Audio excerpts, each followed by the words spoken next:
Alrighty.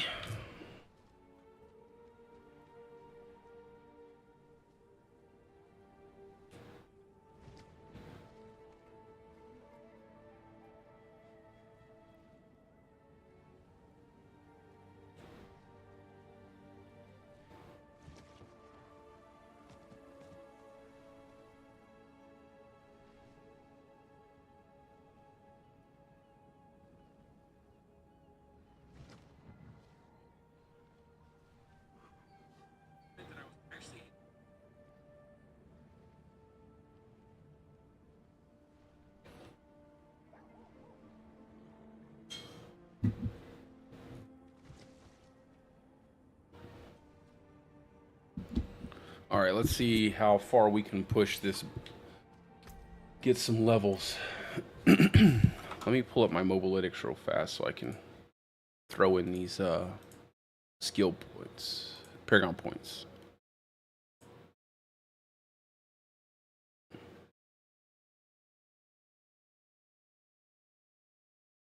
think I'm going to do some changes here to pulverize as well later on.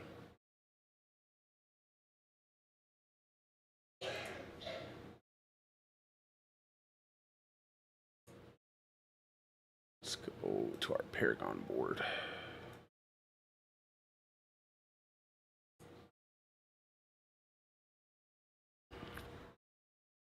We're going into Thunderstruck.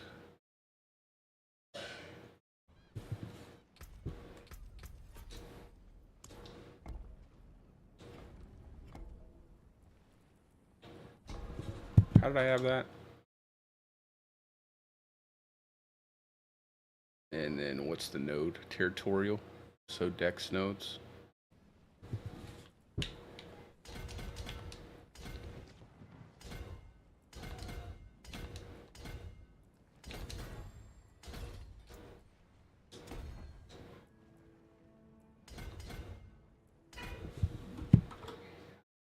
Yeah, just go straight up and over.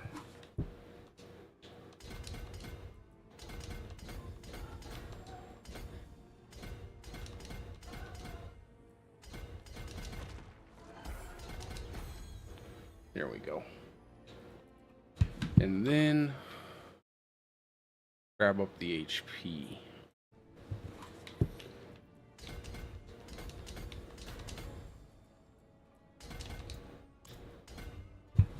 Then the next board is Earth and Devastation.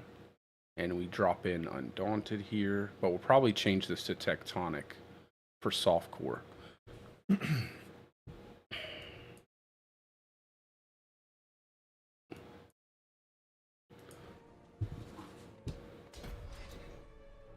Or we'll change it to something else. Probably not Tectonic. Something that might affect storm skills. Well, technically it will affect storm skills, so.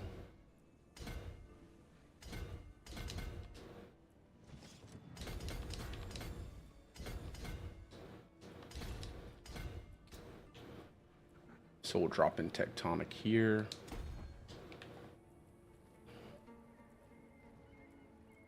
This will be outmatch though.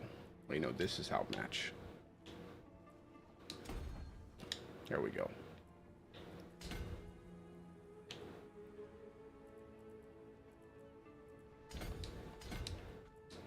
And we'll travel up here, pick up Earth and Devastation.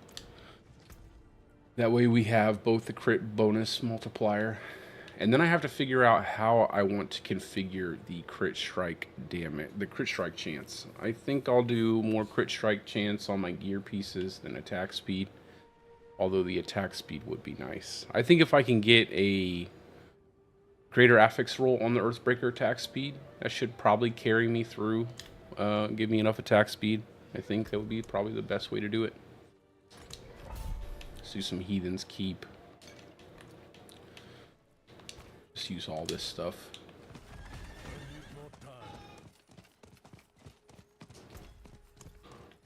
We'll do some hardcore at the end of the stream. Start leveling up those. I have both my hardcore characters at level 80, so.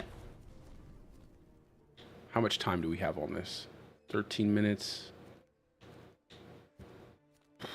3 tortured gifts. We could probably do this one. I gotta work, because this is my first softcore character. I don't have the materials and stuff. I don't have everything saved up, so I do have to do quite a few Tree of Whispers. At least do the ones that are the easiest ones. So it's gonna slow me down just a bit in terms of leveling, but it shouldn't be too bad.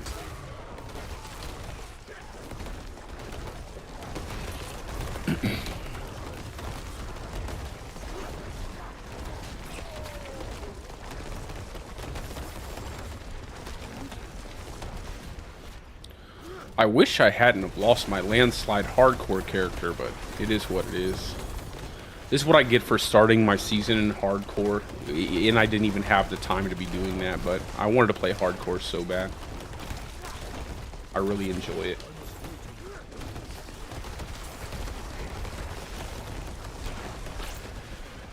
I didn't really even have the time to be doing that, though. You definitely have to be much more selective about the builds you use in hardcore.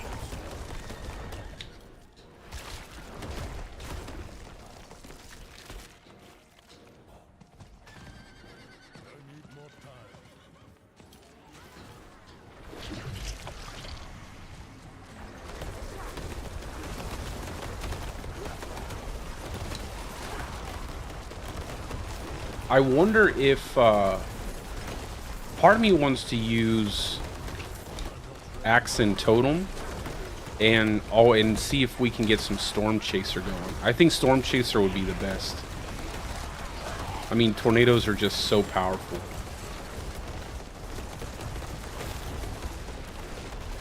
I mean, it seems like they work pretty well, even without Storm Chaser. But I think Storm Chaser would probably take it like right over the top.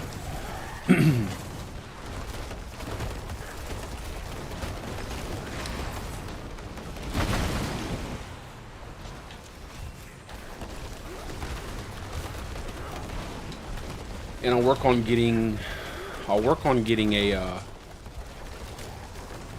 Ring of Starless Skies and a Shaco too. We should be able to get them pretty fast though, and Softcore.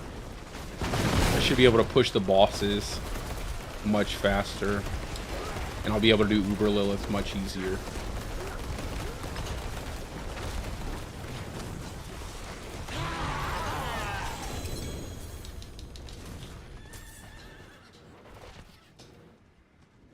Go ahead and throw one in here. I got a couple minutes. We can at least afford to do this a couple times and then still get the Tree of Whispers quest done.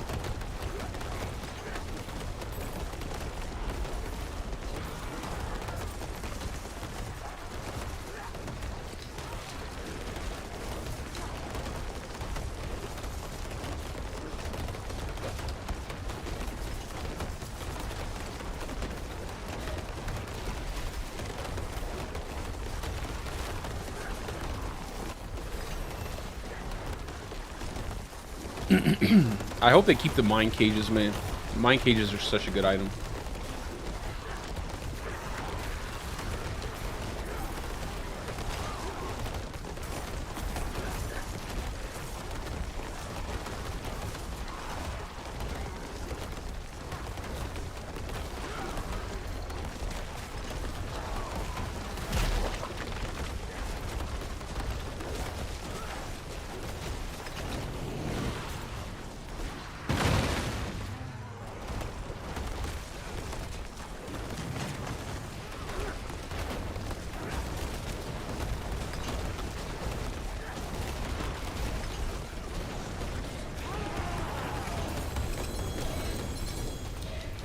Alright, let's go take off and do the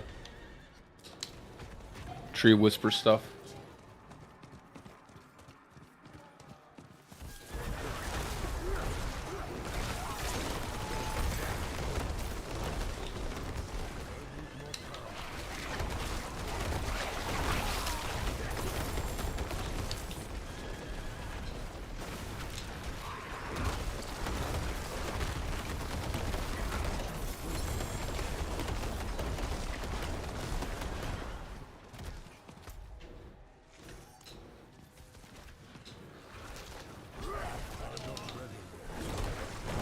What is this?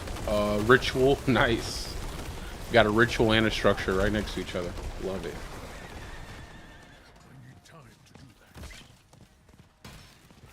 What is this? Someone's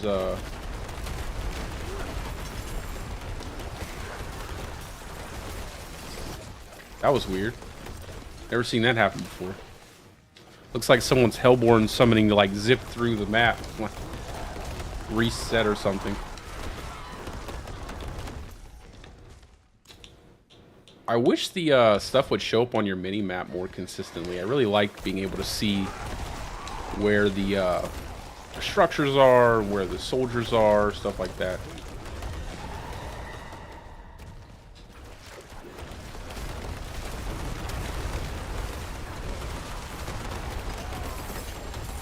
Just go ahead and get like 250 and open up the mystery gift since we're already 230, and then we'll do dungeons.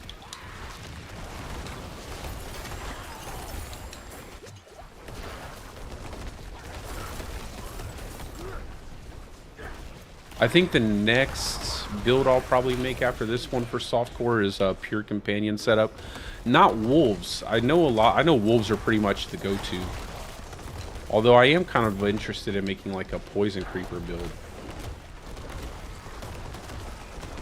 Like a pure poison creeper setup of some kind. Although I'm fairly certain that anything wind shear would be better than that, but it'd be nice to have some options.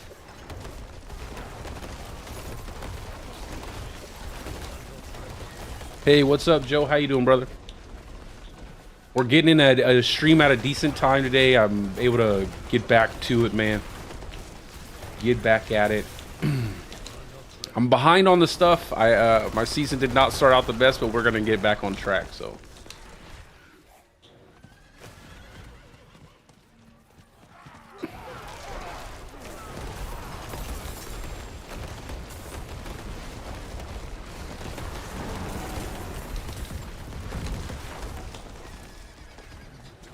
I got my overpowered pulverized build cooking in hardcore, and I got a werewolf wind shear build cooking up for hardcore as well. So I feel like those two builds are pretty good for hardcore just because you don't have to sacrifice HP. And then for softcore, I'll make the rest of my builds. So I also need to make some changes to my initial pulverized build I put out this season. I think I want to swap out some of the temperings to Earth critical hit chance. I think that'd probably be the best. I might do some stuff with the Paragon board, but I'll update it once I get the overpower setup done. All right, let's jump out of here, go into some dungeons. Oh, let me do my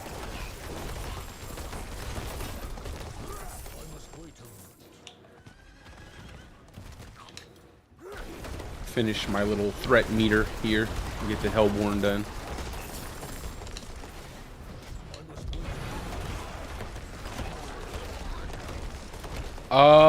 Probably, you know what, maybe later on, bro, I might do it, but I don't know what I would do with it. That's the problem. I'm not exactly sure what I would do, just because the way that they have it set up currently, it just doesn't really go well with claw, like a Stormclaw build. The way they have everything set up with unique items, I feel like the Greater Staff of the Crone needs a massive buff. Like, there's two things I feel that you need, that uniques need to be able to be tempered, and that they also need to have the big stats that come with them.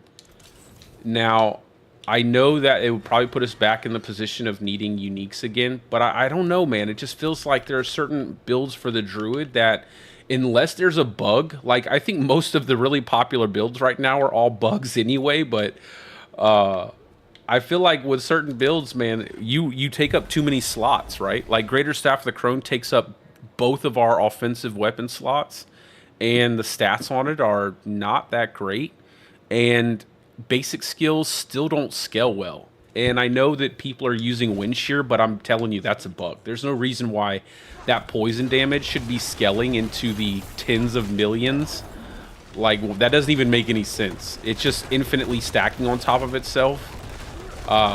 But it's still cool. I don't mind it just because of every other build being pretty bland at the moment for Druid, like requiring nothing but, you know, all 3 companion skills. I'll take anything that doesn't require companion skills, for crying out loud, even if it is a bug. But I just feel like basic skills don't scale well, man. And the fact that, you know, you need the Crone Staff and they didn't really make that unique item any better than what it is. They need to significantly buff the damage of basic skills. And they've done it a couple times, but I mean, they need to make it even stronger than what it is.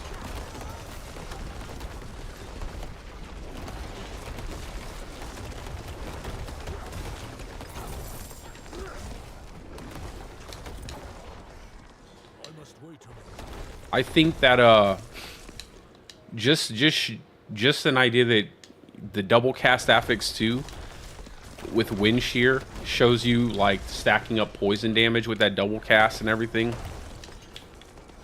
But even with Earth Spike having a double cast, it's still really bad comparatively. Like, it doesn't come anywhere near Wind Shear. So I think they just need to do some things on the back end, but I don't think they will. I don't know if they will actually, because it seems like they're kind of okay with the game being like mostly broken.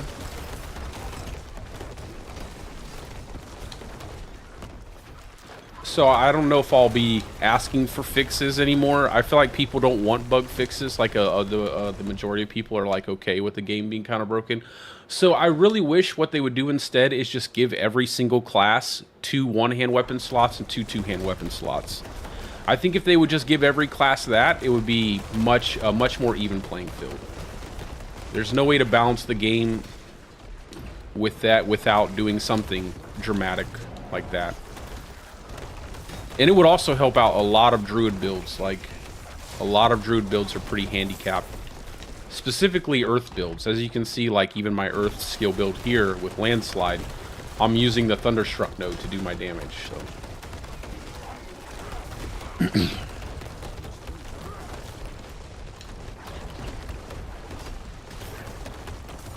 I think the thing that got me the other day was when they weren't going to actually fix the bash on the Barbarian, like scaling inappropriately. I was like, okay, well,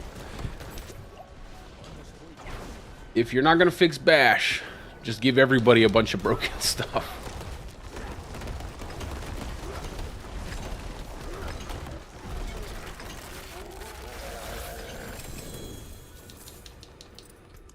Let's see. I think I need to go ahead and slot in. I really want to get rid of this quicksand and get rid of umbral aspect. That's probably the best way to kind of build this out.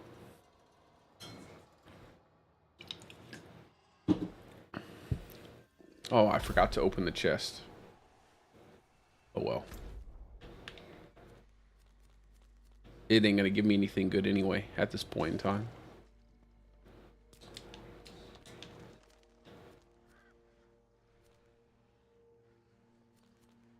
Where's the... Man, I hate when I lose the dungeon. Where's Steadfast at? There it is. It's blocked by this teleporter. Yeah, that's my whole... Like, I really would love to have the game be at, you know, some level of imperfect balance where there are still builds that kind of excel, but not to like 10 and 20 times, you know, by like 10 and 20x higher than any other build. But it just doesn't seem like that's going to be the case anytime soon. And I don't really see any way of balancing Barbarian without taking away like multiple weapon slots because it's so powerful. So I think my only real fix for that would be to give like Druid at least one hand in totem as well. Like you could have your staff and a one hand totem equipped. Just give like every class multiple weapon slots. Maybe not 4, but just whatever their primary weapons are. I also wish they would let Druid use swords. I'm not sure why Druids, like everything Druid based, they have a lot of crit multipliers in their class. but we can't use one-hand swords or two-hand swords. It'd be nice if we could do that, so we could get that crit damage.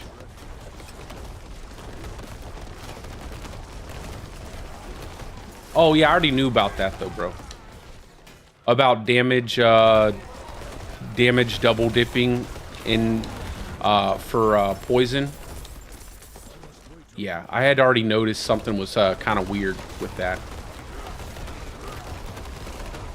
But my thing is I don't know if it's still better than like damage over time, because damage over time has such a high roll. I'd have to look at the actual caps on it.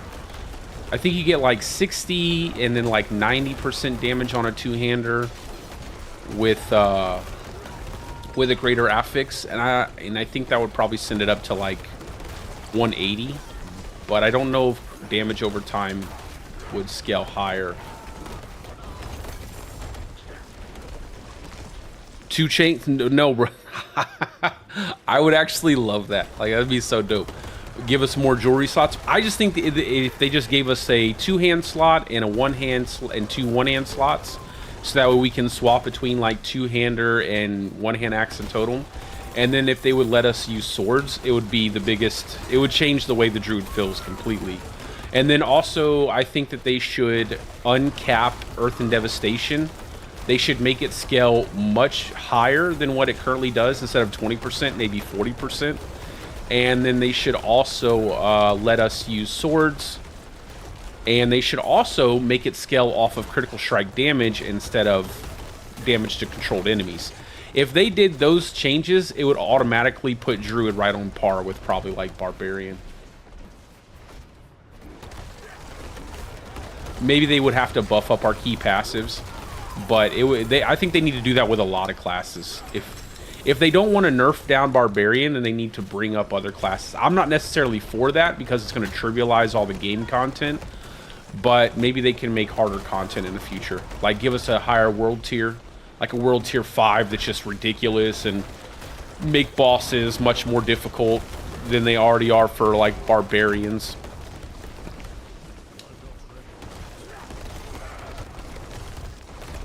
But the only issue I find with that is because, like I said, I'm a much more, like, I like nerfs over buffs a lot of times.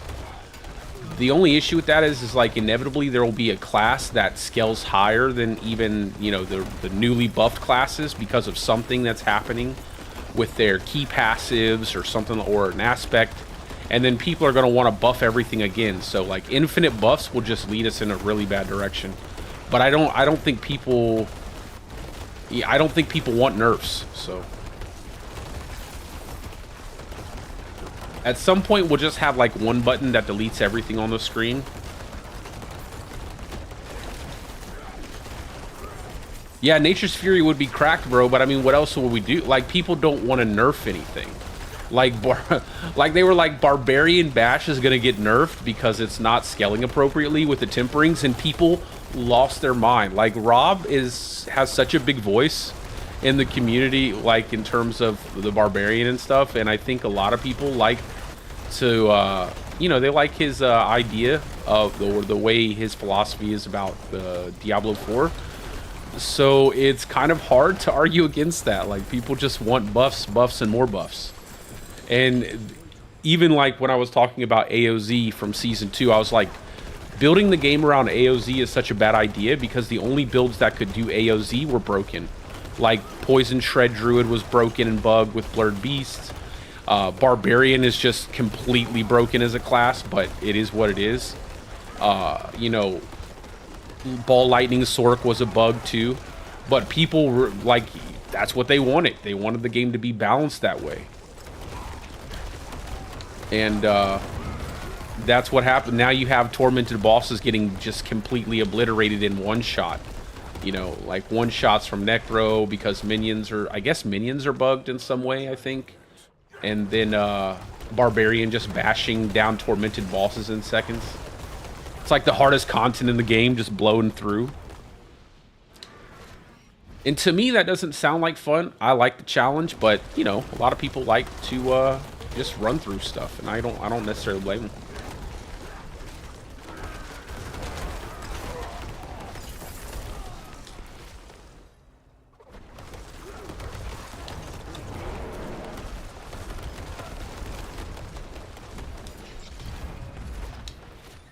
I just want more build viability. I want more creativity with the Druid class. They can do whatever they want to do, but I just want more creativity. Like, I want people to be able to use, you know, multiple companion skills, not just wolves, you know. I want people to be able to not just have to run, you know, shepherds 24/7. I feel like shepherds is just ugly.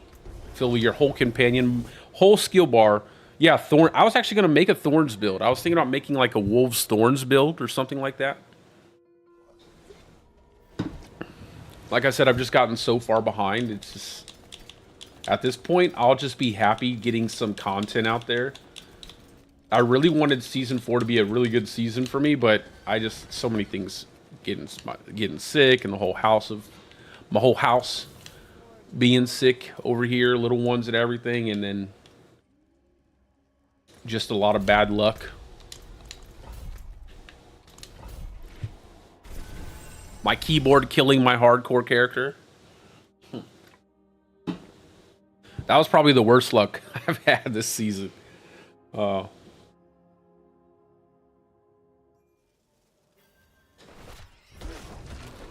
But next season, I'll just start out in softcore. Next season, I'll start out in softcore, and then I'll transition over to hardcore. I'm just happy I was able to get, like, rank 1 in Gauntlet on the first week of hardcore. Like, getting that rank 1 Druid. I like the Gauntlet now. I think it's a heck of a lot better. I wish people would go back to the Gauntlet and try it out. It's a lot more fun. It's definitely more build focused. Like, you're not going to just shred through everything on your Druid. You're going to need a lot more than just that. Like, my pulverized build I made actually is what carried me through in rank 1.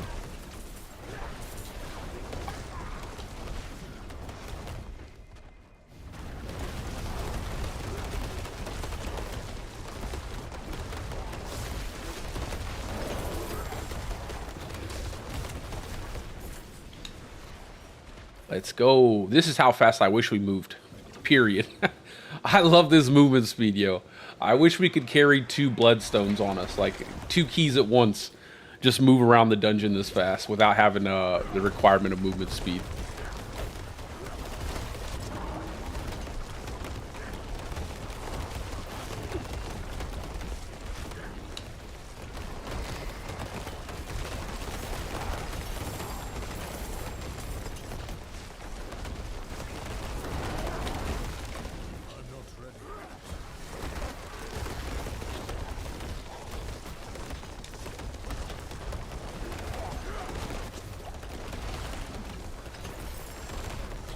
I want those skull fragments. All your fortitude potions require skull fragments. Thankfully, armor's easy to get now, so it doesn't matter.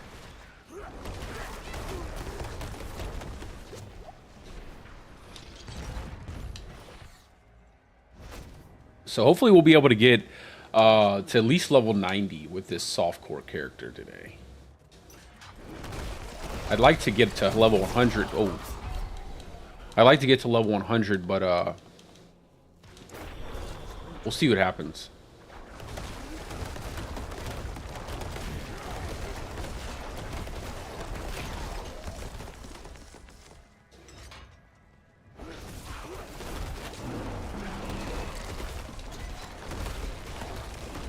I like being able to take risks in softcore, like do higher content without having to be geared out.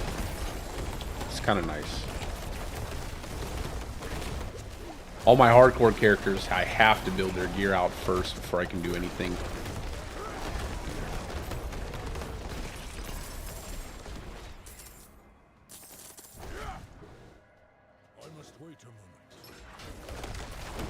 I think my favorite leveling setup so far is just pulverized, like anything pulverized.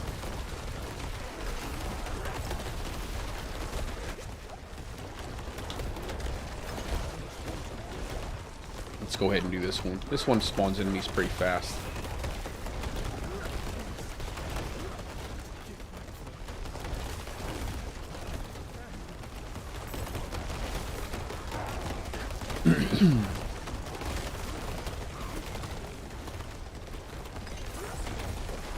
Yeah, I think one-hand axe and totem would probably be the best. Just because you can get that big crit chance on your totem. You can get that big crit chance, HP, willpower roll. I think that would be probably overall better than having anything else. Get like a resource cost reduction on the weapon.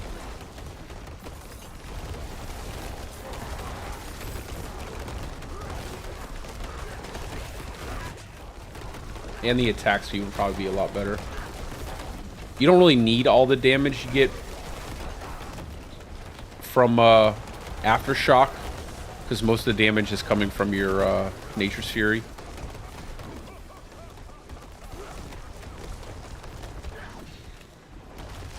So just putting like Shepherds on the amulet will probably... You'll lose a little bit of damage, but you'll have an extra slot.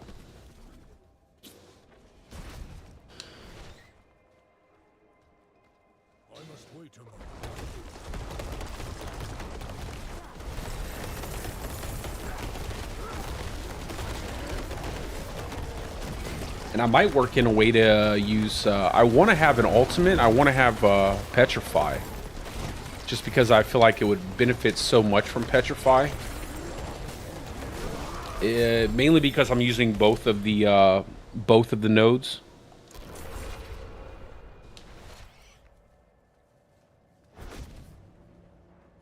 Yeah, I'm not... I don't want to build like a...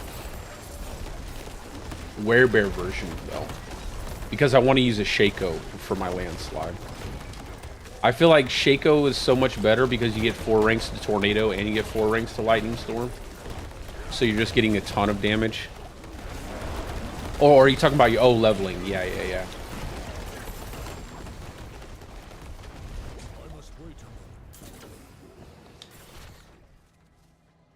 Shred with unsatiated.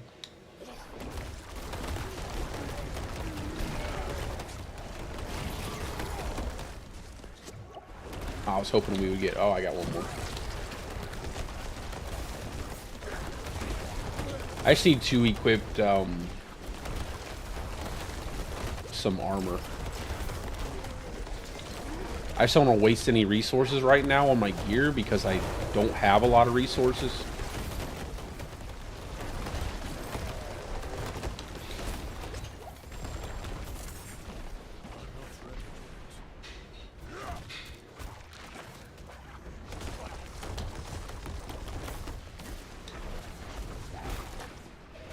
Yeah, I ended up really liking Pulverize with Wolves and then transitioning into like a pure Pulverize setup. Just because of how strong Wolves are in the early game. They basically just one-shot all the bosses. Even when I'm doing just a little bit of grinding in Hell Tides. Pretty much just one-shot the Blood Maiden if I'm solo. Although my leveling build has Hurricane. I think Hurricane's a little bit more reliable. Just having Tempest, Hurricane Duration, you can always have Hurricane up and it does a lot of damage.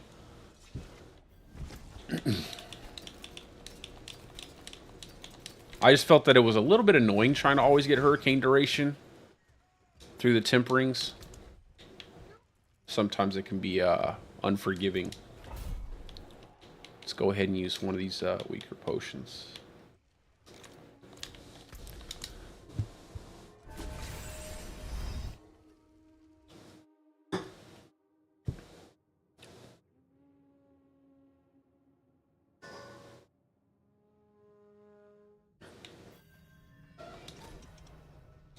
I have yet to get a Stygian Stone from doing Pit either. That's another unfortunate thing. Like, I really hope they buff that stuff up. Even in Hardcore, with all the Pit that I've ran in Hardcore, I've gotten 0 Stygian Stones out of there.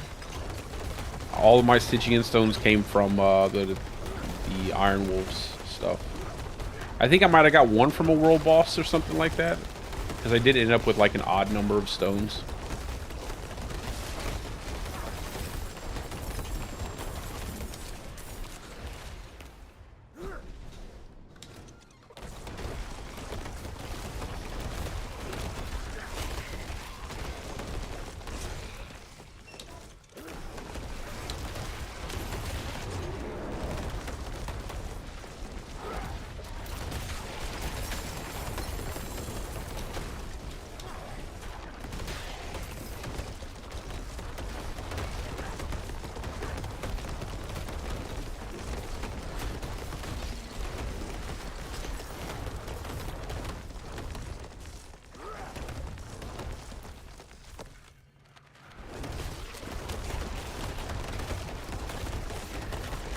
I'll tell you one thing about the, I really wish they didn't nerf the spirit cost reduction on the two-hand weapons, man. That was so impactful.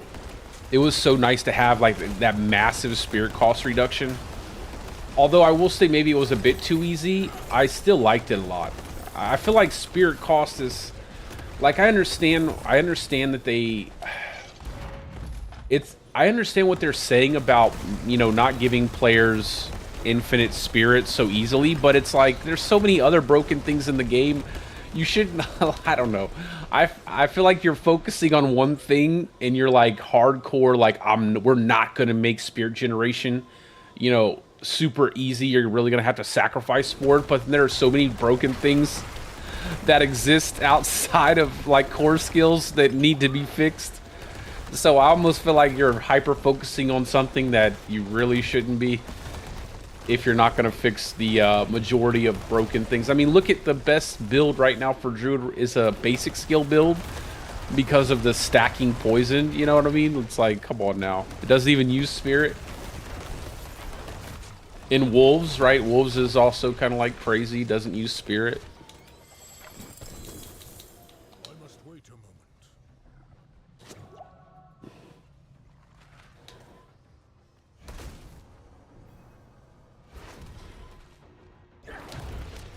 What, people buying gold? Are people buying all this gold? Most people are probably trading, bro. Most people are probably trading items, like selling stuff on the different trade sites. That's how they're getting hundreds of millions of gold.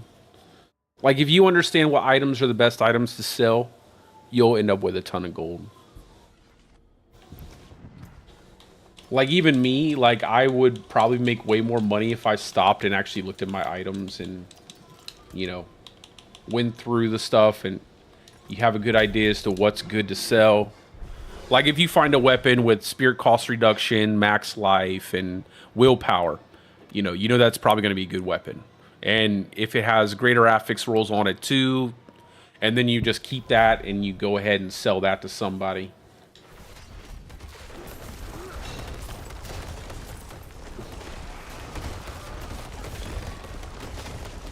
You find a piece of defensive gear with like max life, armor, and willpower on it, and some things like greater affix roll. That's also good.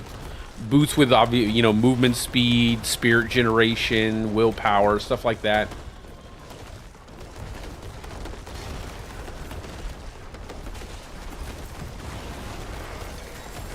That's how most people are getting their stuff, or even selling boss materials. I'm sure you could still make a decent amount off of selling boss materials, even though they're so much easier to get.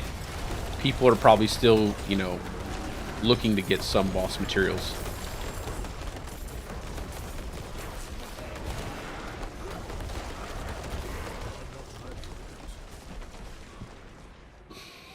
Hopefully we get an event.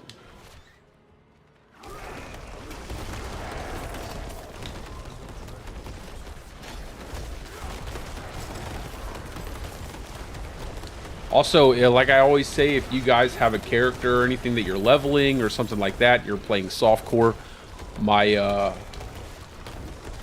BattleNet is down in the description of the stream, so if you want to add me and jump in the party, we can definitely get some stuff going.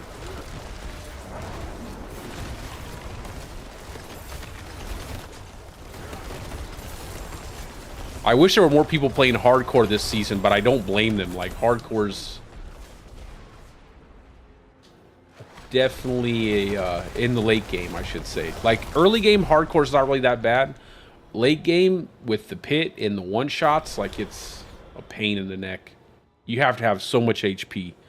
I mean, like, you need to have at least 80k HP, I'd say, if not more than that. Maybe 100k.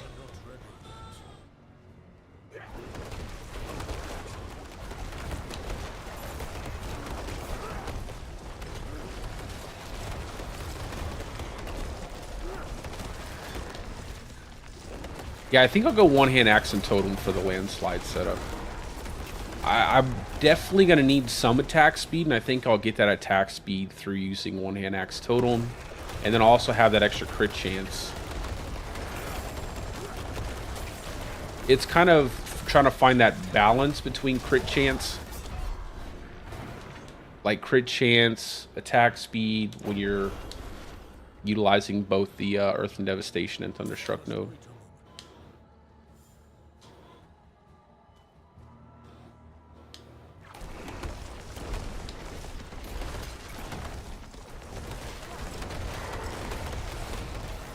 I should probably put some armor on my guy. Yeah, I'll probably work on some armor after I get done with this one. I think I'm just not, or yeah, armor. Oh, my resistances. Yeah, I should probably work on that. So that way I'm just not getting one shot by everything.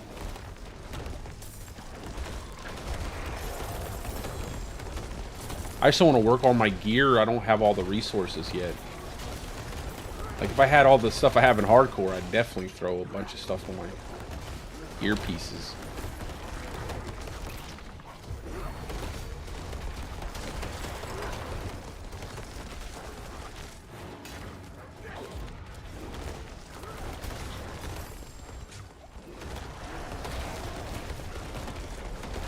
Go back and get this dungeon over and done with. That way I don't die again.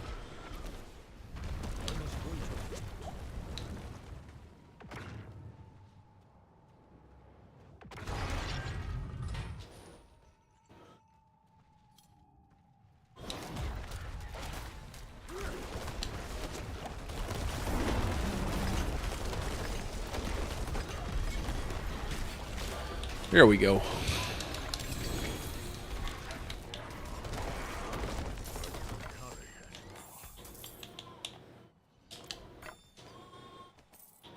Man, I'm tell you what, the gym system is surprisingly one of my favorite things. Like, the elixir and the gyms are probably like my favorite two changes for the season. I mean, obviously I love the codex change, but if I can think of two things that are really kind of that not a lot of people probably think about that change the way I play the game and how I build out my characters, those two things are pretty amazing.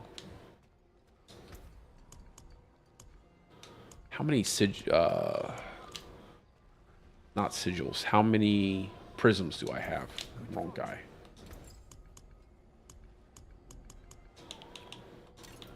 Oh, I got 3. We'll just go ahead and throw it in here.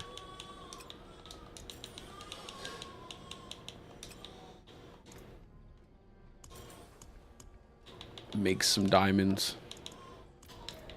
Let me destroy everything. I must wait a moment.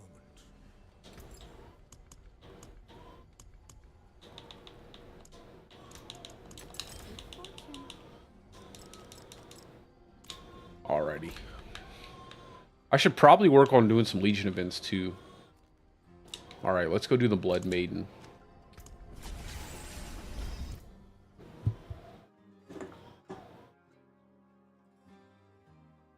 I haven't gotten to try, Eric, I haven't gotten to try out a Boulder Cane setup yet.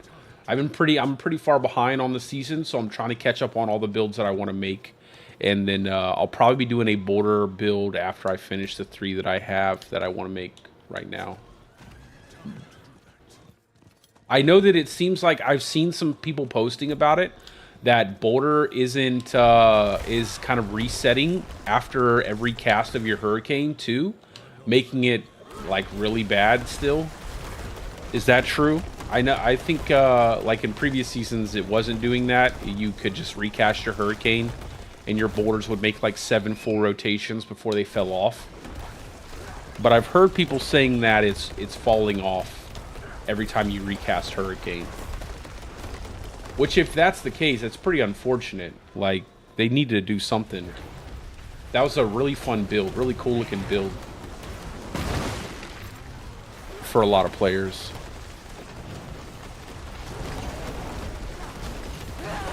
Oh, I forgot to put on my Mind Cage.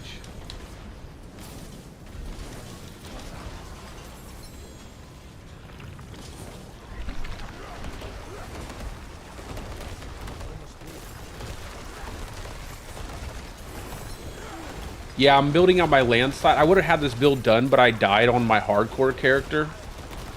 unfortunately. So I'm remaking it in Softcore, and so I'm trying to work on this one first.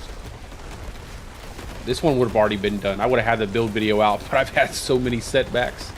I got to show you guys. I've showed a couple people already. I got to show you guys my keyboard killing me in the pit. It's actually pretty funny. I was gonna make a video out of it, but I just decided to save the clip for later. I might just save it for another video or something like that. It's kind of hilarious.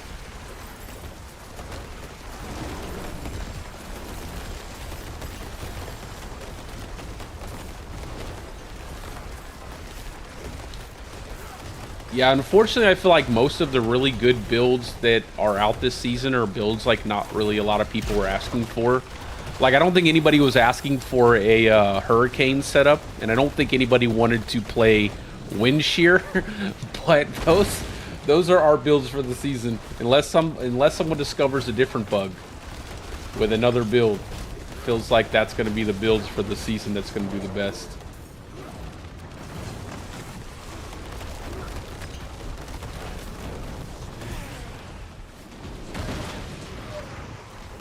You okay, my son?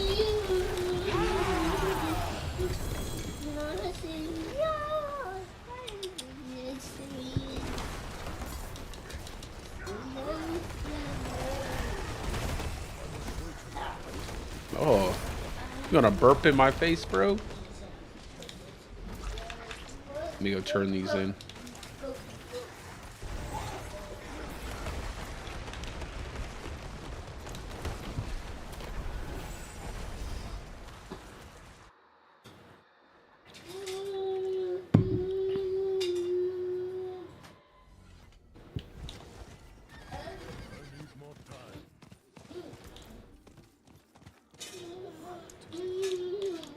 We'll go one hands.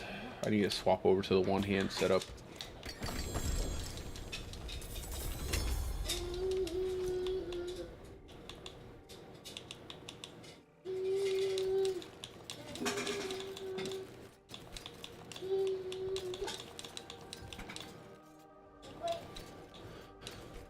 Armor, spirit, willpower. I should probably keep that.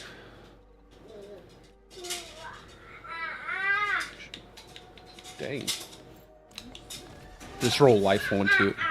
Hey, you gotta relax.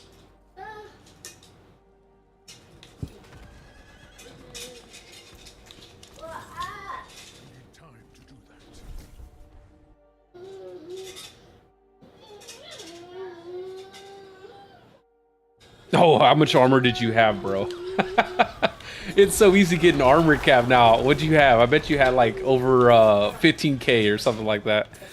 That'd be hilarious to run around with that much armor. I'm just glad that they actually put it in the tooltip. You don't know how many times I tried to tell people what the armor cap was, and they were like, no, bro. I feel so much more armor. I like a more damage reduction at this level. I'm like, listen, the armor cap is like, this is what people have. I'm just glad that they actually put that out there. 28k. Holy cow, bro. That's fine. 28k armor. You're probably like, why am I still dying? Like, what's going on? I have 28k armor. That's crazy. Isn't it crazy that you can get that much armor, though? It's so easy. Oh, no, I'm not doing anybody's build. This is something that I was working on and in hardcore.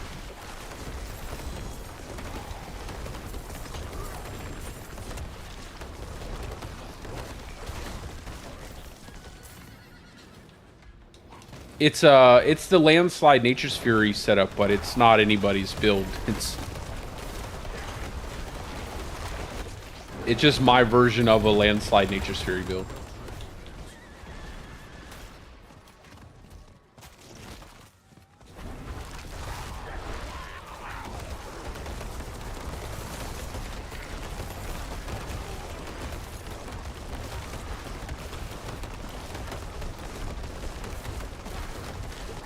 You know, it's so good though, because you can get like one max armor, like a greater affix roll piece of gear with max armor on it.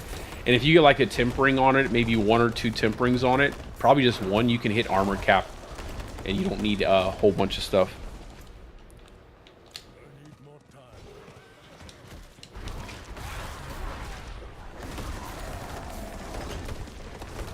No, I haven't pushed the pit yet. Wonder. So what happened was the other day I was running. I had started making a landslide build about a week ago, and then but I was playing hardcore, and I was pushing the pit in hardcore. Well, I didn't really push the pit, but I was farming, casually farming, and then I was at the boss with my landslide setup, and I dodged a Lilith wave. I had like 55k HP, almost 60k. I dodged a Lilith wave, but the game didn't, I guess, register that I dodged the Lilith wave, and it one-shot me. So what I decided to do is anything that requires a sacrifice in HP outside of like Earthsign strength, I'm going to start building in Softcore because I'm pretty behind this season. I haven't had a lot of time to make stuff that I wanted to make. But anything that requires like a sacrifice in HP, I'm doing Softcore. So now I'm rebuilding what I had in hardcore, in Softcore for landslide, and then I'm making 2 builds for hardcore. So I'm working on my overpower pulverized build for hardcore, and I'm working on a werewolf wind shear build for hardcore.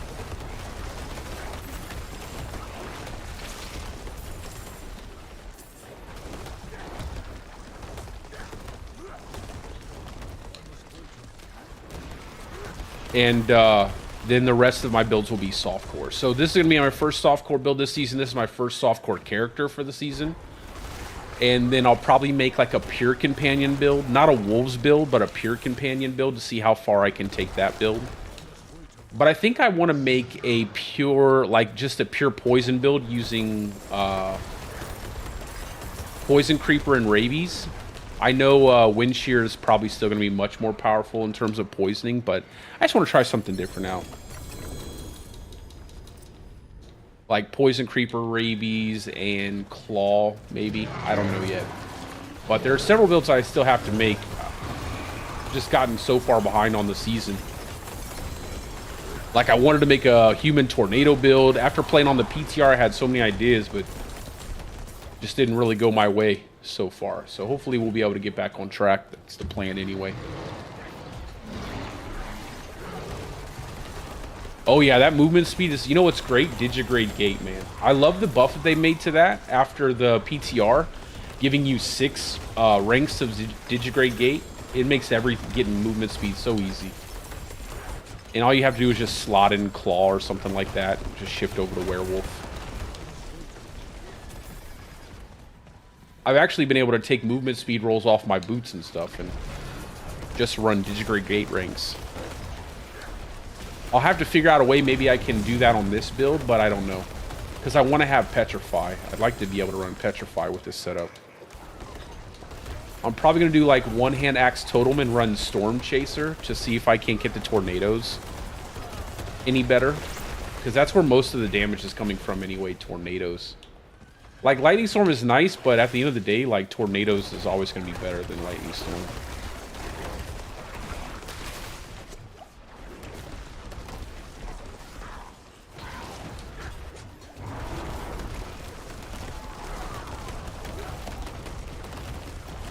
You just, yeah, greater affix rolls on movement speed is probably what you got there. That big giant chunk of movement speed is so nice. I'm not gonna lie, I'm super happy with how easy it is to build movement speed this season.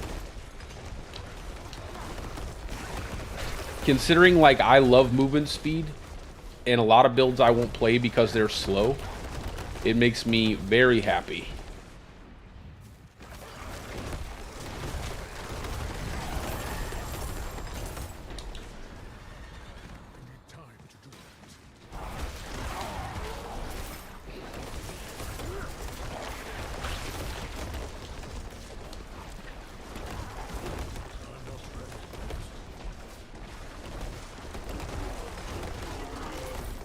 So I'm hoping to take this build as close to like 90, maybe even further, and before I swap over to hardcore.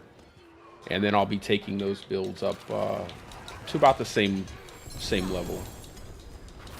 But I do want to get in some hardcore today. And then I'll probably do some more off stream. Man, I really want to get this stuff out there though. I got a couple really interesting builds I want to try out later on.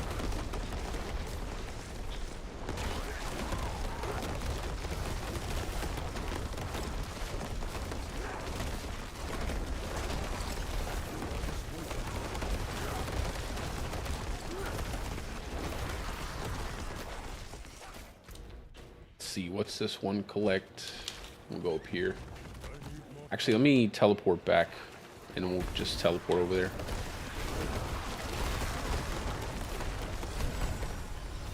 No, I'm on my PC right now. I'm on my PC. I just use my controller.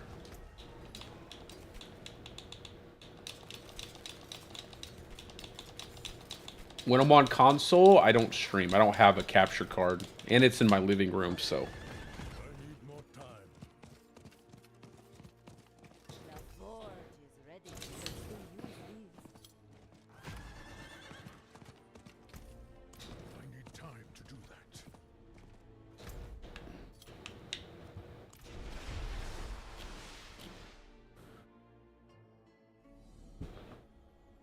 Oh, let me show you guys that that video real quick. I'll show you the I'll show you my death here. This is how my season's pretty much gone. So if you watch down here at the bottom, you'll see my my skill bar start swapping to my keyboard while I'm in the pit. And I was just casually cruising through these pit levels, and you know, just working with this build, trying to get some gameplay footage.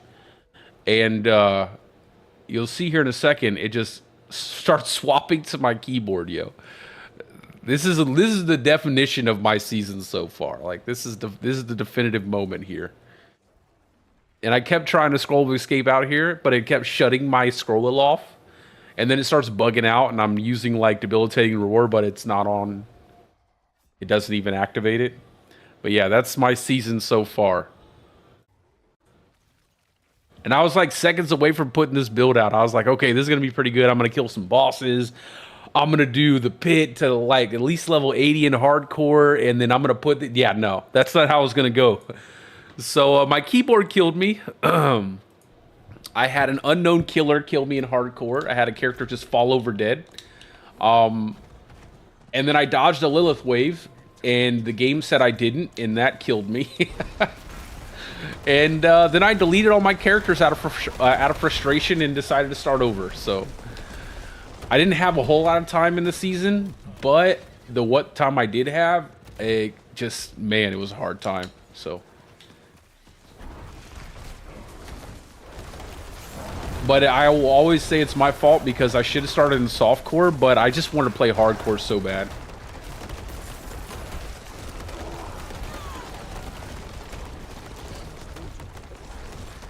But at least I know now what hardcore is like, so. Very selective with the builds I'll use in hardcore.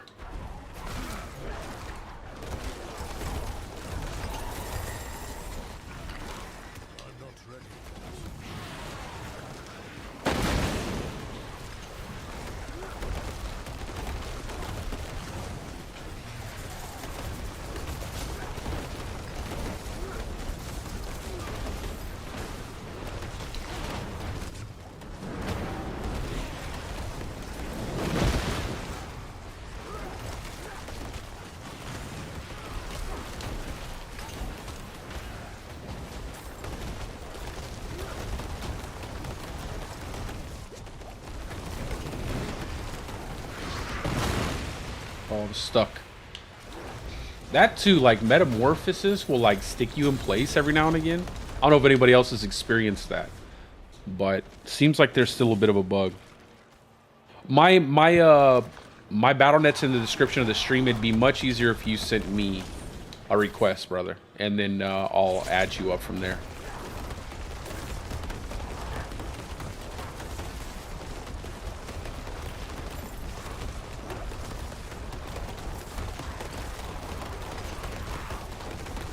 I hope they continue to add stuff like this into the overworld. I love this event, man.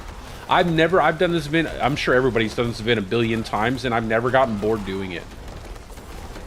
It's just kind of fun to watch everybody killing all the demons and stuff together. Yeah, I always make sure I put my BattleNet down in the description of each of my videos and streams, so that way if you guys want to add me and get in some game time, you're more than welcome. Now, I typically won't let anybody carry me on stream. I'm fine with like getting carried and carrying people. But I'll carry people on the stream, but you know, it's not necessarily that fun to watch somebody sit there at the dungeon entrance. But I will do carries and stuff. I'll do carries for like leveling and things. I'll add you in just a second. Especially as the season gets longer and people are just trying to level up and try out different builds. I don't mind doing carries. And now it's so easy. It only takes like less than 30 minutes to get someone to level 55. It's ridiculous.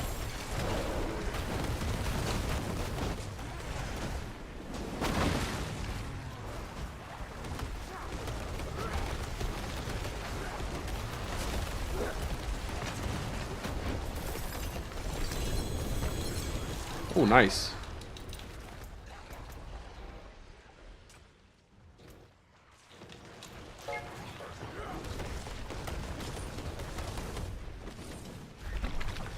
It's like a race to see who can throw in the heart the fastest.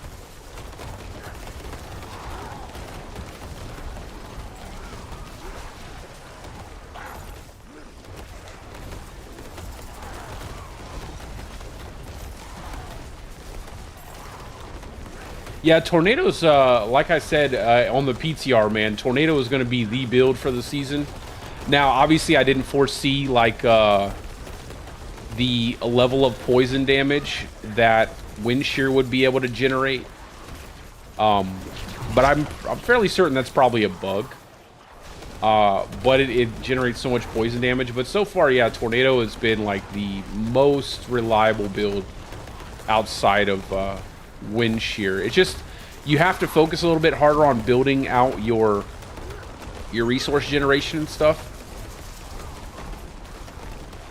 But it's not really that hard this season, mainly because you can get access to a Ring of Starlit Skies super early on.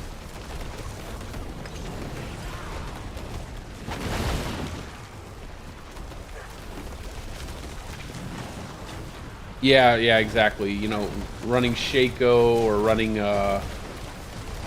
if you're doing a Tempest Roar build like that too, you can, you know.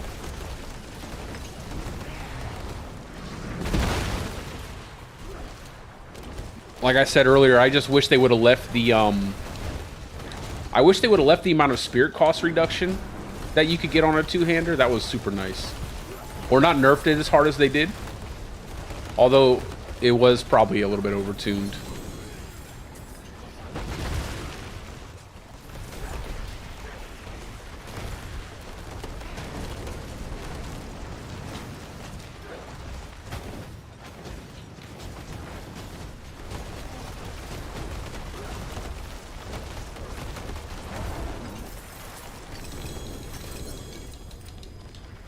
How many?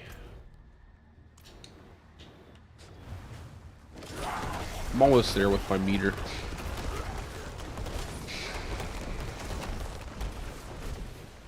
Yeah, I just don't. Yeah, I think it is. There's no way they. It's intentional that that poison stacks the way it does.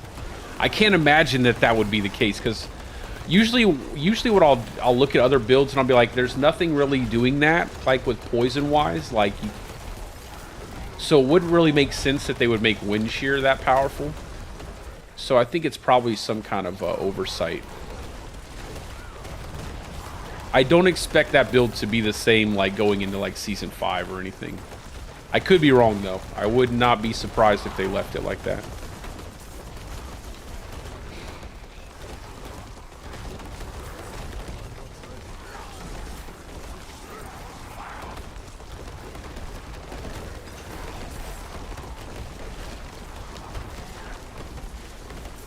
How many more cinders do I need over here?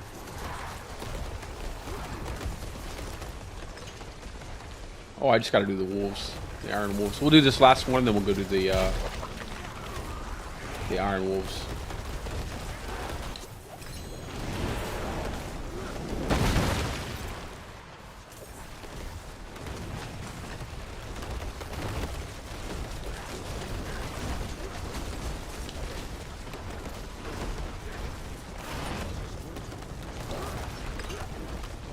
Like, she's moving a lot.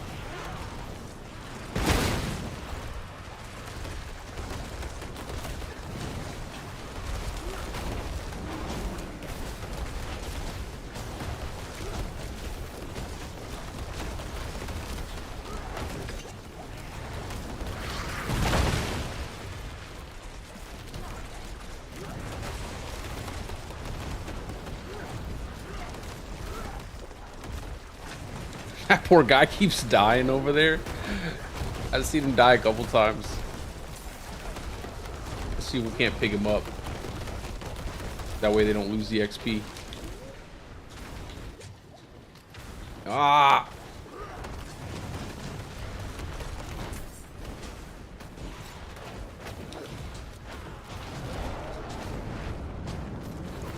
Got him.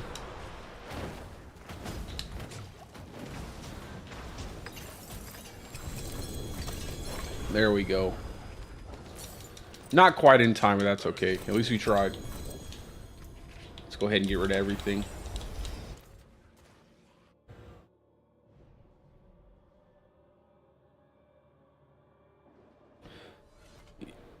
You as well, Dark. See you later.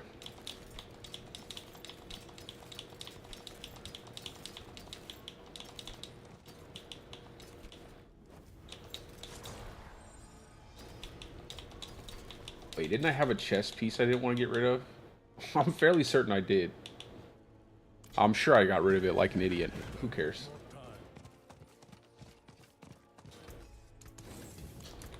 I'll have to go through this stuff in a little bit later. I need more time. I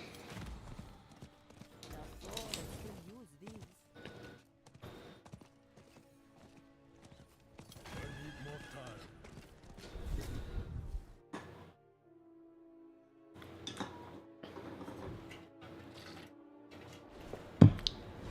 All right, let's go do the Iron Wolf's quest, and then we'll go into the top part of the map.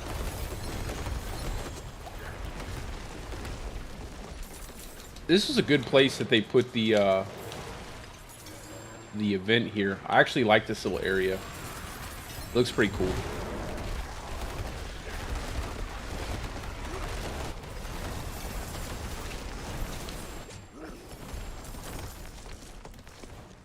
I must wait a moment.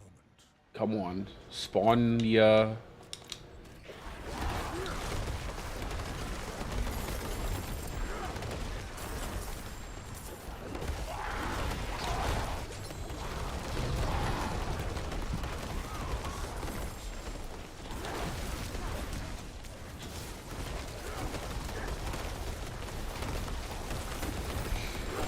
Oh, got me. I need more time. Oh, nice.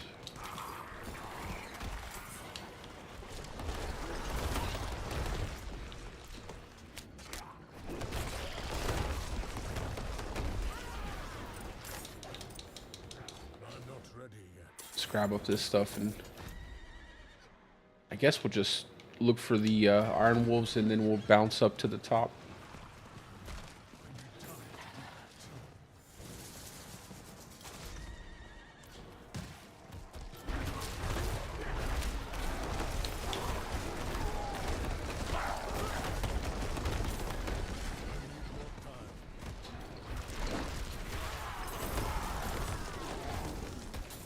I was running out of Angel's Breath. That was surprising to me. I was actually running out of Angel's Breath a lot because of the temperings and stuff. Or rolling my items. I don't think tempering uses... I can't remember. I just know I was running out of Angel's Breath quite frequently. If I didn't do Hell Tides, and I was just focusing on other content.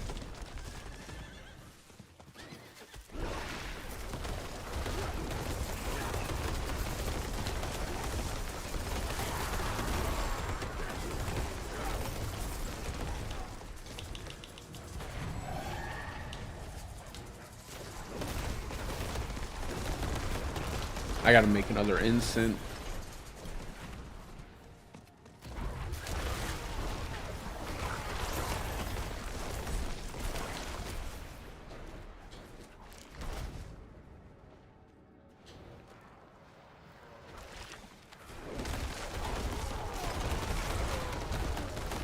I think I want to try out some rogue this season too. You know, I have not learned another class, and I think I'd definitely love to to get some rogue in. I just have to, man, I gotta catch up before I do anything like that. I gotta catch up on Druid.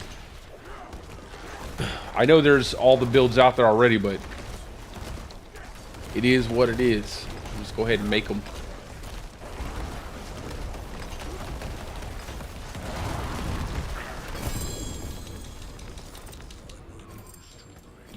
Really? I didn't realize I already took up that many slots.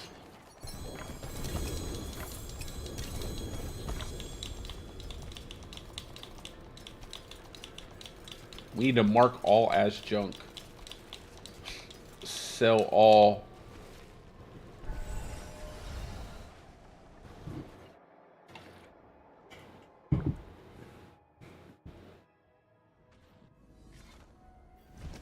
Let me just look through these. I'm not gonna, well, actually, no, I'd rather have ranks to companions, not wolves. That's good. They're both good. Get rid of that one. Get rid of that one. They're gonna have to do something with like stuff like this, like life on hit. Considering anything that really kills you is a one shot.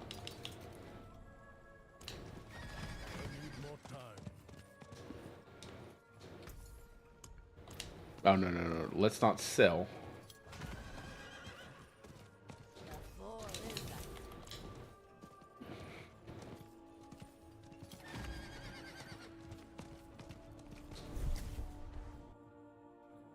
Does anybody run any life regen? Do you guys at all run like life regen, or do you run life on hit?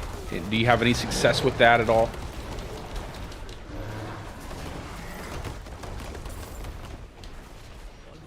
I feel like anything that's going to save me is going to be just be a potion and high HP.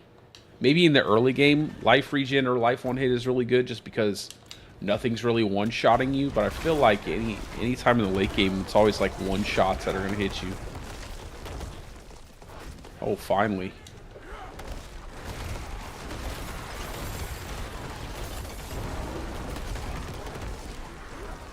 Or maybe if you ran Temerity, maybe Temerity would be really good.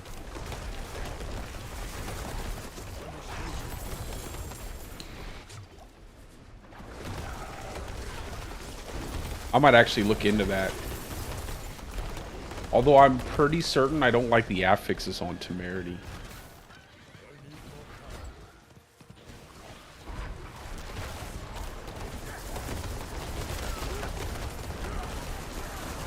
Does this count as assisting the Iron Wolves?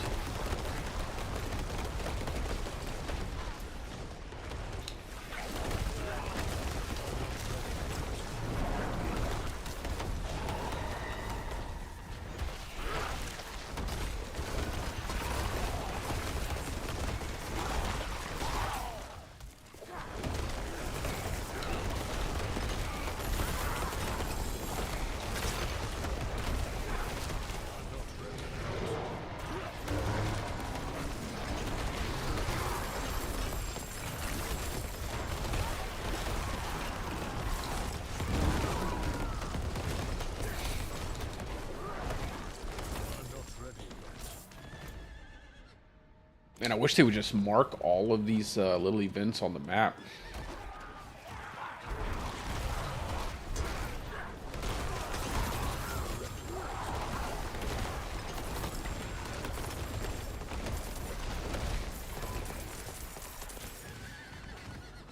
I need more time.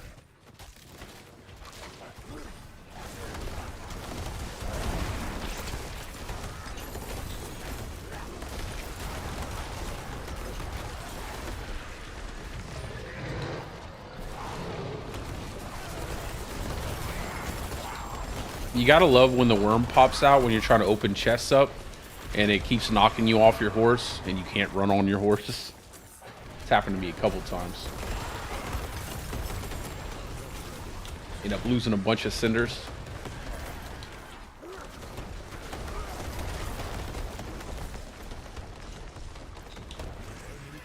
Dude, where is the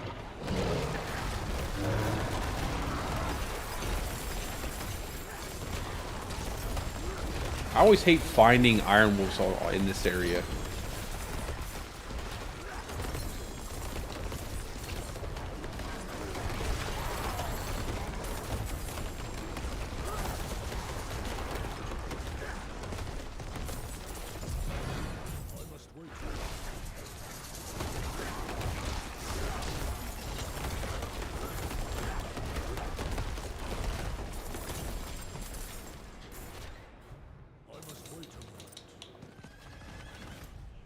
We got enough now.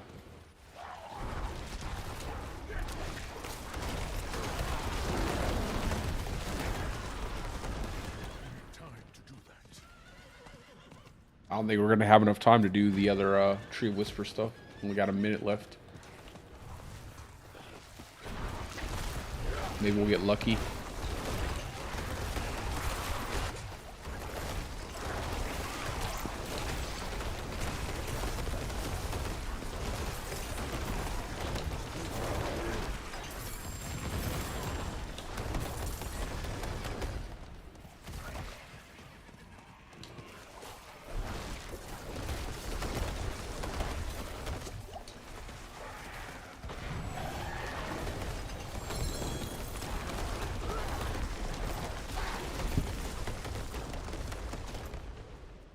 Alright, well, we're not going to have time, so we'll just do a dungeon and wait for the next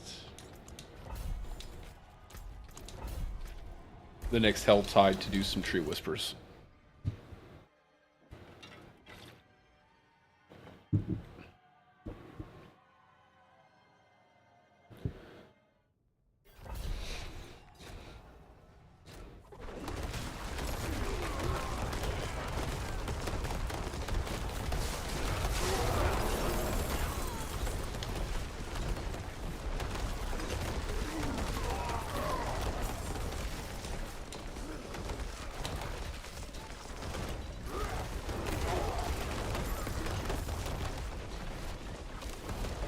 I gotta pay attention to the world bosses too, because I don't have prisms like I do in hardcore.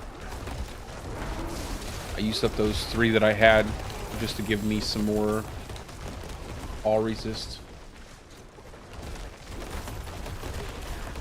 How many Paragon? 17. There we go. We'll get that going, and then that. I think that's how I had it.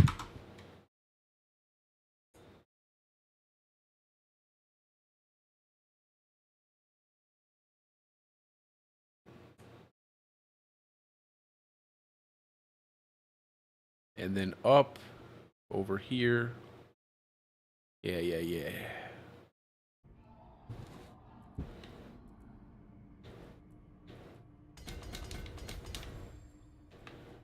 That way we have the Earth and Devastation node.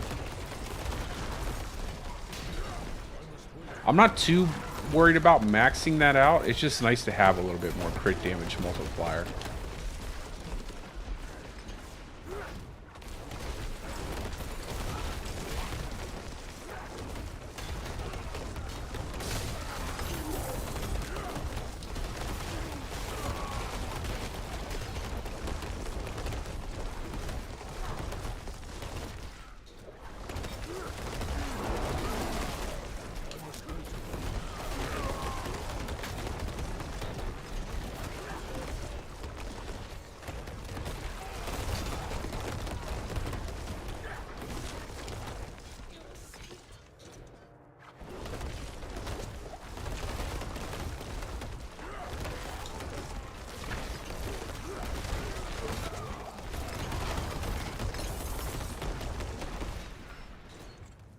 Wait a moment.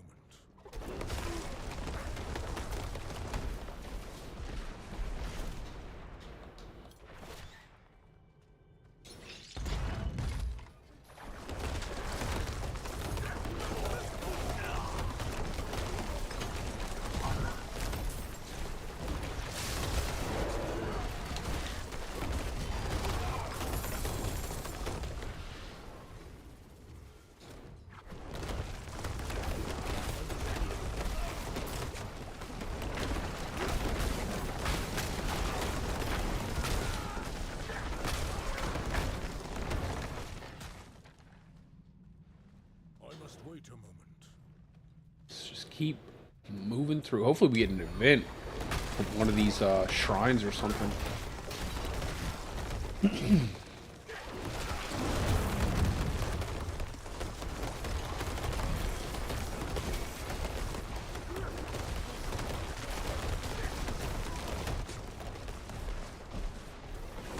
I don't like this one. It doesn't spawn a lot of enemies.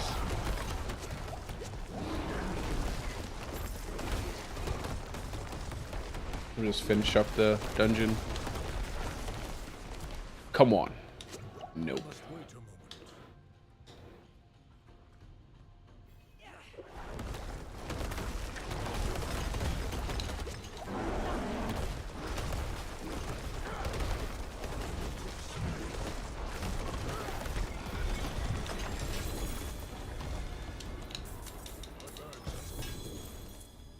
Let's just toss out a couple of these.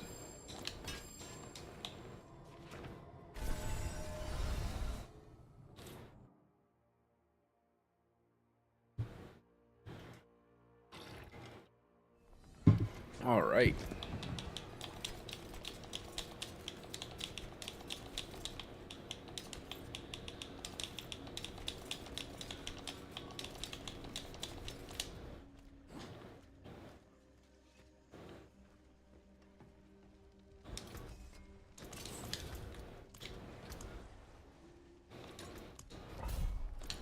Hopefully that total misses at 125, 925. I doubt it though. Let's see. Yeah. That sucks. Ooh, that's nice. For overpowered damage. I don't know though. Probably won't be able to use that for anything. That's unfortunate that that didn't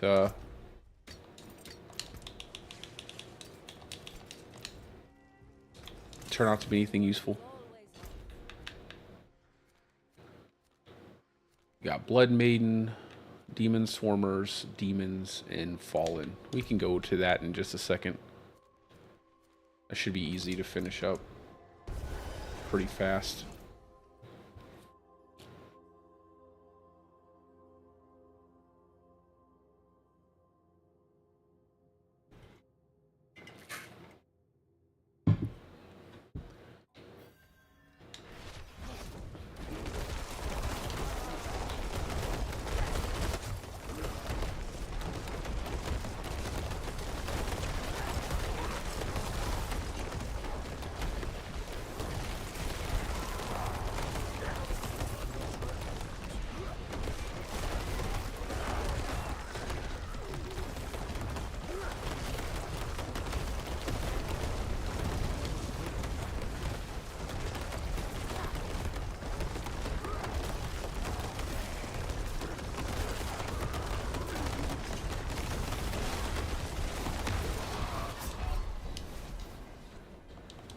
Revive. I'm not ready yet.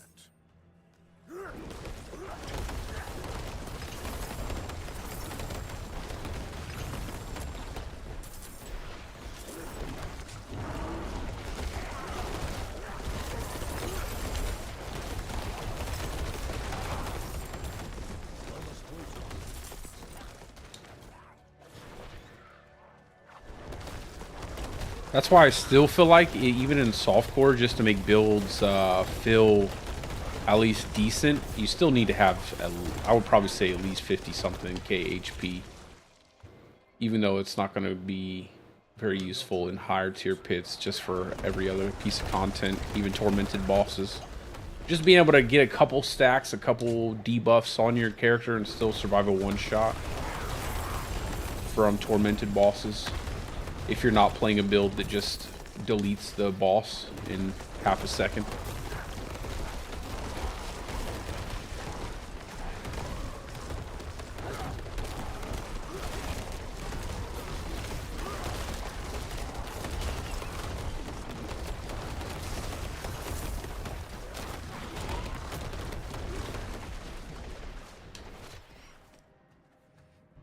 I must wait a moment.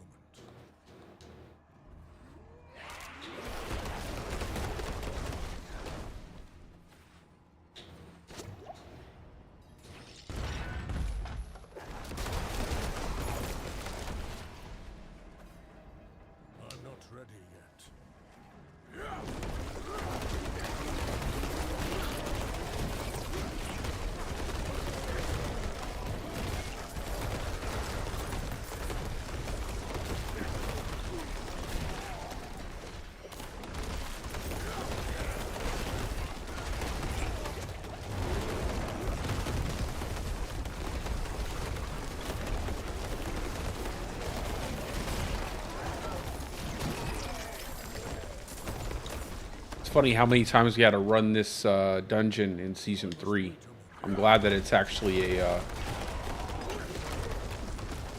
nightmare dungeon.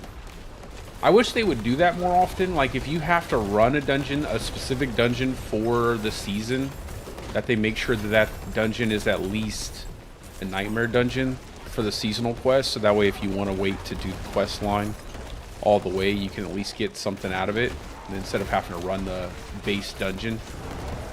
It's not really a big deal, but it does make a bit of a difference, especially when you have like a lot of dungeons in the quest line.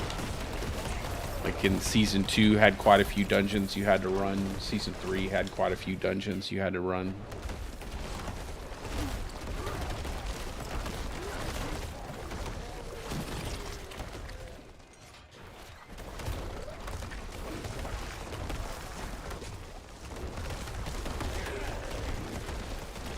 Well, Kettle, this is my first softcore character, and I have 2 hardcore characters that are at level 80 right now, but the rest of I don't have any other hardcore characters. I lost my landslide build to a Lilith wave in the pit that I'm pretty certain I dodged, but the game said I didn't. So I deleted I deleted everything else after that. I was kind of like annoyed by the game. So I decided to start fresh.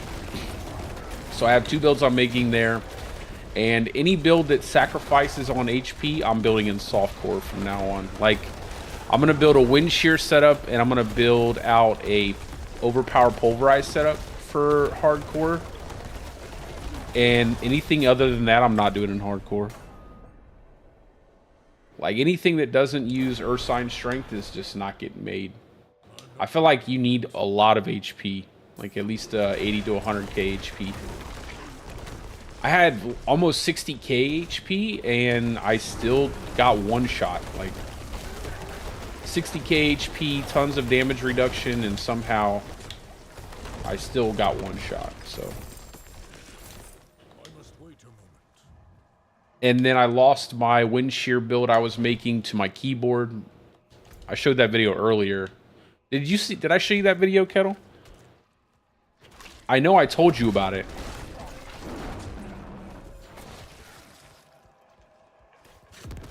But I don't know if I showed you the video, because I actually have the clip of it.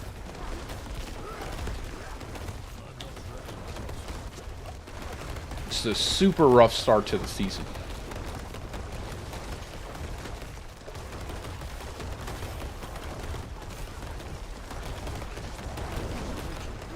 Oh yeah, I'll show it to you. Let me finish this. I'll show you it's never happened before. It's funny because I was actually running around in town and stuff. Nothing happened. No issues with the keyboard swapping. And then as soon as I stepped into the pit, and I got actually a little ways into the pit from the start of the pit level, and then suddenly, bang, my keyboard just starts overriding my controller. And it's been that death was like the definition of my season so far. Just a bad start, not having a being sick, not being able to put a lot of time, and then obviously then dying in hardcore to things that I can't really control. Where's the Glad I came over here to do that little event there.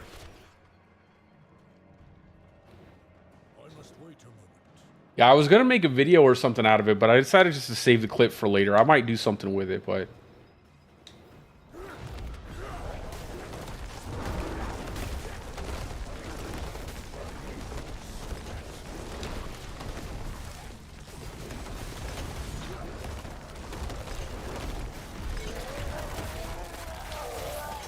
all right, we got our outmatch.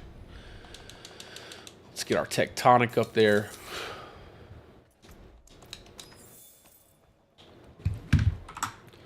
All right, let's go ahead and look at that one more time. So I'm just at the beginning here, but you'll notice here down at the bottom, my skills start swapping over my keyboard over and over again.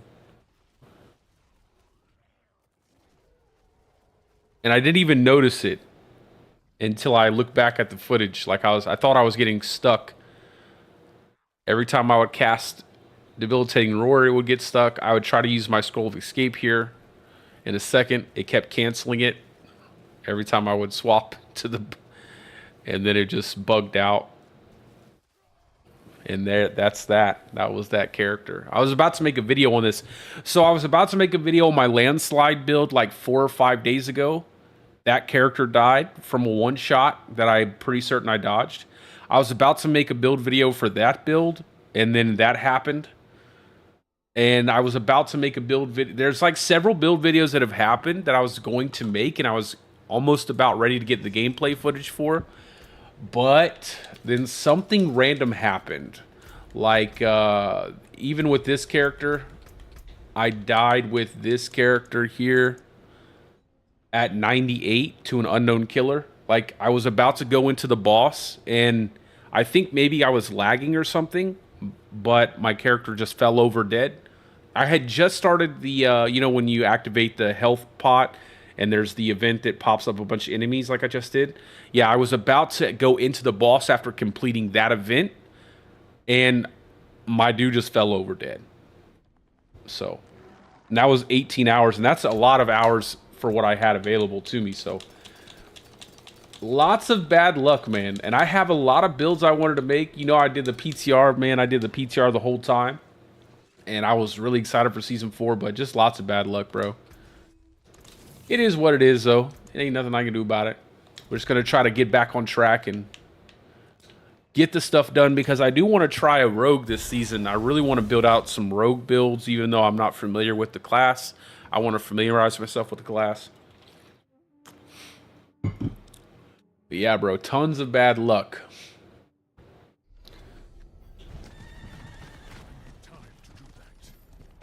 And I had a pretty solid start with my pulverize setup, right? Like, I got my pulverize done. Even though I wasn't feeling too well, I made a couple mistakes in that video that I corrected on the Paragon board. But I wanted to make an overpower setup already, but I haven't had the chance to actually go back and do that.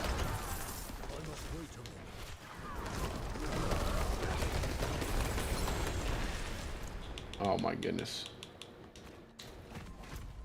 Let's go over. Where's the, isn't the, yeah, the Blood Maiden over here?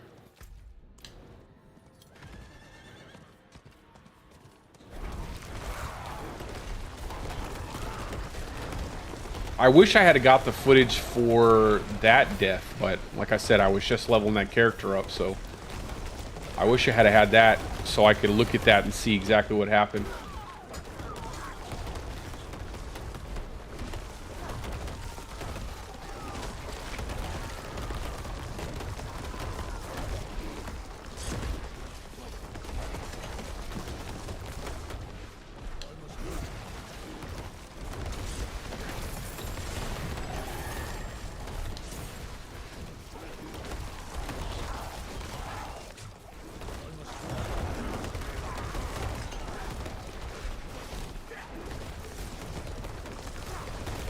Rapid fire? Yeah, I've seen some stuff on rapid fire. Did I just finish? Yeah, I looked down and I was just casting and I... That's funny.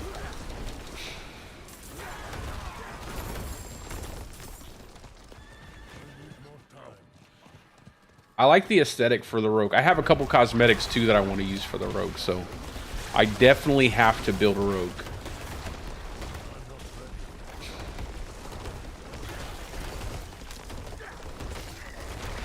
And I think it fits my playstyle too. I like a fast playstyle.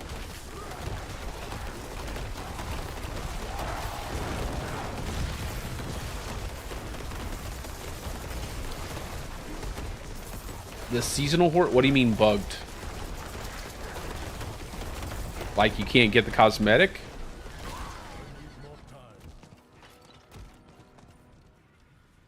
Oh, I don't know, bro. I never noticed it. It probably is. I don't know. I'll have to look at the patch notes.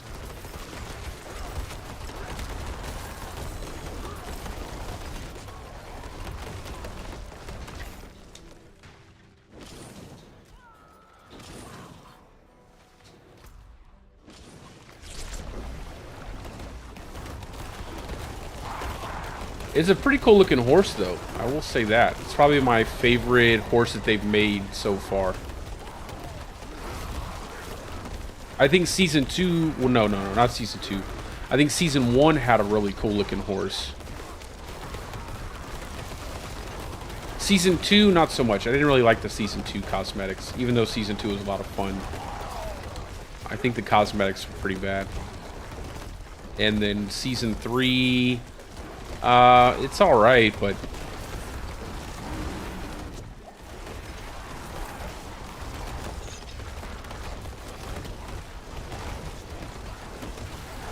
I like the horse in this season, but I'm not too fond of the armor for the Druid.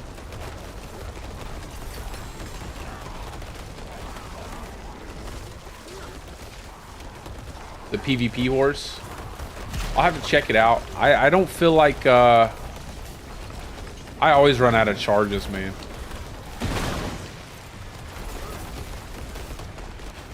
I'm always spamming the button. I feel like I want Season 2 to come back so bad with the seasonal journey to give us that infinite sprint on our horse. Maybe they'll just give it to us at some point. If I ask for it enough, they'll just be like, okay.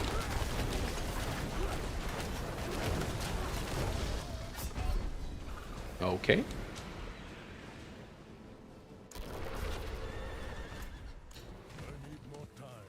Let's try that again.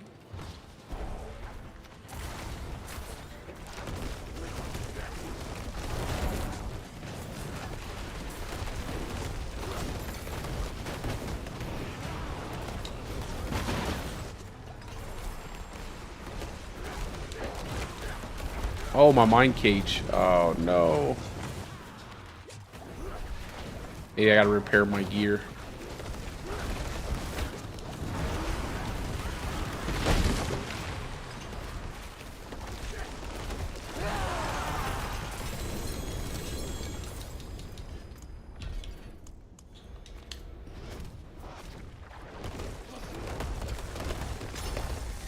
All right. Let's go ahead and drop this stuff off.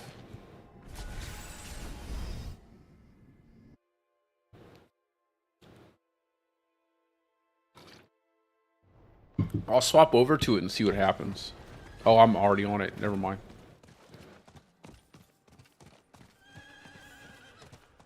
I don't know. It doesn't seem like it's doesn't seem like it's too short.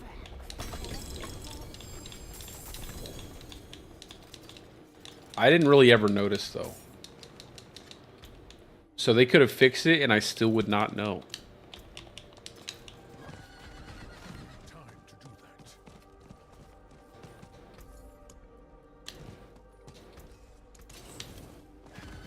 What was I doing? Oh, yeah, repair. Repair!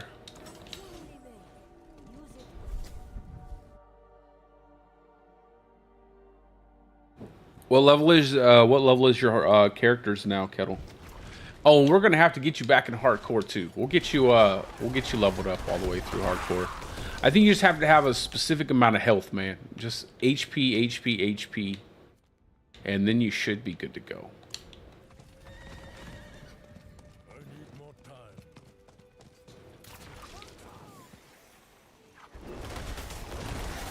76. Are you playing right now, or you watch? You can jump into my party if you're on. We can get you leveled up.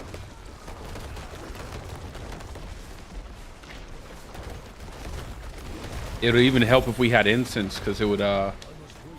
Dude, I cannot stand that getting stuck after a dodge, bro. Ah, okay.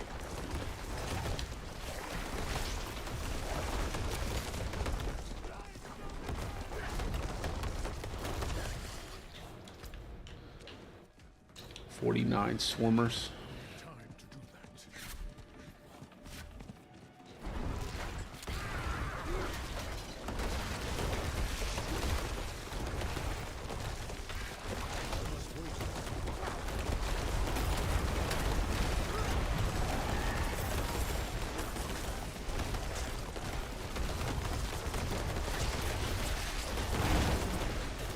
Oh yeah. My wife has she just got a part-time job at a Baycare near us. She has to do that. She has to do her ECG too.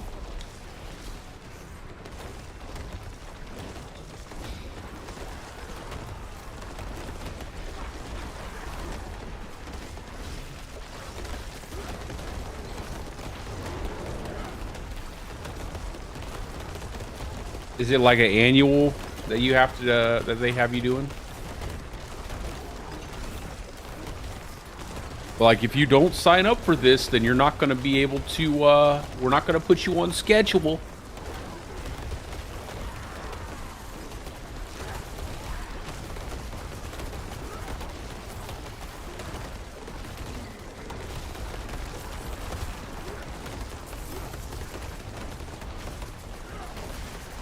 Yeah, a lot of places are doing that, like annuals.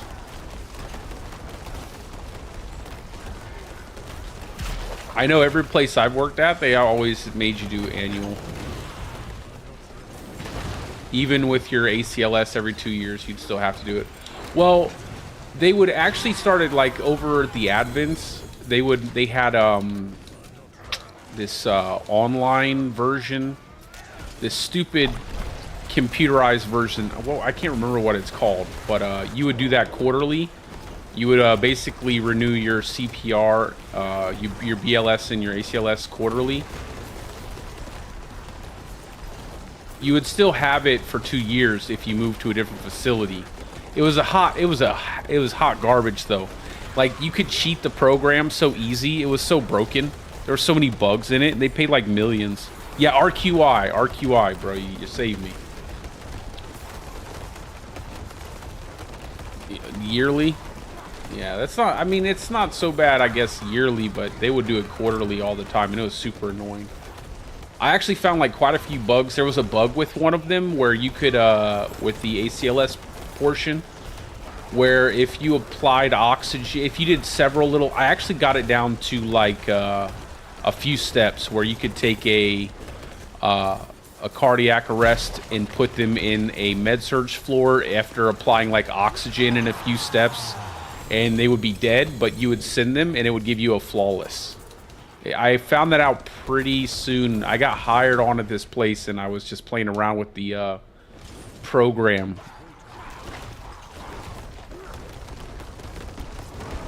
Yeah, it's such a joke, bro.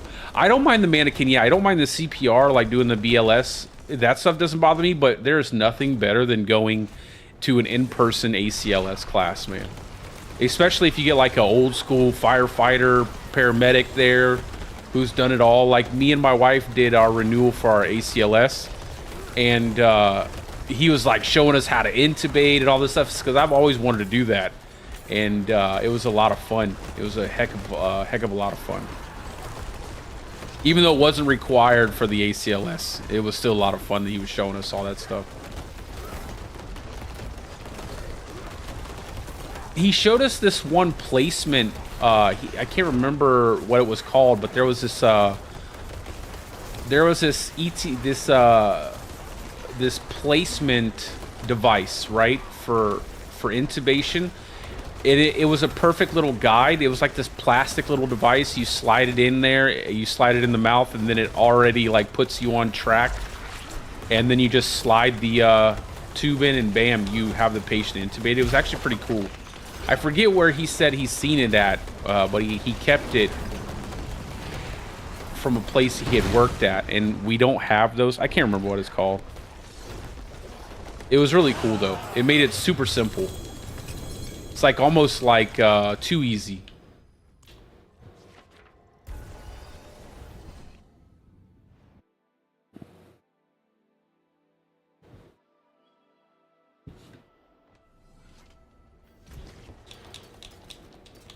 It was like this little plastic device. It just kind of like had a small curvature to it. And it had an opening where you could slide down the tube. It's pretty cool.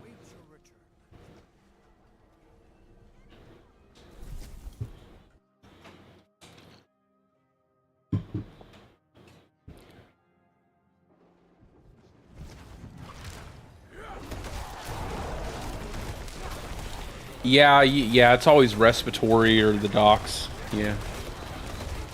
They compartmentalize that stuff a lot, though. Nursing, yeah, you don't usually do anything like that.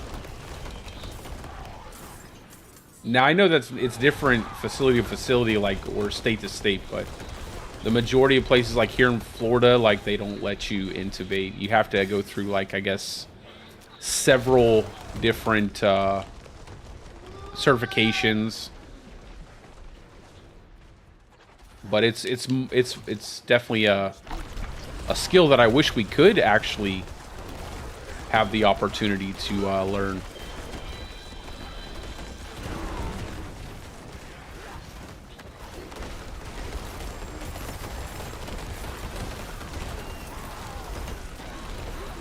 I know I've heard plenty of stories about even doctors who are like really terrible at doing it. They can't really. And I've actually seen quite a few respiratory therapists who get in really heated arguments with doctors because they're not very, they don't know what they're doing. And they're like too hard-headed to listen.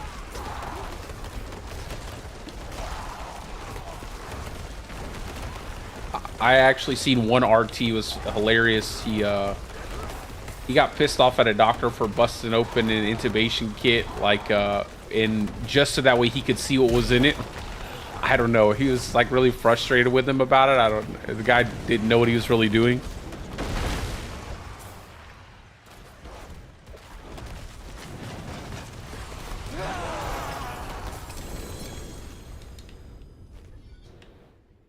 I always think it's funny what people think doctors do versus what they actually do.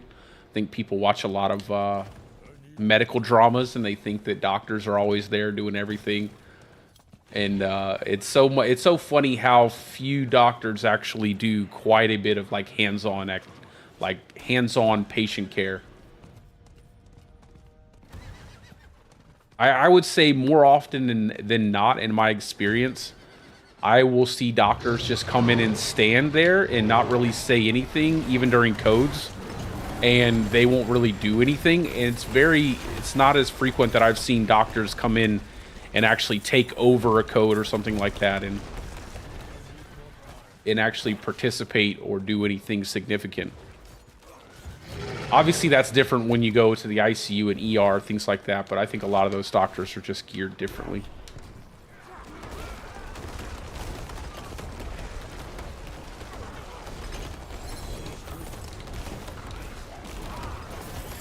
Like, my wife worked in neuromedical ICU, and a lot of the intensivists there, they were really good. And they would obviously, know what they're doing. And a lot of the doctors, when they would come in, wouldn't even, like, if they were rounding on their patients, like anything the intensivists would do, they wouldn't even touch it. Like, they would not touch any of the orders, things like that. They would always defer to them.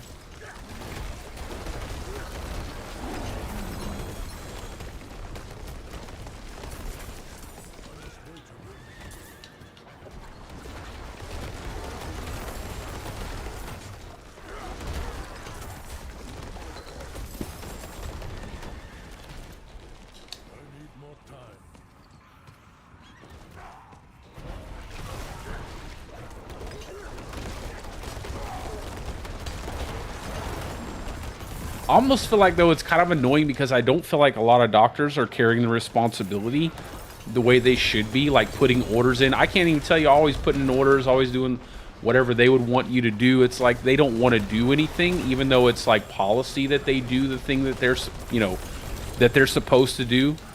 Even if it's a very complicated order, like they should be putting it in, they're not really putting in the orders. They're charting. I've seen a lot of doctors charting really bad. Like, they're charting things on patients that you wouldn't even... You can tell they haven't even been in the room and actually, like, put a stethoscope on the patient. Or maybe even talk to them. Or even seen them. I've had doctors chart wrong sexes on patients all the time. That's always annoying.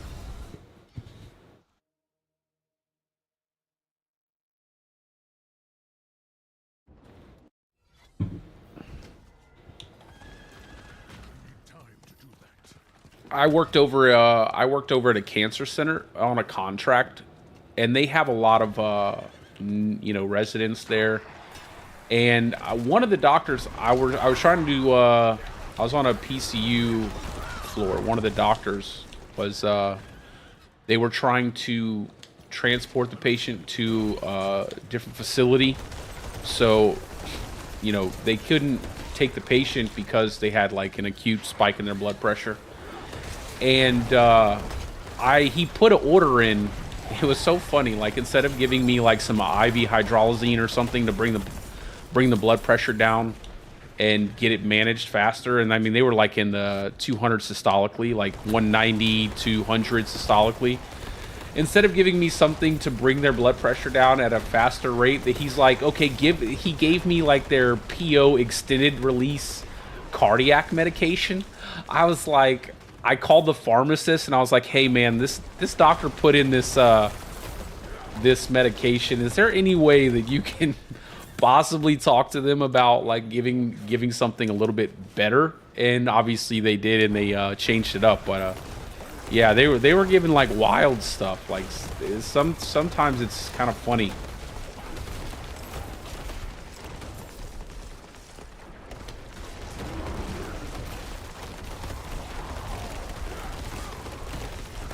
Yeah, it's definitely a lot of copy pasting.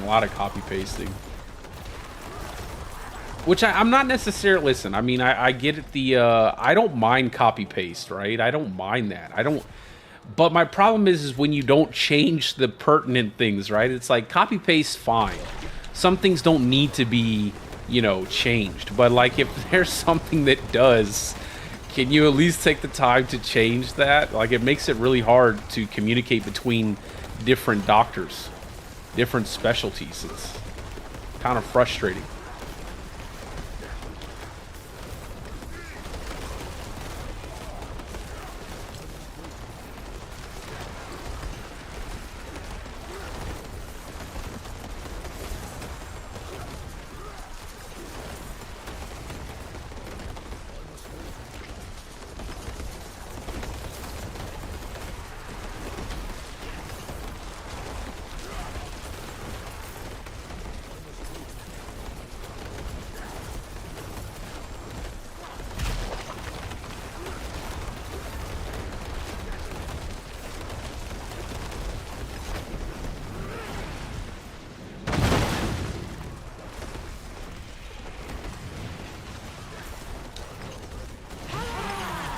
Ooh. That was fast. Fallen and slay demons.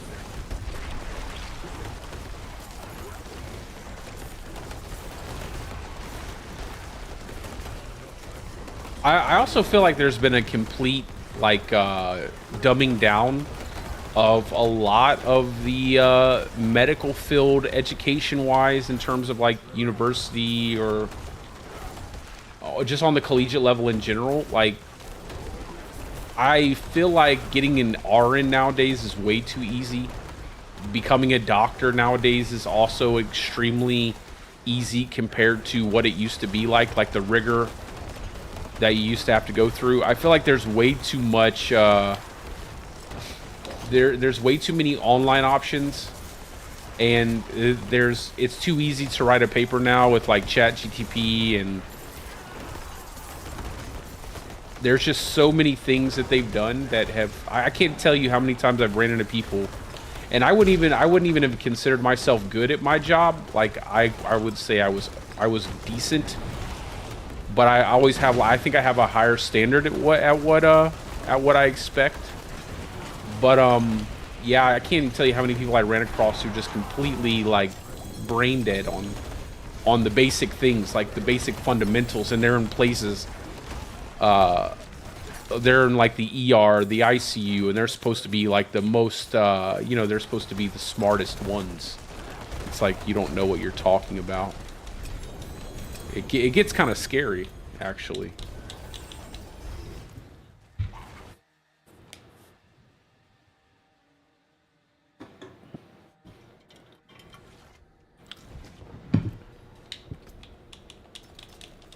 like things that will happen to people that they'll just kind of let go and not really pay attention to. I can't even the simple things, man, like simple things like tracking patients' bowel movements, stuff like that. It's like I can't even tell you how many times that's led to significant complications with patients just because people wouldn't order a stool softener. It's pretty crazy.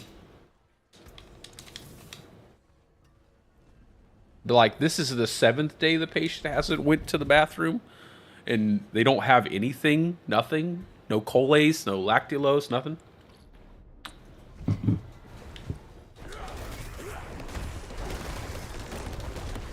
It's like, how many days have they had diarrhea in a row and you guys haven't sent in a stool sample? Oh, okay, cool, cool. And they're on antibiotics actively? Oh, all right, nice, nice.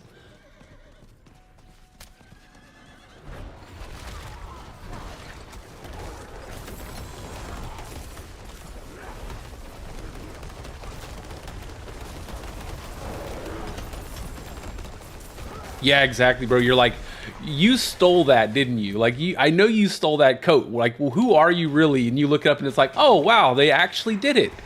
And it almost makes you think about yourself like, what am I doing wrong? I need to go become a doctor. This shit seems easy.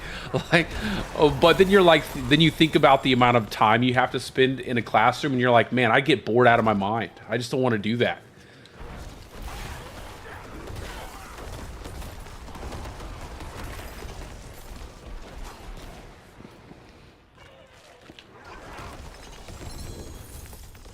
I think one of the ones that gets me too is like just it's just the simple stuff like that, like bowel movements and patients, you know, peeing. I can't tell you how many times I've come in on shift and I'm like, hey, has this patient actually like peed today, like since they came back from surgery or something like that? And they're like, I don't know. Maybe I asked the tech, and I'm like, well, wait a second, like, do you know? And then you go in there, you bladder scan them, and they're sitting there with like a liter of urine in their bladder, and they're just sitting there, like, you're just like, why are you even here? You're not even doing your, like, let me go ahead and fix this before the patient's bladder ruptures or something like that. I actually had that happen. I was a supervisor at a place, and this patient had a neurogenic bladder. I believe that's what they had. I believe that was the case, and no one had charted a urine output on the patient in, like, I don't know. It was quite a substantial amount of time, and I went over there and I asked the nurse, and she said, no, the patient doesn't have a Foley catheter or anything. And so, like, we ended up talking to the doctor and getting an order for it. We put the catheter in, bro, and it just starts pouring blood into the catheter bag. And I mean and I'm not talking about a little bit of blood. I mean, I'm talking about a lot of blood. Like, and I'm just like, what is going on? Like, in your thought process, this is one of the most basic things you could make sure of. Like, you could make sure that the patient is, you know, and I don't think a lot of people think of it as a serious thing, right? Because it's just common, right? We go to the bathroom, it's no big deal, but people don't realize you can literally die from not going to the bathroom. You can die from not peeing. You can die from, you know, not going, you know, poop. And I don't know, maybe it's like this weird disconnect from people. Like, they just don't understand the severity of it after it reaches a specific amount of time.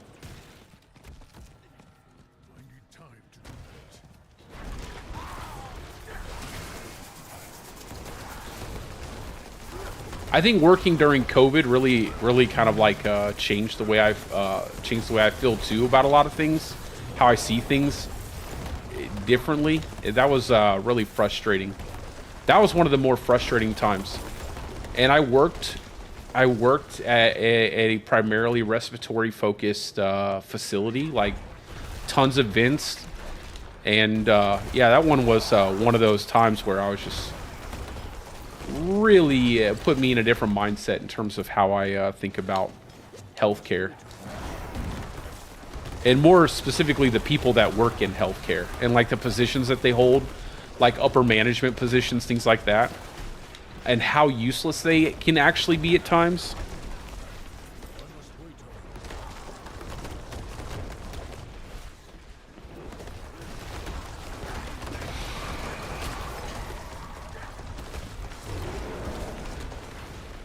I had a boss, and she was like, "I'm a 11 years ICU nurse. I know my stuff." Yeah, the first day she worked on the floor, she was trying to turn off a call light and hit the code button, and I'm like, "Yo." Yeah. I'm like, you definitely don't want to come out of your office. Like, I can tell, like, you're one of those people who definitely do not want to come out of your office. My wife was working in the ICU at the time. She had just gotten into the ICU, and she had a boss who literally said that, and mind you, you know, during that time, it was so hard to find staff. People were either leaving to travel or just leaving healthcare in general. And she's like, she was supposed to come in to help with patient care and stuff. And she's like, I gotta feed my horses first. And the lady literally comes in at the end of the shift, and she's like the manager. She's the manager of the floor, I believe, was the story. She comes in at the end of the shift, basically when everything's pretty much died down, and she started putting away Christmas decorations, bro. Like, she started putting away decorations. I think they either fired her or she quit. But yeah, she didn't want to touch patients, and it's like, bro, you have the same license I do. Like, why don't you want to do patient care? And it really kind of put me in a bad place. Like, typically I don't have an issue with authority. Like, I don't mind authority figures, and I don't mind giving the respect to people that they should, you know, that they deserve for working their way into a position that, you know, is relatively difficult. But I find too often that in healthcare, it's just too cliquey. People are putting their friends in positions. People are putting people in places of responsibility that they don't belong in. And you end up with people who should be able to do your job. Like, that's what a manager's there for, right? A manager is supposed to be able to do your job, and they're supposed to be able to do their job if anything gets crazy. But what you end up with is a person who has no idea how to do any of the job. Hey, what's up? What's up, Moon? How you doing? And they're telling you what to do, and it's like, wait a second, man. If you don't know how to do my job, and you don't know how to do your job, you probably shouldn't be telling me anything. So I guess, I don't know, got kind of jaded on that. Even as a person who worked in a supervisor position, like, I'd always do my very best to, you know, help people out, keep my skills sharp, make sure I didn't lose anything. Like, we even had to have pals, like, for some reason.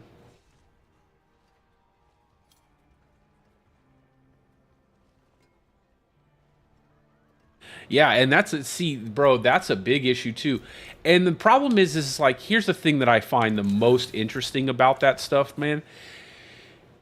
A lot of these people will continue on to get their bachelor's, their master's degree, and even become nurse practitioners, and they've never, like, you'll become a master's degree nurse, and you won't even have time, as you'll still be a baby nurse, right? They'll be 2 years into their nursing career, and they'll have a master's degree. They'll be 2 years in, and they'll have a nurse practitioner. And I'm like, what do you even know? Like, how do you even know what you're doing? Like, you don't know anything. And you're like the masters. You're doing education. Now you're a manager. Now you're this, now you're that. And it's like, you have no idea what you're actually doing, and you're telling other people what to do. Or you're even or you're even writing orders. So it gets crazy to me.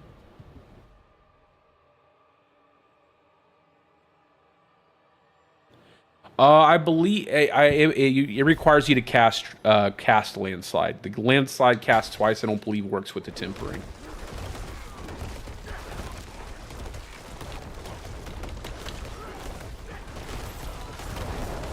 I think it only works with casting it and not with trample slide. At least that's from my testing on the PTR.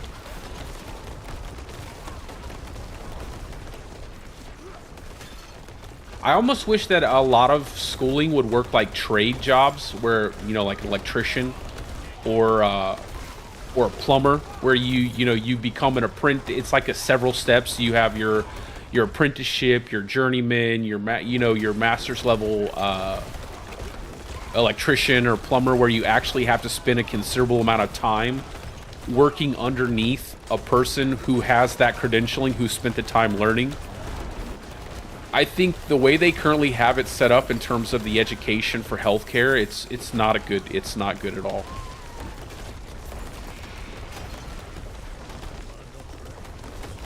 Yeah, but my damage is so good. Like, I don't worry about it.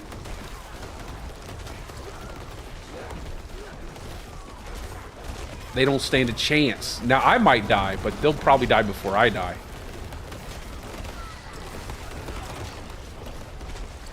And I haven't really fiddled with my gear either, so.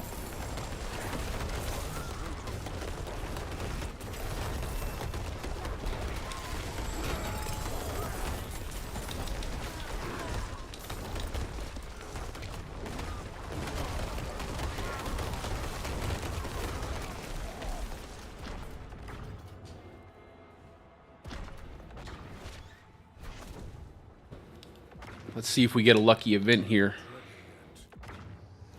We do not.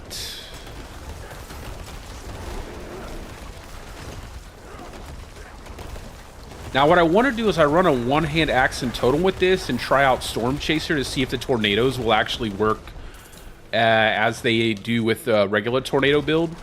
And I think if they do, that's probably going to be the best way. Plus I want that extra crit chance I get from a totem. I think I'll probably get more benefit out of that because it's going to be hard to pick up crit chance because I'm going to be pushing more into damage to distant enemies instead of picking up like Earth Skill crit chance from my temperings. And I would like to pick up maybe a little extra attack speed, and I think by using one-hand axe and totem I'll get that attack speed that I want. And I'm not really getting much damage out of my well, I'm getting plenty of damage out of my Earth skills. I think it's just getting more casts on your tornadoes.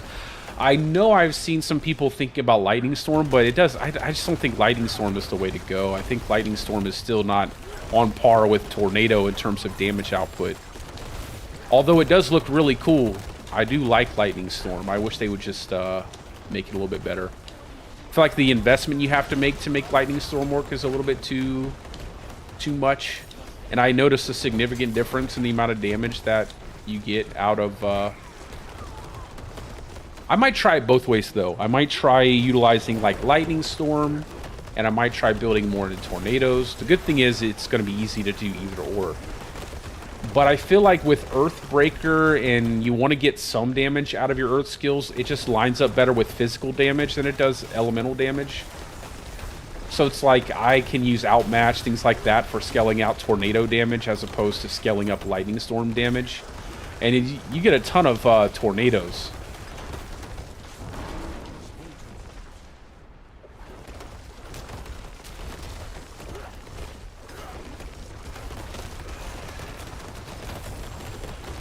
Probably Earth Skill crit chance, I would say. If you're going a Trample Slide build that uses Nature's Fury, damage to close enemies would probably be the best choice, like damage to closer distant enemies to buff up your Thunderstruck node. But if you're not going a Nature's Fury build setup and you're going just like pure crit chance Earth Skill setup, then I would go Earth Skill instead of Petrify, run Earth Skill crit chance. That would probably be your best bet. Wait, no, that's a different tempering. Let me look at it though. I noticed there's not really a lot of good Earth Skill temperings for weapons if you don't have a double cast. I'll look at it. But you probably still want to run Petrify. Petrify duration would probably still be the best one. Let me look at it real quick though. They need to have more temperings for Earth skills outside of just double cast. Like, they need to have something really good for Pulverize outside of increased size. I feel like the size is cool looking, but it's not, you know, Pulverize is already so big that you don't really care for it. I would rather have something that, like, lets you overpower more often or something like that. And then, you know, maybe give different temperings. Lightning Storm definitely needs a different tempering as well. Like, duration is terrible. But it's the only one you have.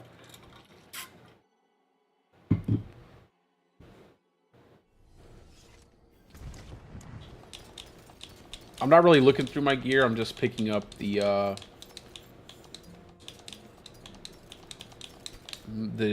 greater affix rolls.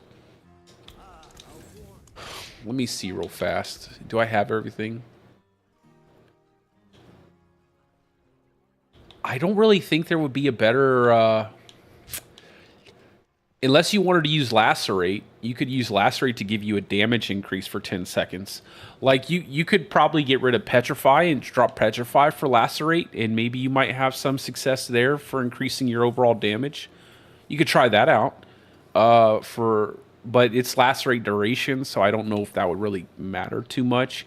It does work really well because you're scaling crit chance and crit damage, so you end up with a pretty hefty damage bonus. Like, you get the stacks pretty easily. So you could probably try that out. If you tried out Hurricane maybe too, you could might try some Hurricane setup, maybe Hurricane duration. Yeah, I mean, Druid in general is really limited right now, brother. I mean, you got to think about it. This class is entirely limited to double cast affixes and the Thunderstruck node. If you don't have those two things, your build is basically not going to do anywhere near the damage that any other thing would do if you had that. So Druid is incredibly limited, and not just limited by that, but you're limited to Shepherd's Aspect too, outside of something like Wind Shear. So every single build outside of like Companion Wolves and Wind Shear, you're basically just running Shepherd's Aspect and all three Companion skills. So it's really limited, and it's unfortunate, but it's, you know, it's like I said when I made my PTR content, it's exactly what I expected. But yeah, you could try something like Hurricane duration if you could fit Tempest on your build and run like a hybrid Hurricane / Trample Slide Thunderstruck node kind of crazy thing there if you want to try something like that out. You could also try out Laceration and see if you get any usefulness out of the buff from Laceration. Or Lacerate, I should say, not Laceration. Other than that, yeah, Petrified Duration would be the only way, and they nerf the hell out of these Elemental Surge abilities, so I don't think these would be very useful. You could try one out. You could see if it's something that you might find useful. Maybe get like lightning damage or something like that and see if it scales with a Thunderstruck node or whatever you're building. You might try something with Elemental Surge, but I don't think you could really get anything else out of that. Yeah, so if you don't feel like changing it up, Petrified Duration will be the way to go. But I think you might have the most benefit out of trying to make some kind of Hurricane setup. So you might try to fit that in your build, especially if you're using Nature's Fury and you're still getting that Thunderstruck node powered up. You'll get a lot out of having Hurricane duration and fitting Hurricane into your build. If you can also fit in Tempest, I think that would probably be pretty useful. Especially because you're always up close. You know, you're doing your trample slides, you're up close. You get, you know, kind of sets it up perfectly there. Like, give me just a second, guys. I'll be right back.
All right. Yeah, no problem, brother. Absolutely.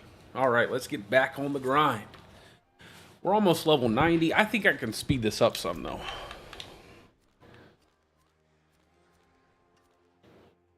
Oh, I need to do that leash. Bro, I got to get some... I definitely have to get some prisms, man. Just go ahead and preemptively use that and grab an incent real fast. None? You gotta be kidding me. What am I missing? Oh, bundled herbs. Yeah, I haven't really been picking them up. That's okay. We'll have to start focusing on picking up some herbs. Dude, I love Desert Underpass. I wish we could craft the nightmare sigils that we want to run. Even if it costs like a little bit extra, it'd be nice if they had an option for that. Like, I'd run just Desert Underpass all day long.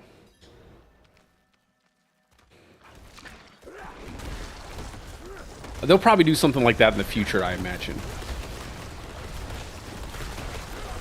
Another thing I want to... I'm trying to figure out if I want to run Tremor Mode or if I want to run the extra landslide pillar. That's also something I want to figure out. I'm not sure yet. I'm not certain if I'm sold on one or the other. I like the crit chance you get for your earth skills and stuff, but I might want more chances to get tornadoes. It's just unfortunate that it doesn't work on bosses until you stagger them. But the good thing is landslide typically staggers really fast, especially in the beginning of the fight. So you can probably get quite... Look at all the tornadoes, bro. I know, oh man, them tornadoes are crazy. I definitely want to get Storm Chaser on the build. Although the tornadoes seem to track pretty well that come out of here.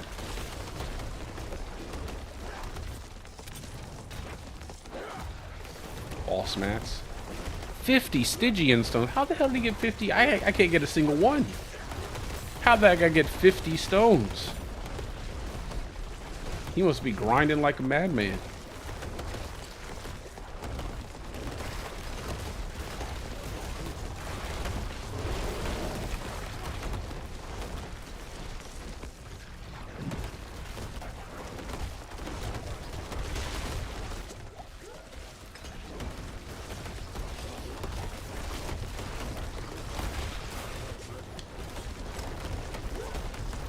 I can't move.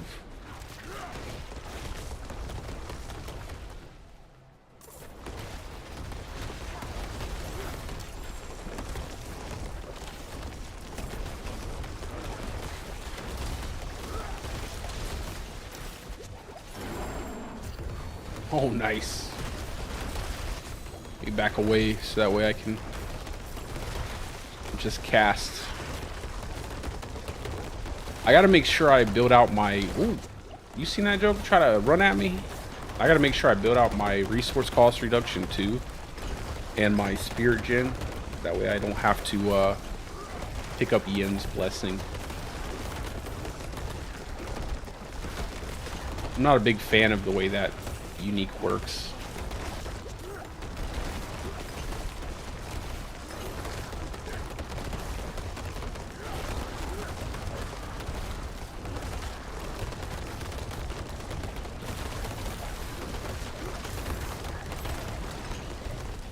I also feel like they need to retool Bloodhound to actually work like the aspect.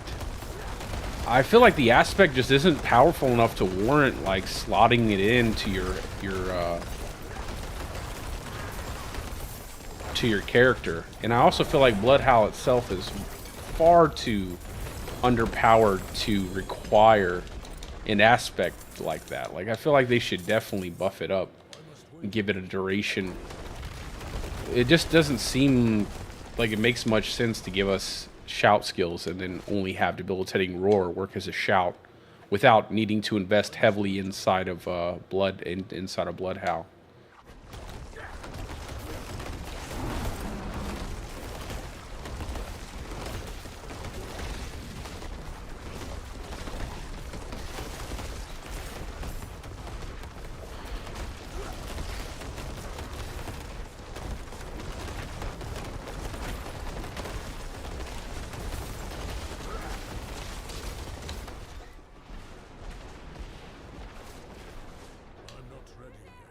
Ah, I hate that one.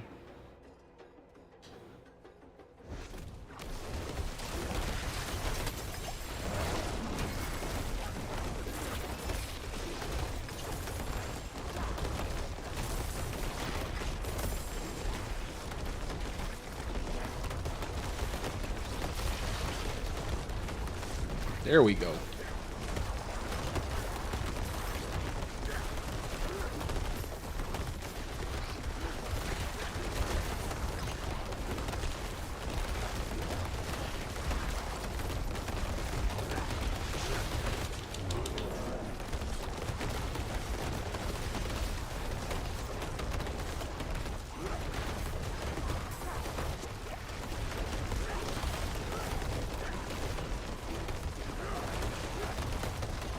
These are always so good, man. I wish I could get these events to happen every single dungeon. It makes leveling up so much easier. Pulverized, this setup is pretty good for it. Anything that uses the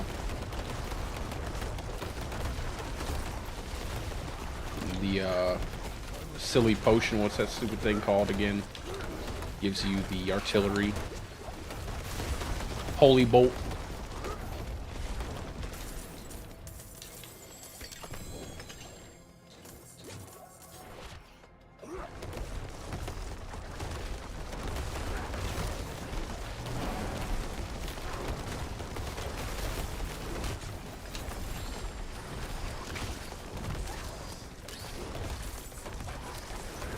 I'm gonna start a petition for like less explosive stuff on the ground. I'm so tired of all the exploding stuff.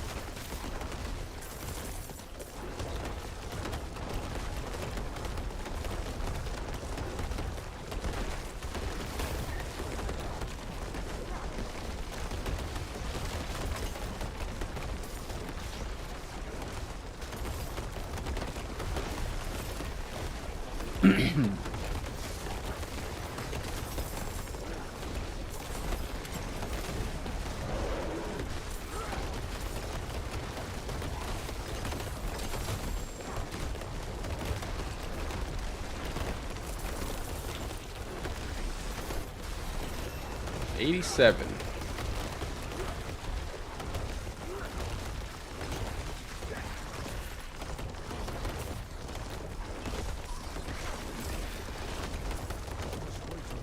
I wonder if I should use exploit. I don't really want to get exploit. I'd rather get like a couple decent, like one roll on a gear piece that gives that vulnerability chance. I don't think a lot of people are using that affix, but it's really good. Getting that chance to apply vulnerability for 3 seconds on a lucky hit. It's like 20-something%, but you can get a greater affix on it. It actually applies vulnerability pretty consistently, especially because her landslide has all the different, you know, you got lightning storms going, you got tornadoes going.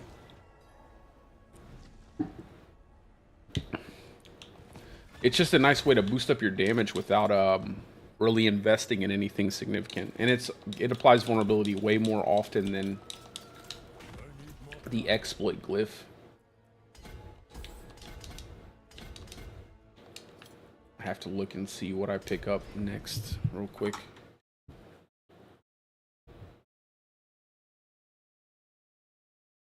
I think I have Ancestral Fortitude.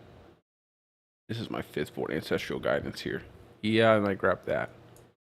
Okay.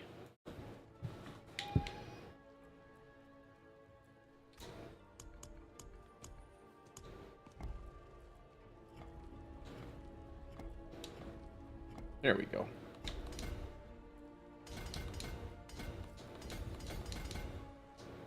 One, two, three, four, five. 5 more points. Oh, nice. The game listened to me. Gave me another desert underpass. Give me another one after this one, too.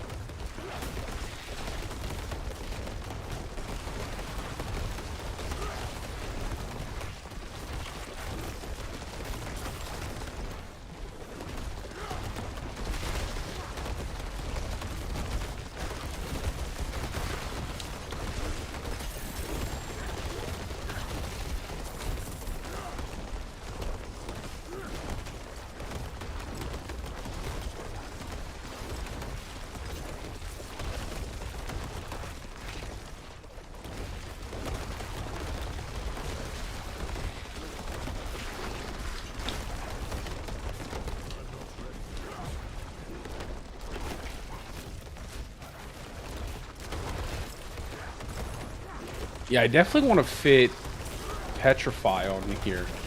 I hate those suppressor enemies, so I think it would work out really well if I could fit Petrify on this setup. I would just need to get rid of Wind Shear. If I could get rid of Wind Shear, that'd be really good. And then possibly even be able to get, I don't know. I'd like to be able to reset Debilitating Roar more consistently. But I don't think that's going to be able to...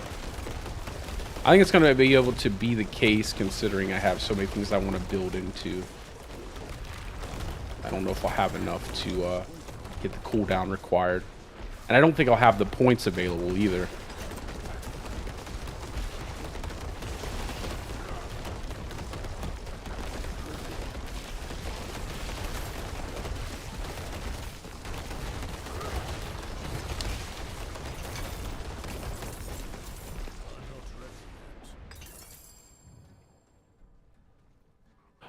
Yeah, man, I just don't think they put a lot of effort in. I don't think they put a lot of thought into how some of the temperings would actually function.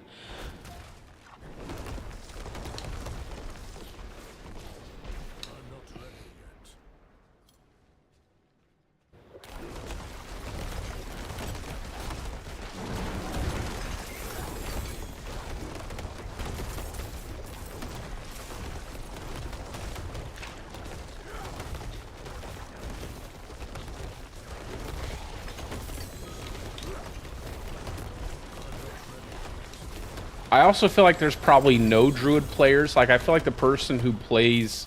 I feel like the person who balances the Druid class probably doesn't even play the class. Because if they did, they would realize how pigeonholed the Druid class actually is. I feel like it's a class that doesn't get much play time over at Blizzard.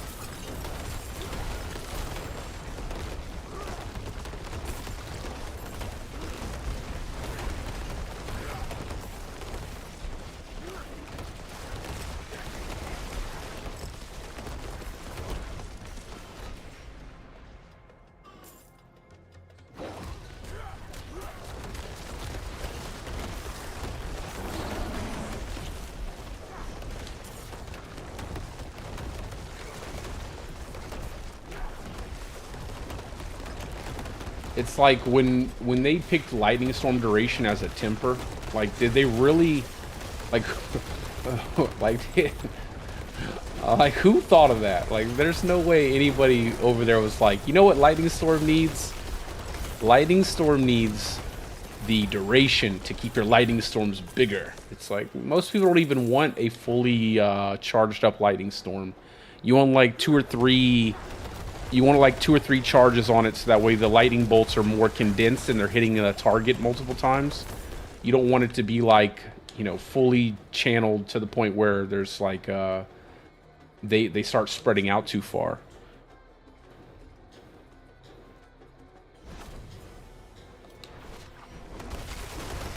It's even like pulverized size. It's pretty cool, but pulverized already is pretty big already, so giving it more size just is it's redundant. It doesn't really do anything good for the skill. It just makes it a little bit bigger.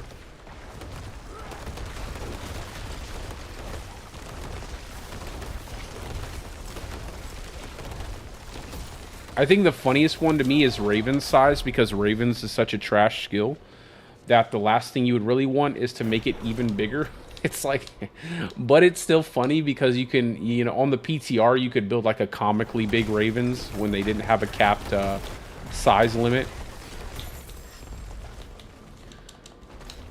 You could build like this massive Ravens AoE that did absolutely nothing, but was, like I said, pretty funny to see. Of course, they would give me Mother's Embrace.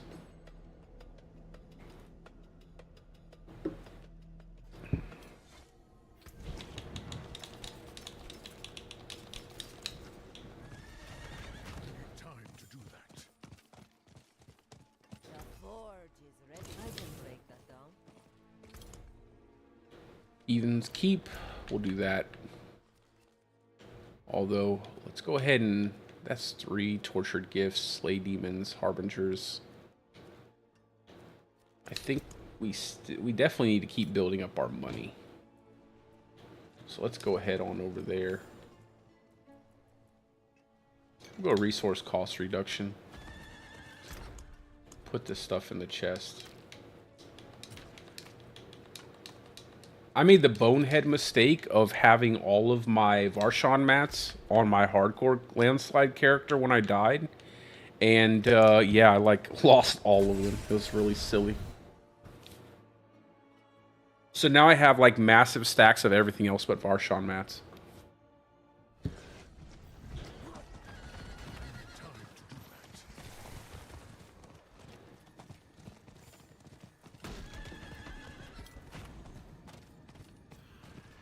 Oof.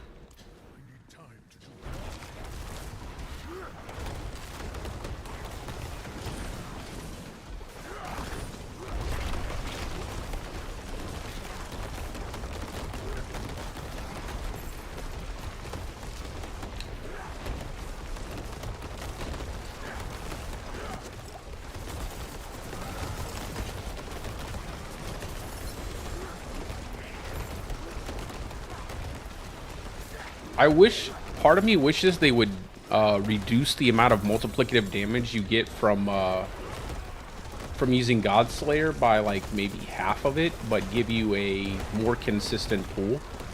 I think that'd be pretty nice. Like give it like a 6-second cooldown, but remove the remove some of the multiplier. And so you end up keeping, you get the multiplier more often, but you also get the CC more often. I think it'd be funner to play like that, because I like the pool that it gives you for clearing out trash. The multiplier is nice, but I don't really feel it as much.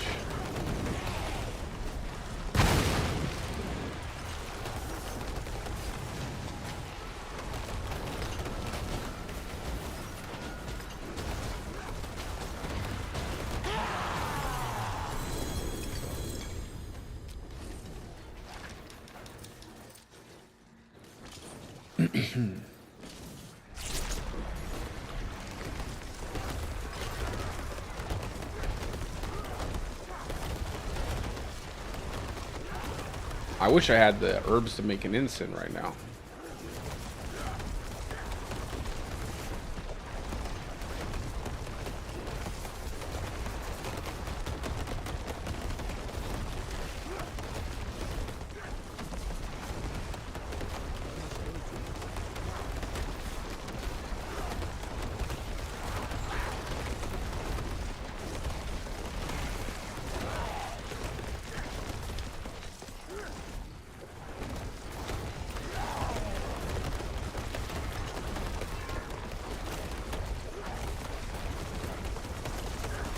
I hope in Season 5 that they give us the same amount of glyph XP that we're getting with the seasonal journey. This is legitimately like the first season I built out my character, had my glyphs ready to go, and it didn't take forever to run tons of nightmare dungeons. And even the lower tier nightmare dungeons feel pretty good, and the glyph XP you get from doing Beast in the Ice is pretty nice.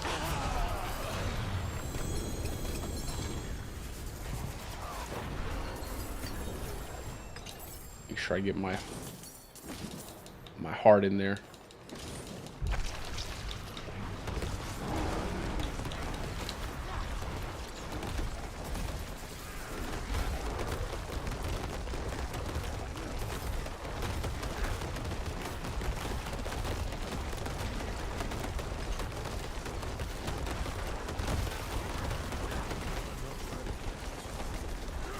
I think we'll do some leveling on my hardcore character in probably about like 45 minutes or so. Do some pulverize leveling.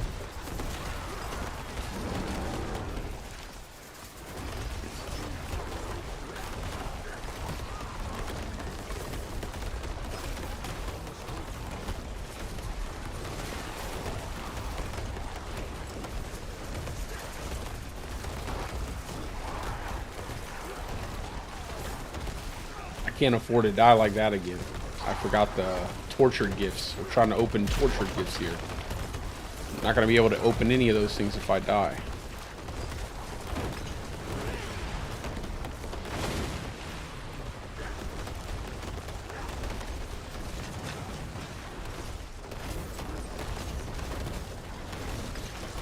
Yo, get away from me with the explosive little puddle there. I can't stand people. This event lets you troll people too much. They do that in hardcore too.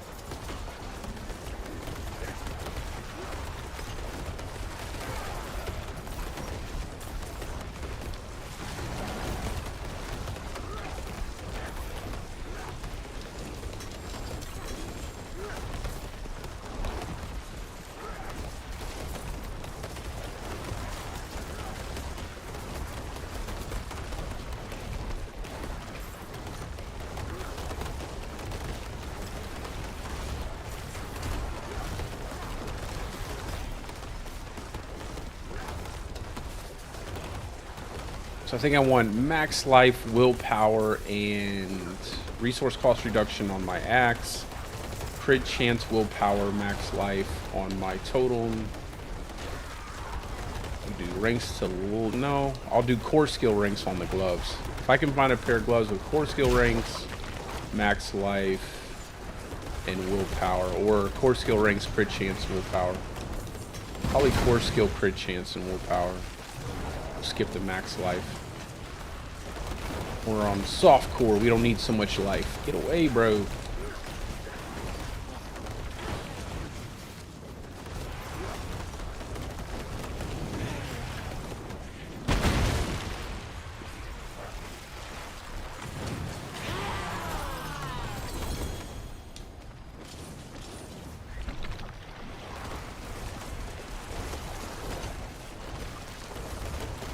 Oh, I got another unique. I've yet to get an uber unique out of anything out, and I actually haven't gotten one yet, but that's just because I haven't been really bossing much. But I've yet to get an uber unique drop out of anything that isn't a boss.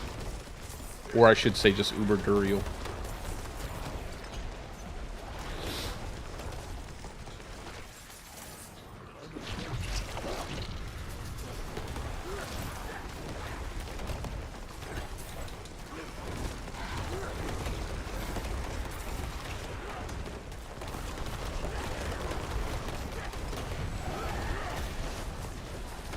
I got 2 hearts left.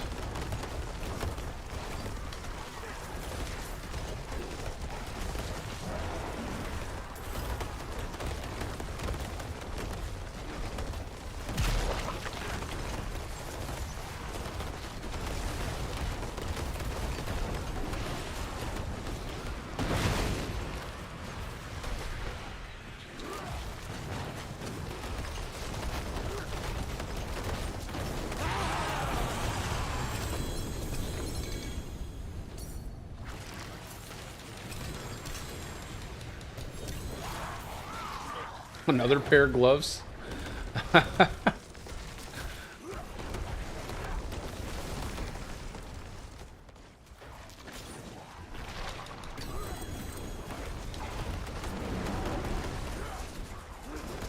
I bet those are Frostburn gloves. I've been getting so many Frostburn gloves. It's like the Vasily's Prayer for me this season. Just getting tons of that unique and nothing else.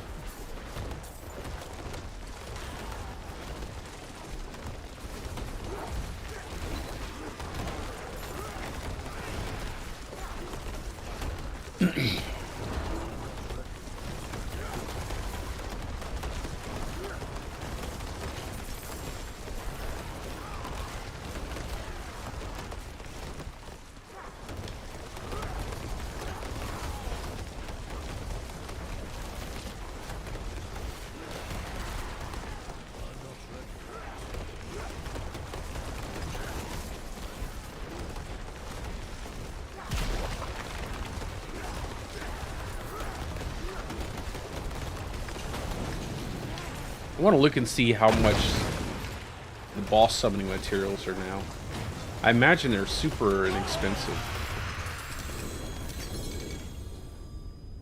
We got one more.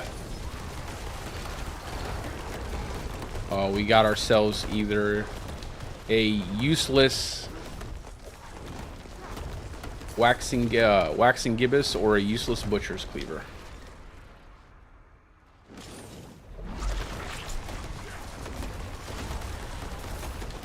Oh yeah, Fist of Fate. Yep, yep.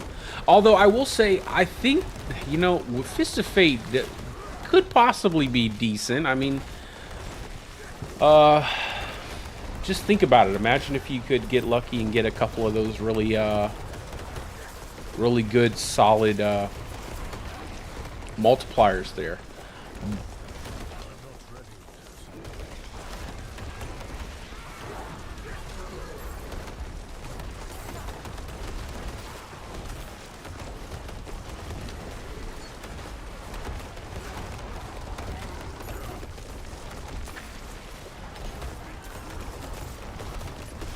I think it's an interesting unique. I just don't like the affixes on it. All the affixes are really bad. All the lucky hits. They still have to do something with lucky hit. I'm not really 100% on how they have it structured. Especially a lot of the lucky hit values on like the resource one, like 5% chance to restore your resources on your weapon or on a tempering roll. Like 5% is just so incredibly low. There's so many skills that have such a low lucky hit chance. I mean, it just doesn't make any sense. Lucky hit definitely has to be more dependable. Like, I'm fine if it scales differently than crit chance, but it definitely needs something.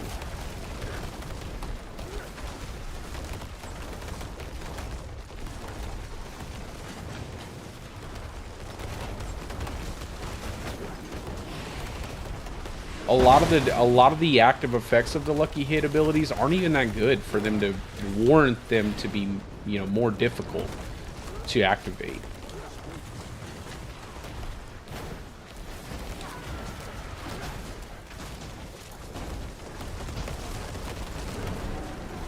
Let's go ahead and absorb the hits.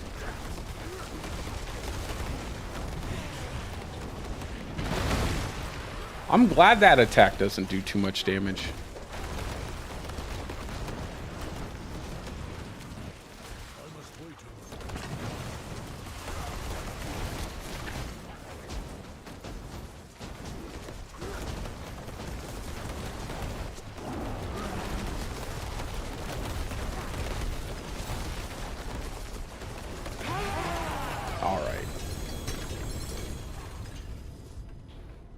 Let's go ahead and go back, and this will help build up my codex anyway.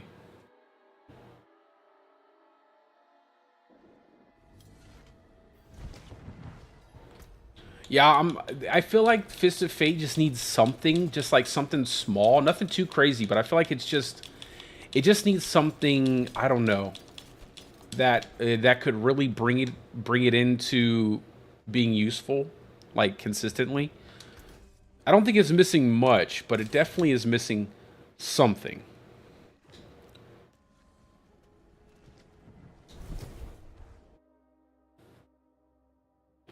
Yeah, this is exactly the same with Frostburn.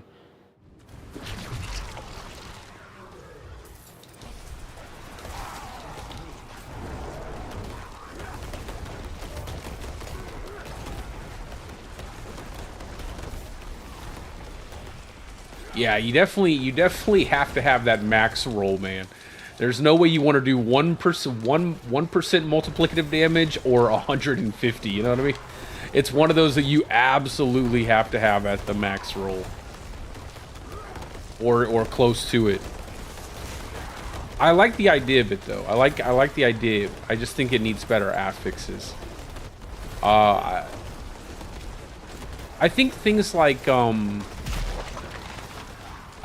like Frostburn, things like those gloves, and a lot of other uniques would be really good. And I've said this so many times, but I think that they need to make CCs affect bosses to some degree. There's so many aspects of different builds that aren't good because they simply can't affect bosses. Like Earth Skills, for example, with damage to crowd control enemies using the Earth and Devastation node.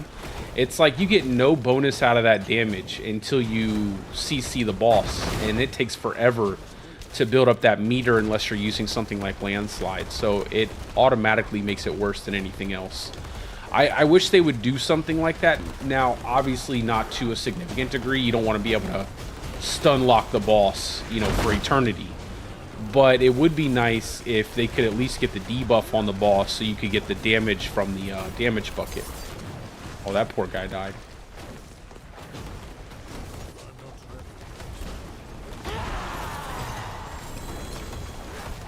I think that would make a world of difference for like earth skills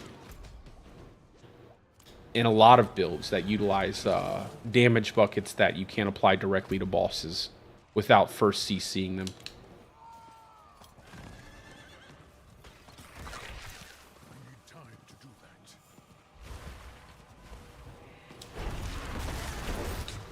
Hey, if it's fun, it's good. That's all that really matters at the end of the day, man. If it's fun, it's good, because you're supposed to be playing games to have fun.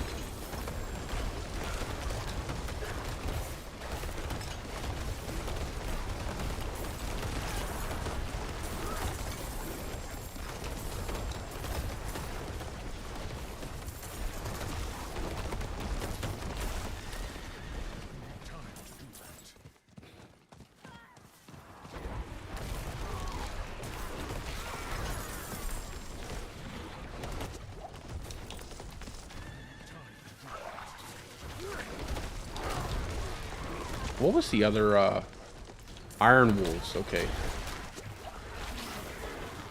Iron Wolves. Be on the lookout for, oh.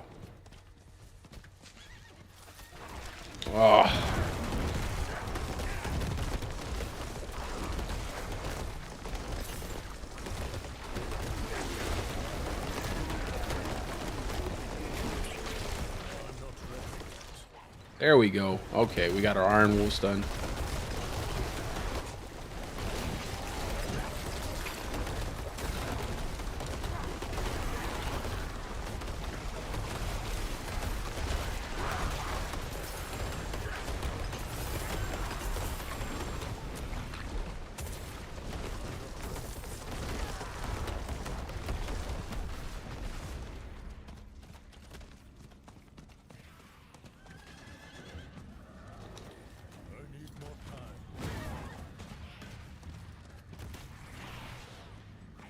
Go, go, go.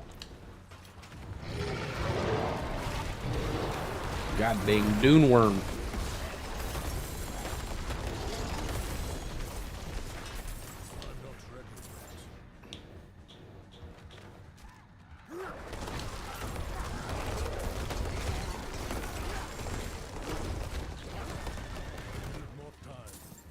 Oh, the trail of gold. There was a treasure goblin.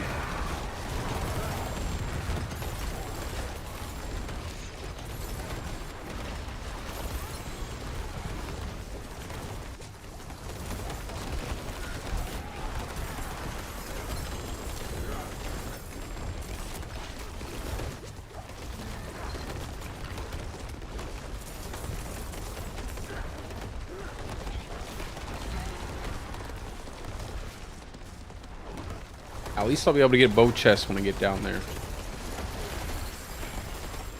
I'll just save up my roar for the Hellborn.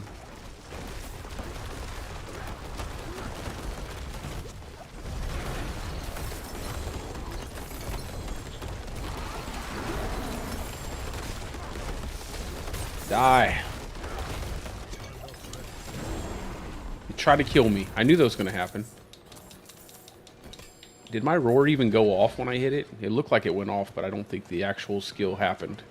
That's happened a lot, too. Using the skill, then the animation goes through, but the skill doesn't go through. It's happened a few times in really, really bad situations.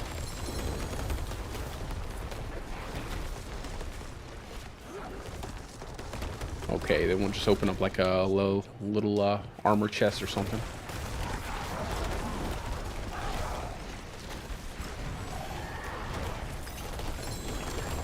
Oh, yeah.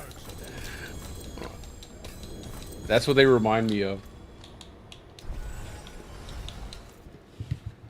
Although you could call them trimmers, but they look a little bit different than the trimmer worms. Well, they look different than the dune worms too, but.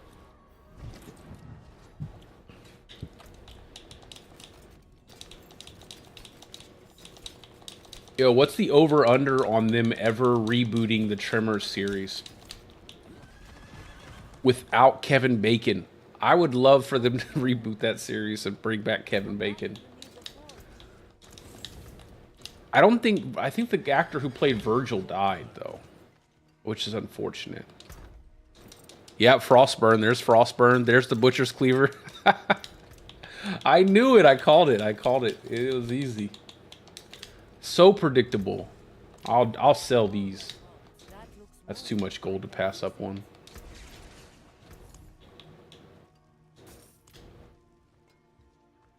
You know what would also be pretty interesting too if they did that? There are a lot of boots like the Pentium boots that give you that multiplier if enemies are affected by the frost path. Those boots would immediately become good if the bosses could be affected by CCs. Or at least be debuffed to the point where those specific damage buckets could apply. I forgot to use some of my obbles.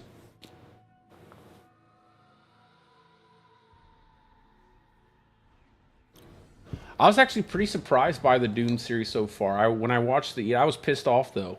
So we have HBO, the HBO Max. I guess it's called just Max now.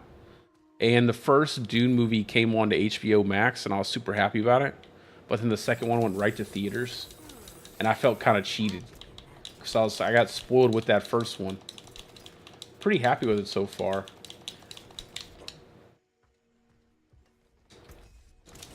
It's a pretty good series.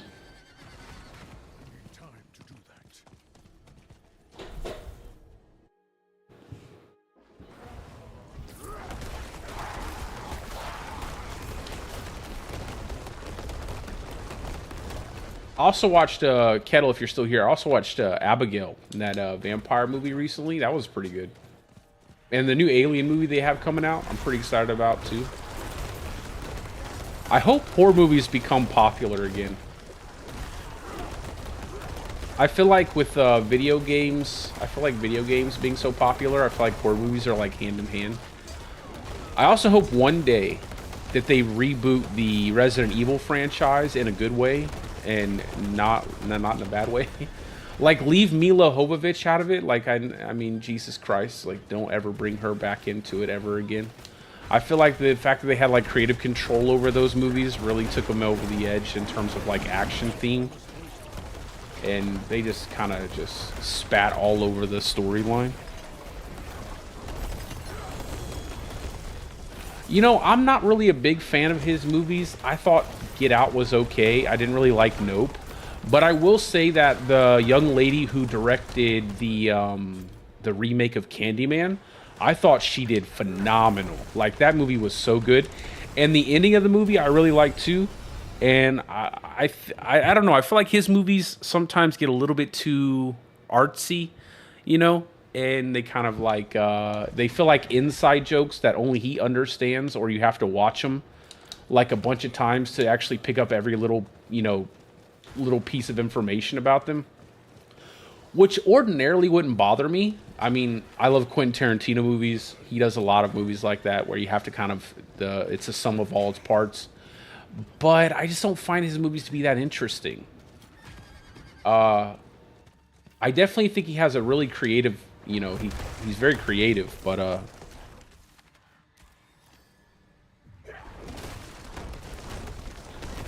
yo, I'm really excited about the new Deadpool movie. I'm happy that they're making it rated R.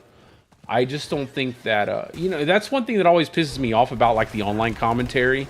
Like, people are saying, like, you know, oh, people have fatigue, like superhero movie fatigue. And I'm like, I don't really think people have superhero movie fatigue. I think they just are tired of bad movies. Because no one's going to see any movie nowadays. Like, plus, I mean, obviously, people are strapped for cash anyway. But I think it's because movies have just gotten really bad. I don't think it's necessarily that people are tired. Not while I'm in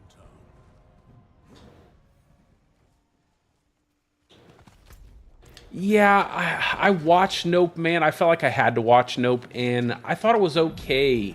I don't know. Maybe it's just me. I didn't like it that much. I didn't like it as much as what a lot of people did. And I know there's always like, you know, multiple meanings, and it's just like, I don't know. I didn't like Nope as much as as like a lot of people. I feel like it's just like Us. I feel like it's for people who like it, they really enjoy it. For people who don't like it, it's not good at all. Like, but I would say Nope was better than Us. And I felt like I really liked I felt like I liked the trailer for Us, and Us had me like super intrigued. But I feel like the execution just wasn't there for me. And I felt like the tone and the pacing of the movie was really off. But Nope was more consistent throughout. I don't know. I don't know. With something about it, I just don't think I don't think I really got that much enjoyment out of it. Yeah, that's how I feel like maybe, you know, honestly, Us ruined me on a lot of it, on other things. Like, I feel like Us maybe ruined me on Nope a little bit. But definitely I would say it's worth a watch. Like, for me, if I was to like recommend it, I'd say it's worth a one-time watch, and it's better than Us. But man, I really wanted Us to be good. He had such the trailer was so good. Have you seen Candyman? The remake for Candyman?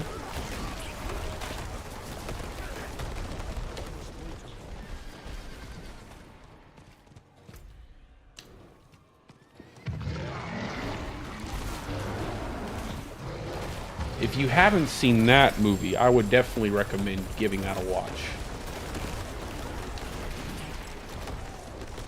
There are some things that I would have done differently if I had like creative control over the movie. Obviously, that's everybody though. You know, everybody has a different opinion of what they think is better, but overall, I think the movie was phenomenal. And I think the ending was a bit lackluster overall. Well, I wouldn't say like the overall ending was lackluster, because there was a part of the ending that I really enjoyed. But I think that how they decided to bring things, you know, bring things to a close, they didn't quite put as much thought into it as the rest of the movie. I felt like the ending could have been a little better.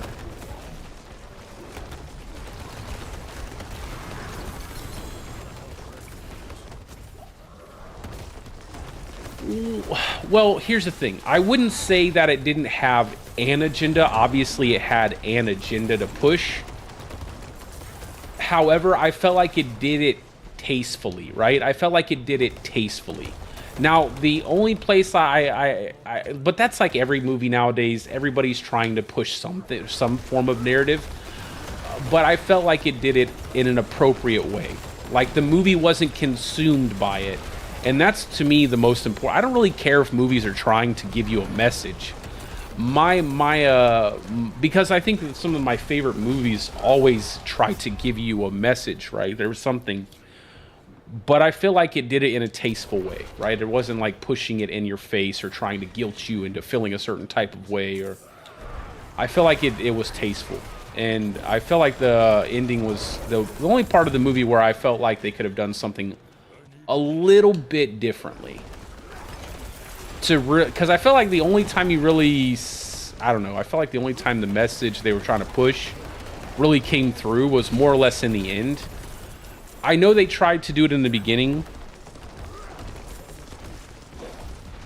With the character that they originally kill in the beginning of the movie.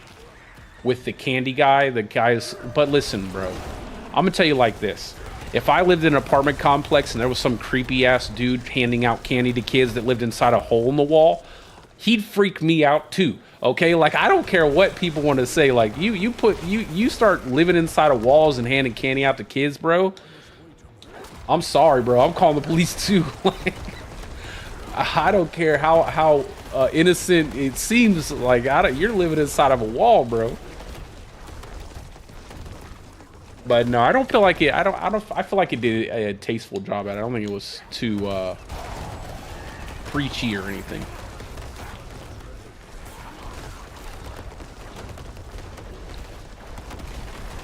And the actors I felt were really good. And they paid homage to Tony Todd. Like, that's all I care about. Like, they had Tony Todd coming at the end. That's what I liked the most about the ending.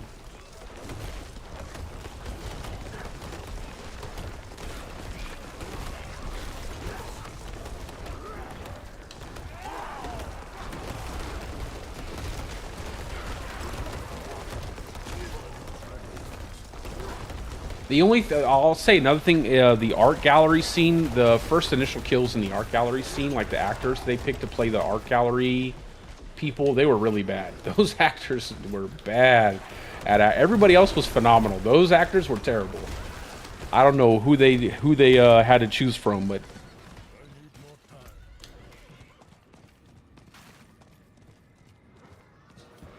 overall I really enjoyed the movie.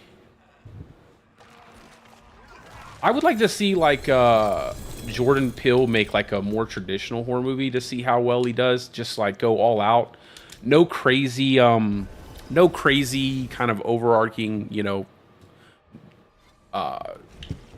idea. Just like a flat out horror movie with just straight up monster this and just like something really more, I guess, traditional in terms of because I feel like he has so much creativity. And I would definitely like to see what he could do.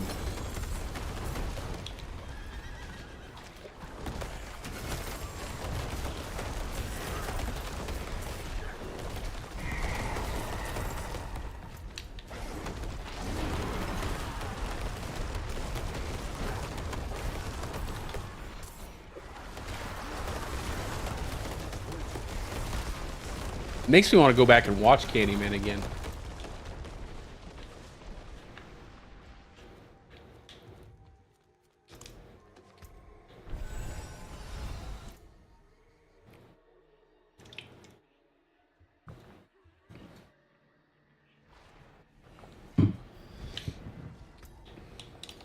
But the new Aliens movie is supposed to have like a lot of practical effects.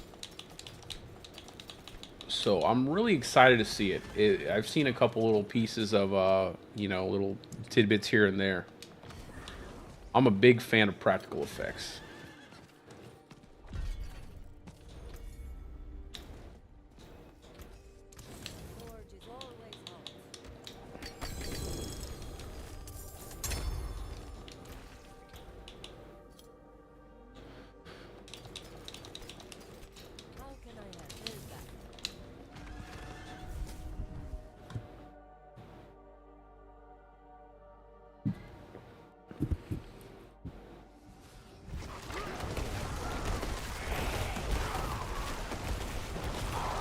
$300 demons.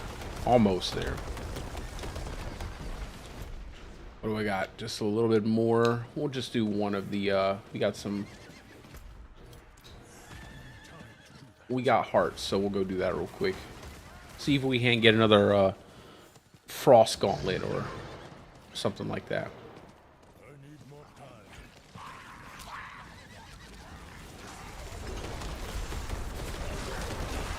I'll tell you one comic book movie I was really hoping they would do well on, and that was Blade. I had such a... The very first Blade movie was so good to me. Well, actually, both Blade 1 and 2 were really good. I hate the fact that Wesley Snipes isn't younger. I wish somehow that he could have been... there are quite a few actors that I wish were much younger now to play, like, superheroes. Like, I wish the Black Panther could have been Michael Jai White. Like, part of me, deep down inside, always wanted a Michael Jai White Black Panther. But we'll never get it.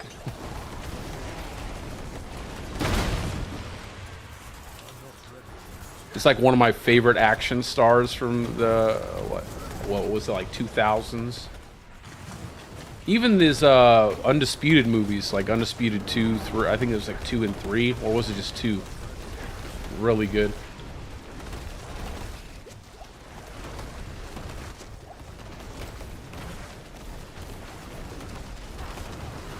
I must wait a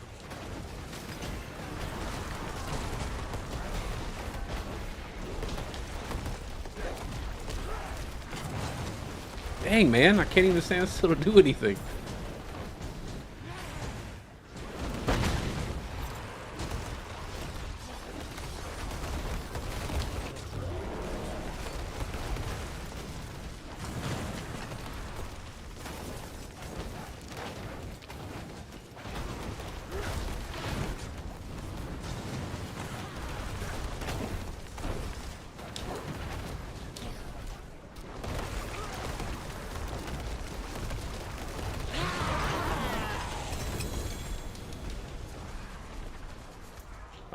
Let's just open up that chest and we'll go back into some nightmare dungeons.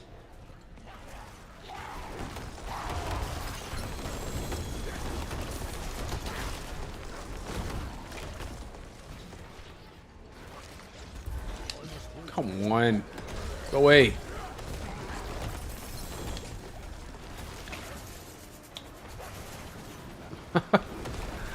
Okay, let me get out of here.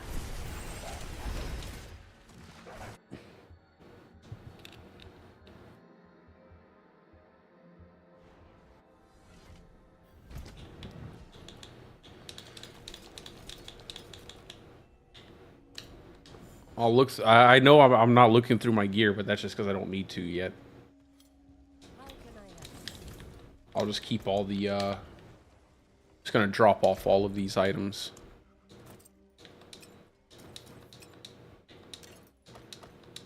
Wait, were those 925s? They were. Okay, yeah, that's why I have them. And then we'll put this over here. And we are good to go. Heathen's Keep. Let's do it. Let's put on, let's do attack speed. Why not?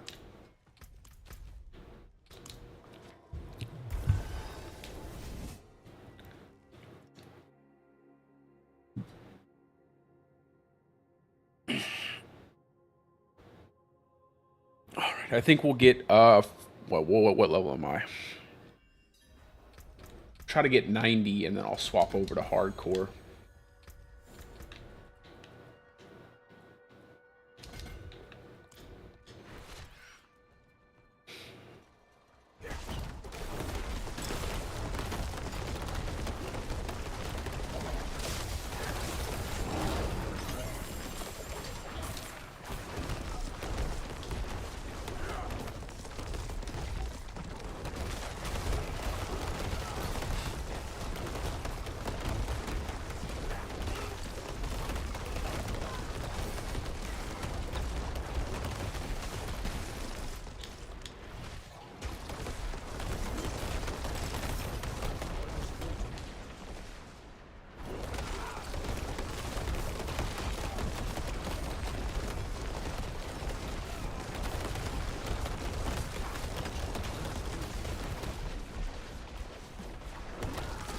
Ooh, I went the right way.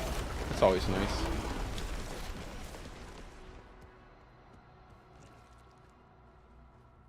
I must wait a moment.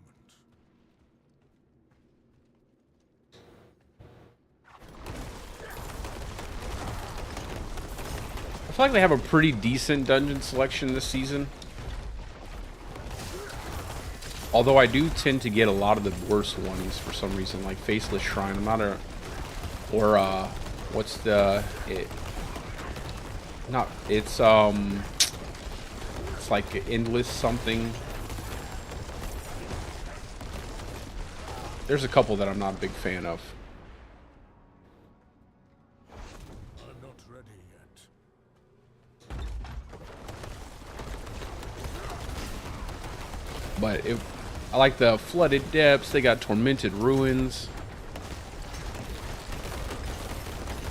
Carrion Fields. All those are really good. And then Desert Underpass, Sicario Caverns. or however it's pronounced. Sakoko, or I don't know. Circo Caverns.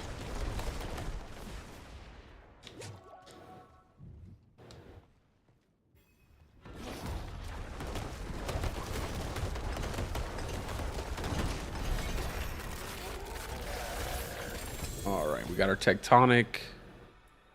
Let's level up our human in spirit. I think that'll be the best way to go.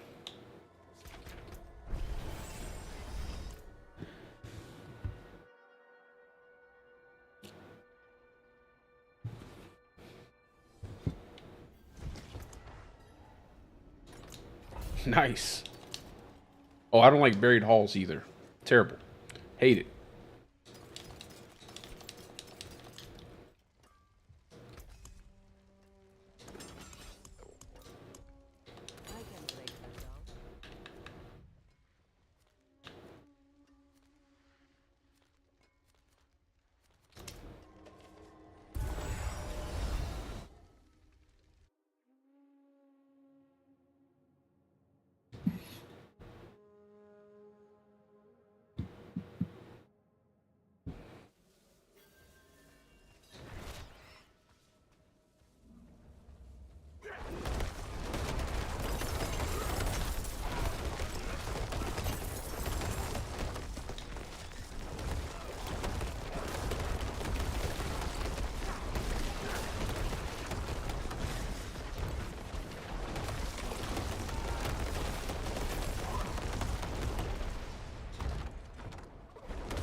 Dude, I hope they bring back the boss. What's the stupid boss from season 3?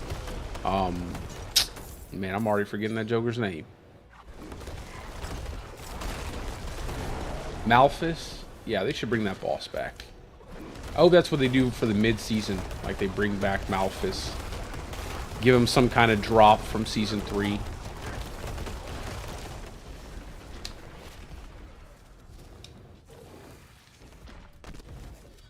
I'm not ready yet.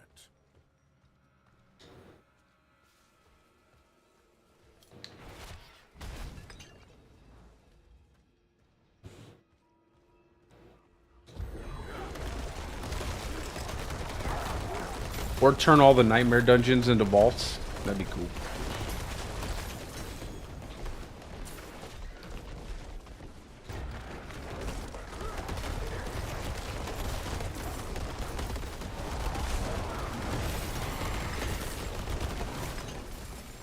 Do we just go straight? I think we just go straight.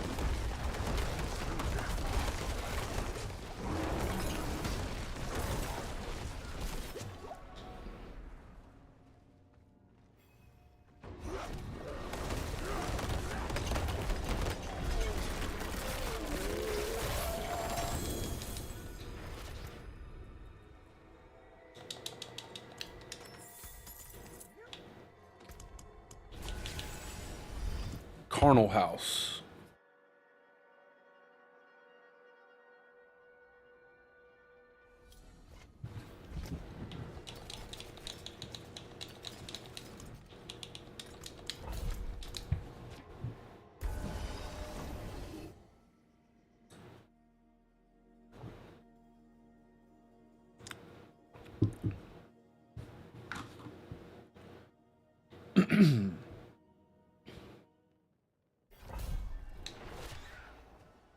We are slowly but surely getting there.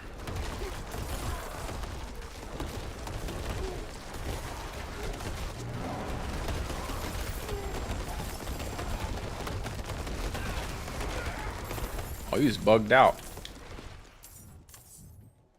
He started to regenerate health.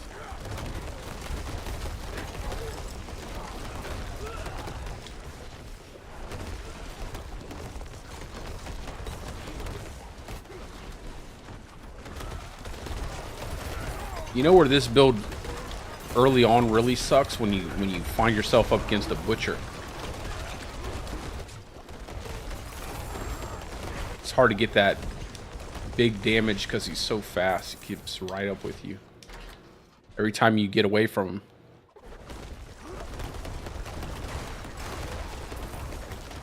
Let me get those fragments.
The grinder.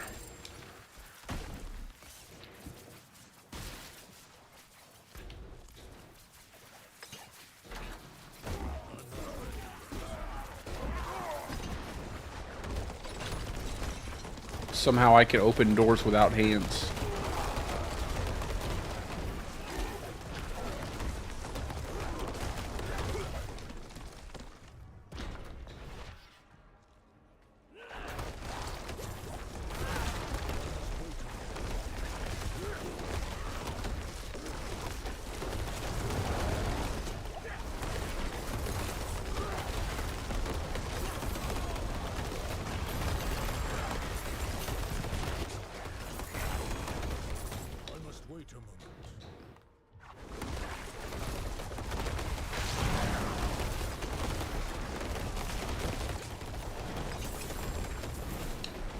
And then down here, we'll just wrap back around and pick up this crafting material.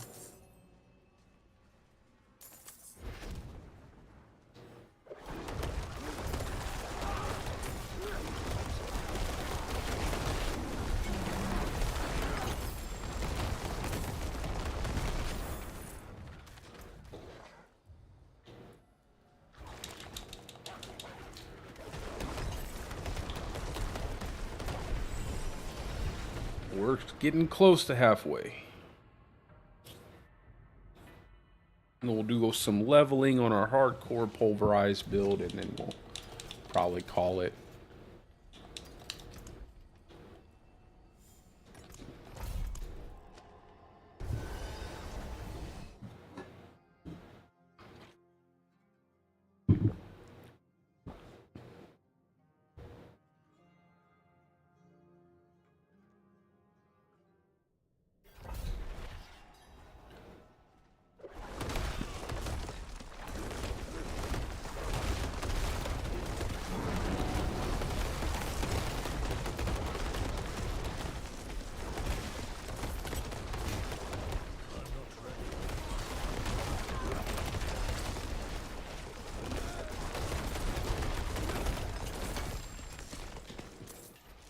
You know, that little elixir of momentum is actually pretty nice, too.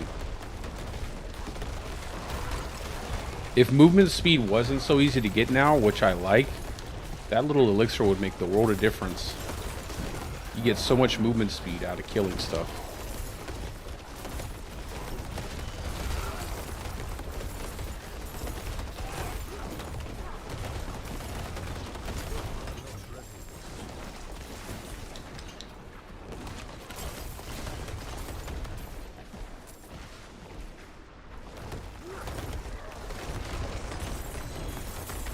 Go through here just to make sure we don't miss anything. I'm not ready yet. Okay, looks like they're just in the center.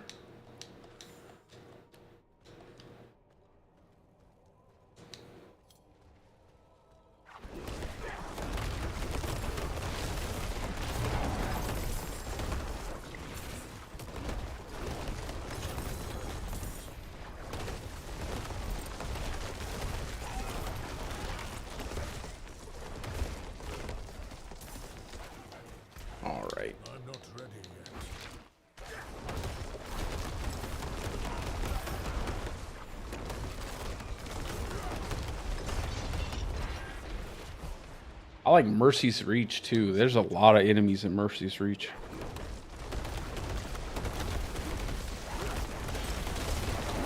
Yeah, it's just really good early on, just for that movement speed.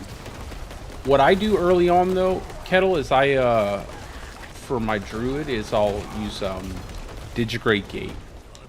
I'll use Claw or something to activate Werewolf form, and then just have lots of Digigrate Gate on my necklace and my boots. And that typically will put me up above like 160, 150, 160 movement speed.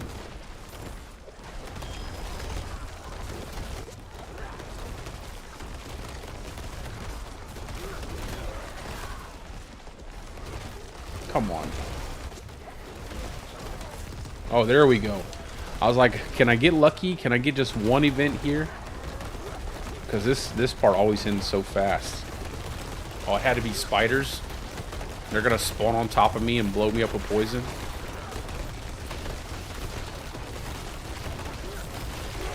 Yep, there it went. How did I know that was going to happen? Of course you would make it spiders.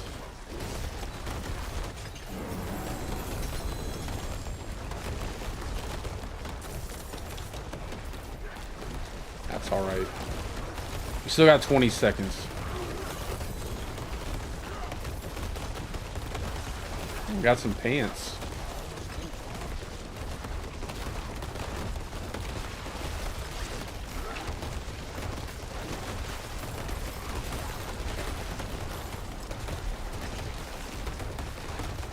I think I could get away with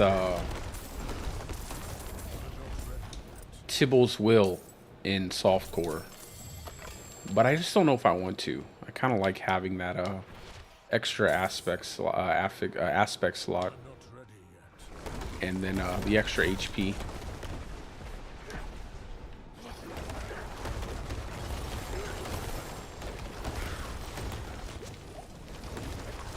There's just something really nice about not getting one shot every 2 seconds. That makes the build feel a lot better. I like the damage reduction you get on that pair of pants, but I don't think it gives health. I don't remember. I have to look at it again.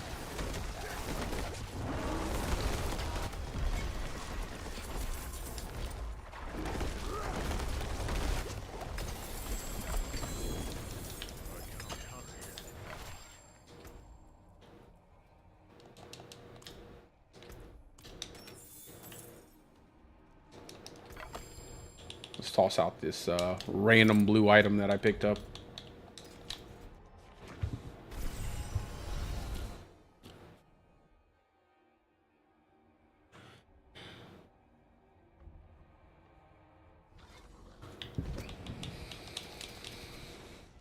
Tacits of the Dawning Sky.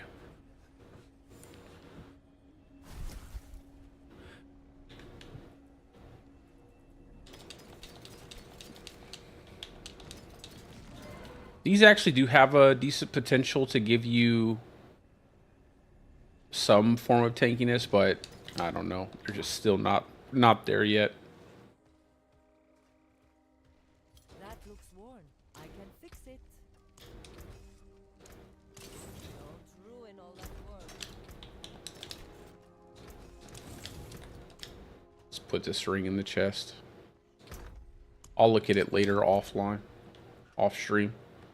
Lights Watch, nice.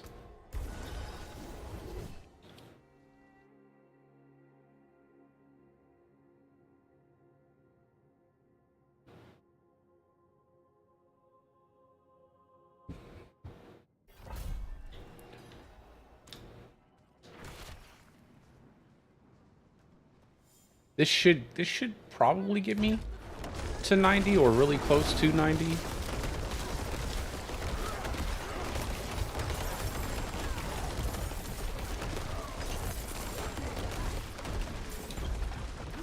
If I can get an event, it definitely will get me to 90.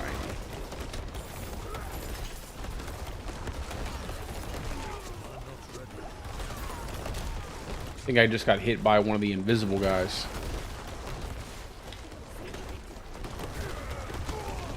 Yeah, there we go.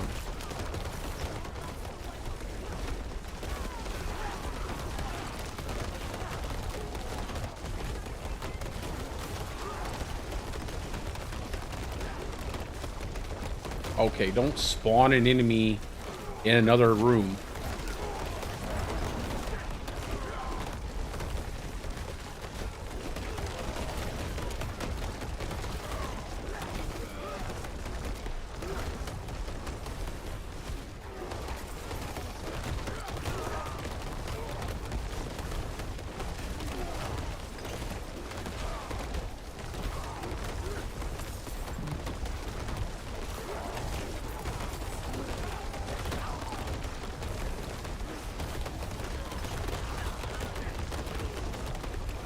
Like, look at all the tornadoes you can get, man. I'm telling you. Storm Chaser, one-hand axe and totem. Get that crit chance. Your tornadoes are getting that double dip on Thunderstruck and Earth and Devastation. I feel like it's going to be pretty solid.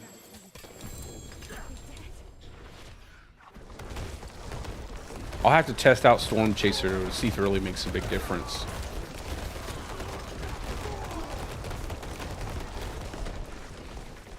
Or if it even functions with it. Oh, dang, another one.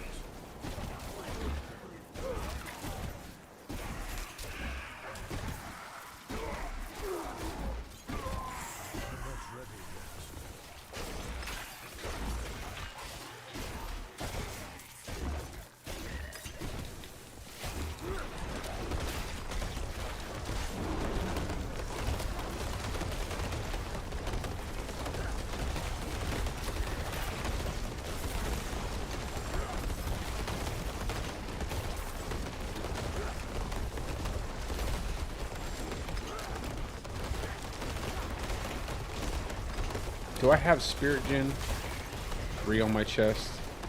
I think I have it on my boots and chest. I do.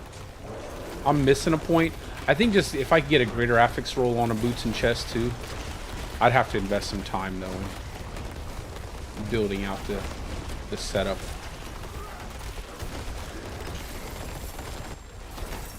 $90. It's all downhill from here.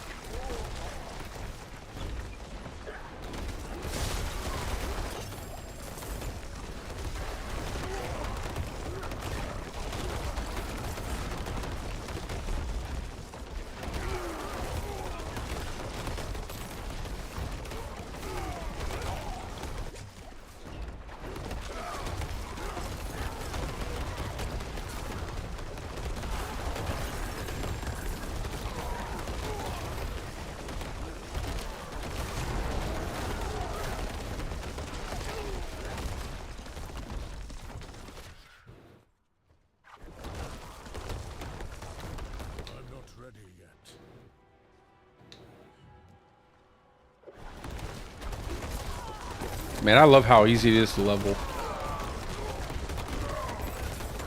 I'm still trying to figure out how people got to level 100 in like 8 hours solo, though. That's some crazy grinding. I'll have to like look at something like a maybe look over like a Wood Joe stream or something to see what he's doing.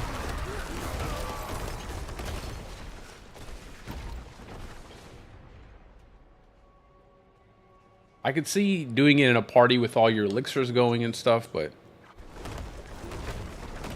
I haven't been able to. It takes me over 10 hours to level a character.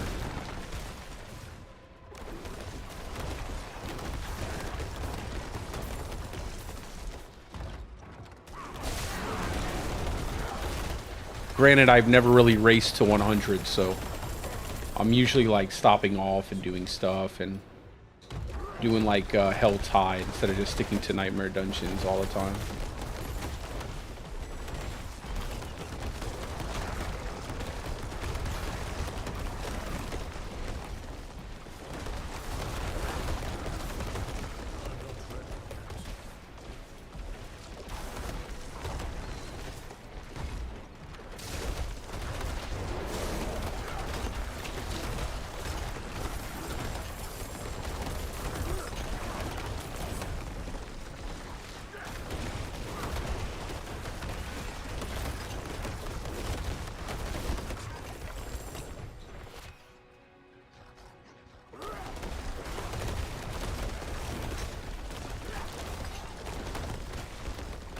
Can we get another one?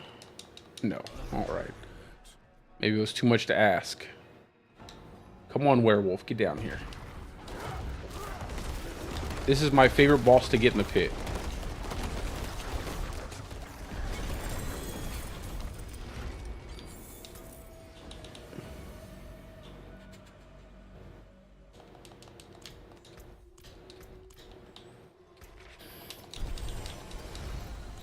I think we can get 925 gear now.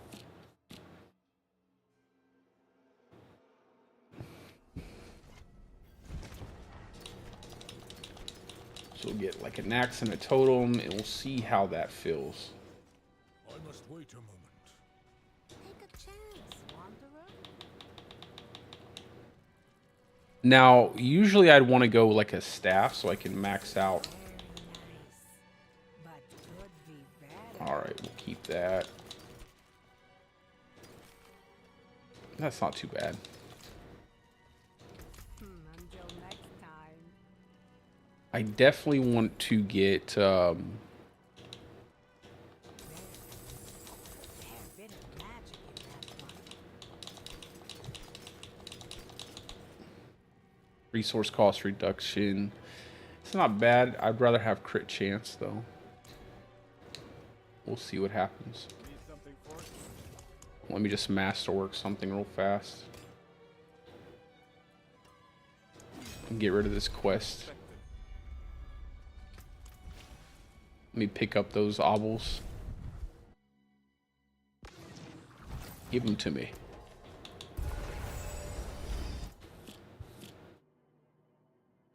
We'll get like a few axes and totems and then I'll roll them later. I'll get everything adjusted off stream. 4 points.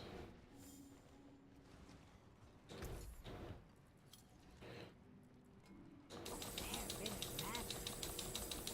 Very nice. It seems your prayers have been answered. Let's see. We'll just hold on to multiple. Anything that gives me willpower and max life. Hey, there's crit chance. It's probably better to have 9. That's good.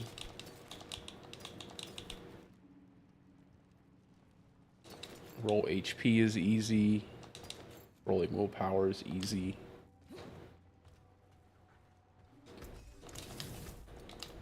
And then I'll do the rest axes.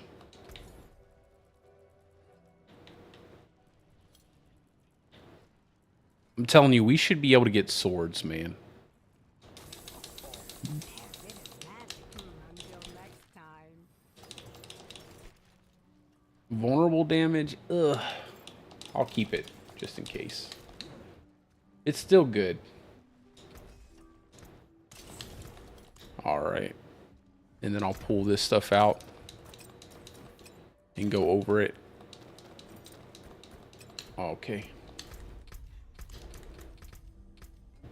Let me see what I have on my planner here. Here and then down and then, what is this, human?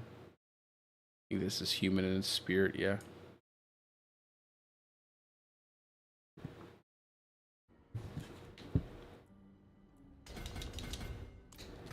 Okay.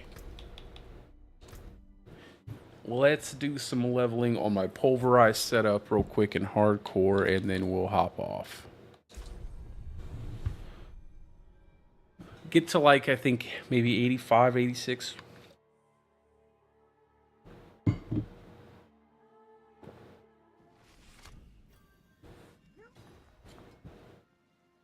Out of every 40. That's not too bad.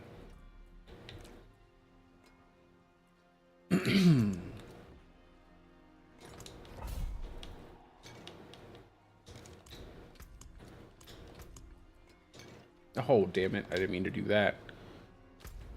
I don't want to blow through my fortitude potions.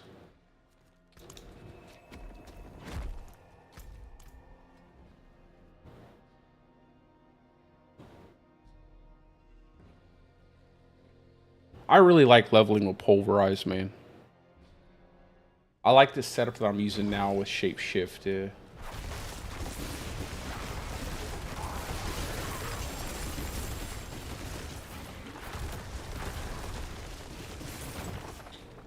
Let me pick this stuff up.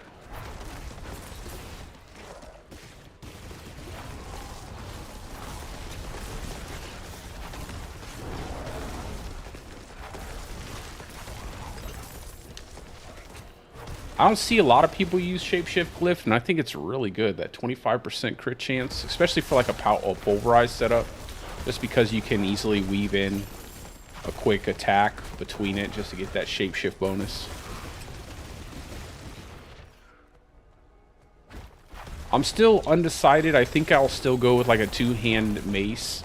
Typically I would do like a two-hand axe, but because the highest tier content requires you to really take a lot of time on bossing, I think having more overpower damage would be more beneficial. Everything else is going to be easy to kill outside of like tormented bosses in high tier pits. Although I'll probably not go too crazy high tier. I don't want to. I think high tier for hardcore is just hitting 100. That's good enough for me. And I might not even hit 100 with pulverize.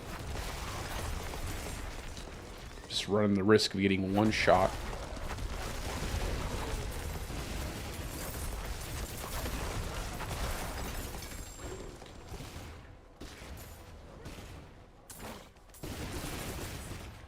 Yeah, I'll be on tomorrow. I'll try to get on around this time tomorrow. If not, it'll be a later stream too. I'm trying to get in more consistently now. Now that I'm not, you know, sick as a dog and everything's kind of my schedule is kind of evened out a little bit. Ain't no way I could have streamed before, man. I could barely stop coughing and sneezing and blowing my nose every 2 seconds. Nobody wants to hear all that nonsense.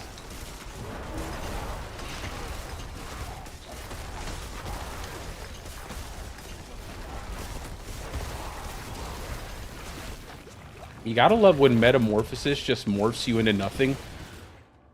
Just completely like, uses up a charge for nothing. I kind of do like evade stacks though this season. I like the fact that we get that extra evade stack now.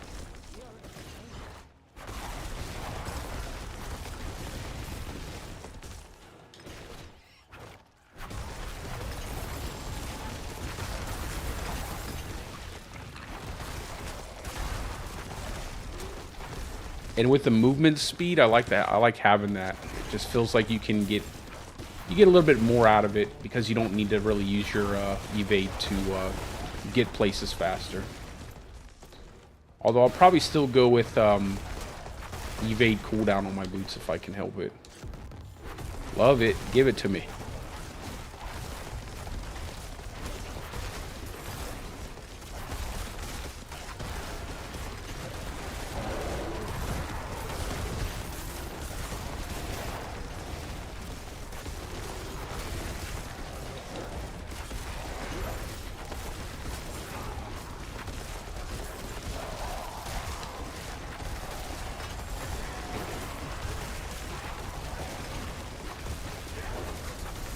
Man, I gotta be mindful of those Legion events. I keep not doing them, like the bossing and Legion events to get more prisms. I know they made it a lot easier to get prisms now, but I still don't have a lot saved up. And I'd like to keep my health up pretty high, no matter what. Hardcore, softcore.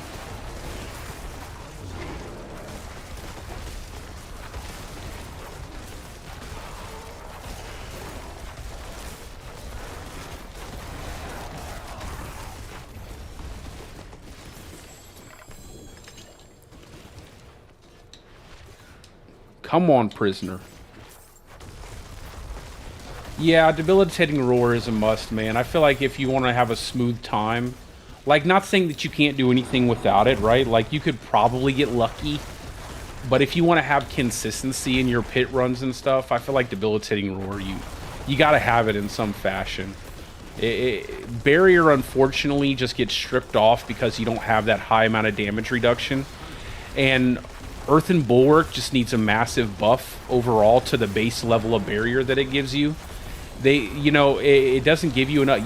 You'd have to invest so heavily in barrier generation, like, and there's really no point. You might as well just stack out as much HP as you possibly can for your build, and then just run Debilitating Roar in some way, shape, or form.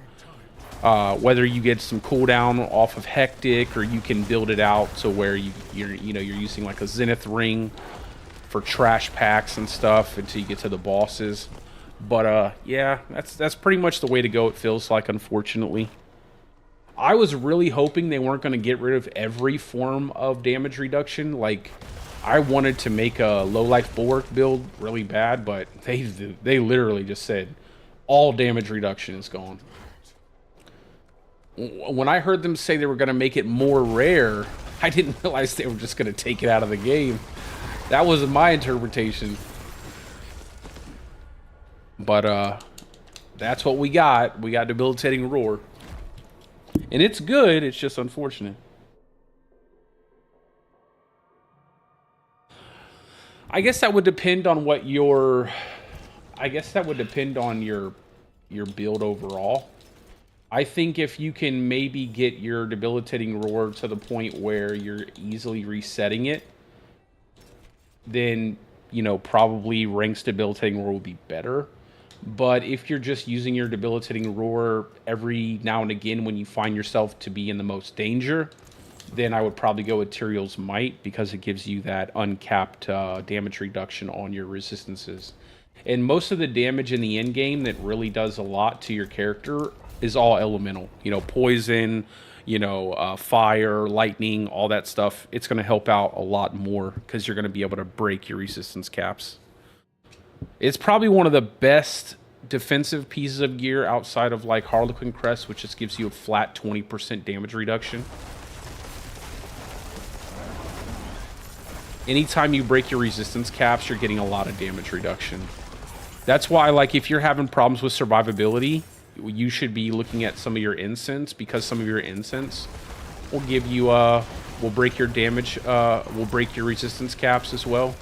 They'll get you like 72 to 70, 71. One instant gives 1% to all of your elemental resists, and there are several that give 2% to 3 different resistances. So if you are having survivability issues, look at stuff like that. It should help your runs overall.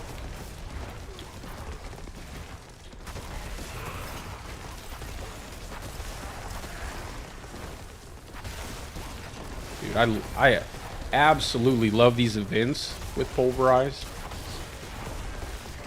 You just run through all your little explosive orbs. This is why I feel like we need one more aspect slot on Druid at least, because there's so many cool aspects that you just don't get to use because you're so limited.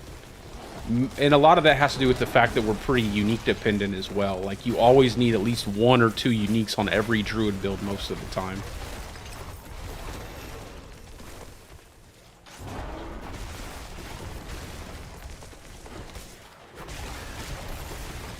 Like, this is such a fun little aspect to have, but a lot of times I end up dumping this because Changeling's dead or something like that. Changeling's dead is just too good to pass up.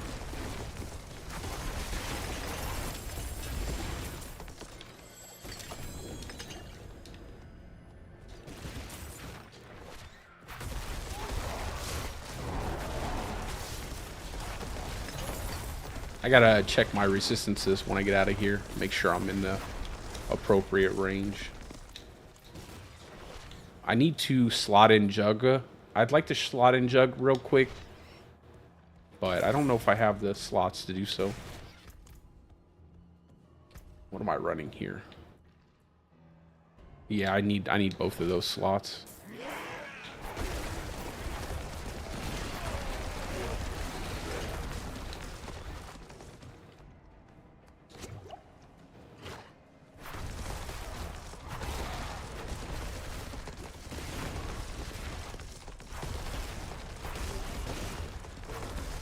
No, I wouldn't say it's overkill. I mean, because you don't have a lot of sources of damage reduction, you can, you may not always have your debilitating roar up, and hurricane is pretty nice. Gives you that 20% that in it towards enemies that have been hit by a hurricane. So I would definitely test it out.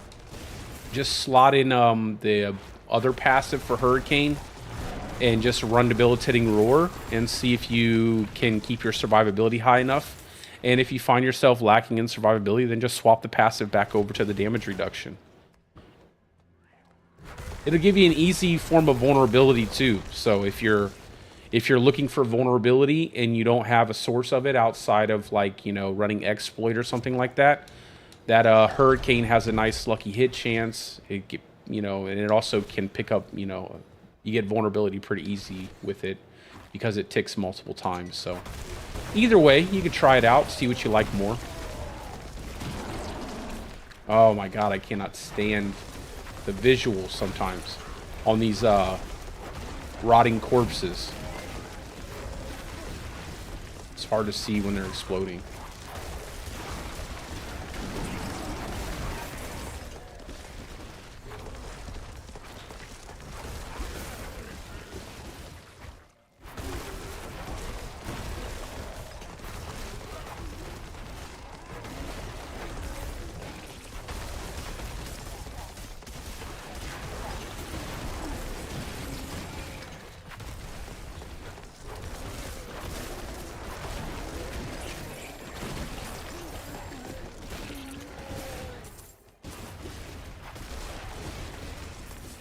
I really hope this trend, I've said this so many times, but I really hope this trend of making enemies explode after they die goes away at some point in time.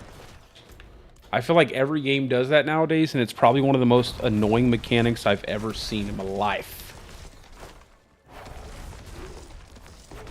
Oh man, I appreciate the $2, bro. Thank you so much. Absolutely, my man. Appreciate you for that.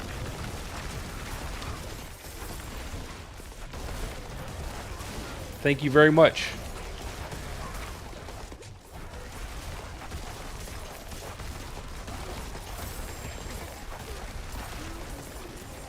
That's very kind of you.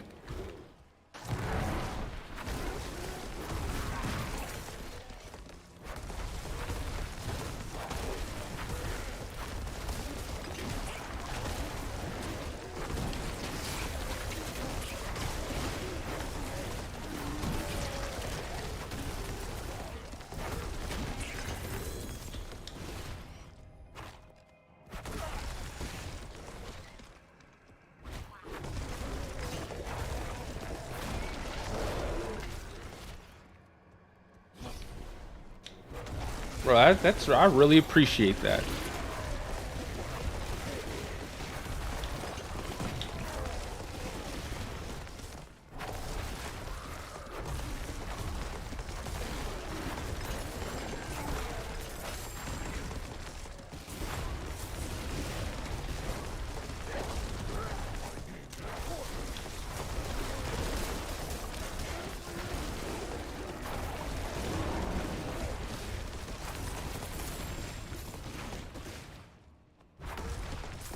All right.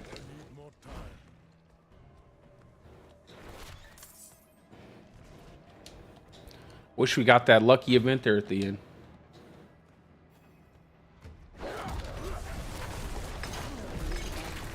Ha!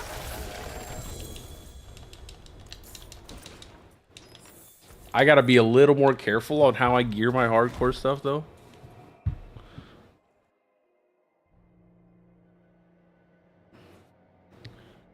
Because I can't necessarily do the same thing I do in softcore, where I just like bypass gearing completely and just keep going because I don't have to worry about dying. Although I don't necessarily need a helmet. Impairment reduction. I feel like if they want people to run impairment reduction, they would have to make those so much, like that value is exceptionally high. Because if you're not running unstoppable, it doesn't even... It's like, what does impairment reduction do? Just give me unstoppable and call it a day.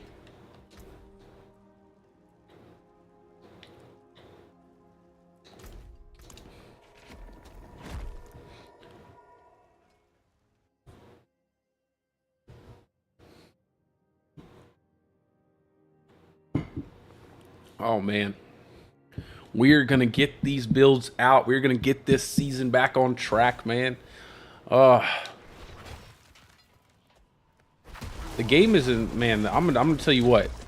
When I was a little bit worried about the pit, you know, when I first heard they were gonna make it like AOZ. But the fact that they haven't went and nerfed the pit has made me so happy. I was so worried, like the first thing that happened when they put AOZ out is that people were really disappointed at how difficult it was to scale into higher tiers. And so they like immediately nerfed it down, and the fact that they haven't done that with the pit makes me really happy. I hope that it gives us that opportunity to like slowly creep in power. Like, I hope we don't get to do tier 200 pit for at least another year or something. Like, build should not be, like, you should be able to slowly progress into the pit. Really get that, get as much out of that content as possible. And then make more content outside of it. Although I would like to see them do a little bit more in terms of, like, enemy variety through the pit. Maybe even add like a chance to spawn in like Butcher or something like that. I think that'd be pretty cool. And if you kill the Butcher, you get like a big giant bonus or something like that.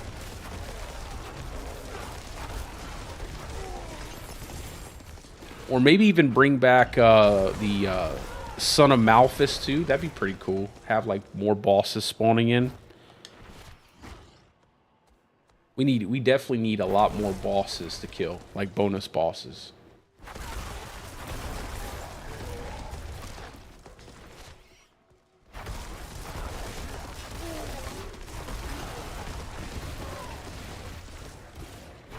I think I'm gonna really like this overpowered setup. I have some ideas as to how I'm gonna build it out, so I'm hoping that I can scale the overpower pretty significantly to the point where it'll make up for lost damage by not going like crit based pulverized setup. And I do want to make some changes to my crit based setup as well.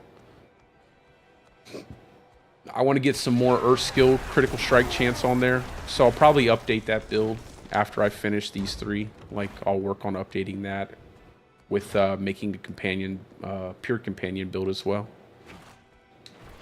Just focus on these three first.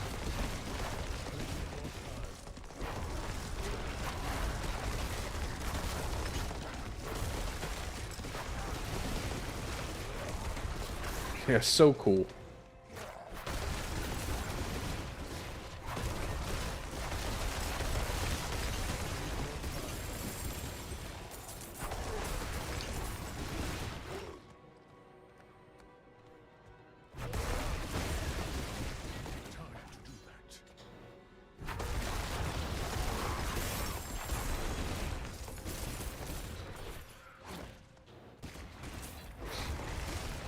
I definitely think that they need to give us some overpower tempering or something like that for the weapon skill.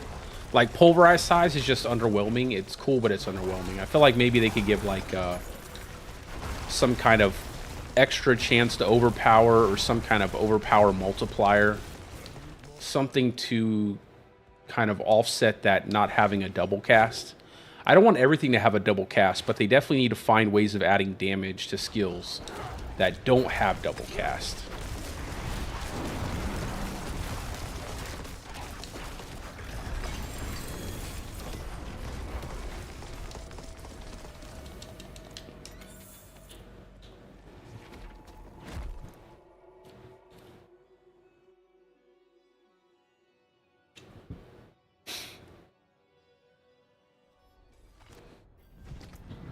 I think something that would be cool for like Lightning Storm might be like when your lightning strikes an enemy, it leaves behind like a pool of lightning that does damage over time or something. I don't know. But they would have to really crank up that damage over time.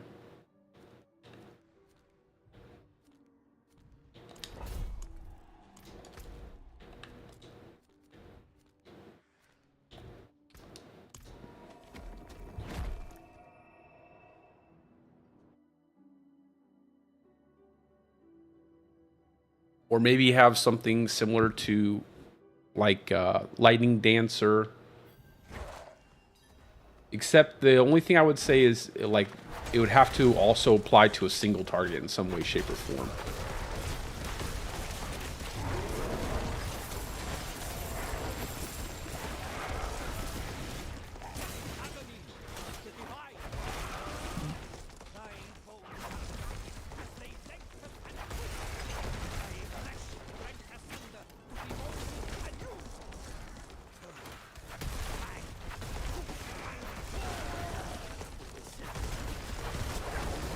Let's go.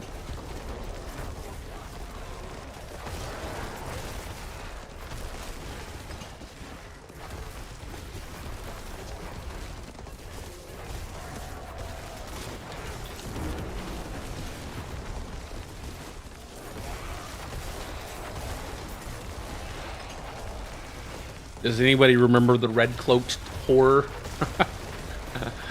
Oh man. What a terrible Christmas event that thing.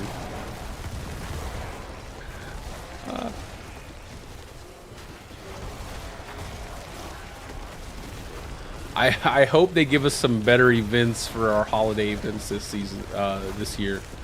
Man, those were bad holiday events.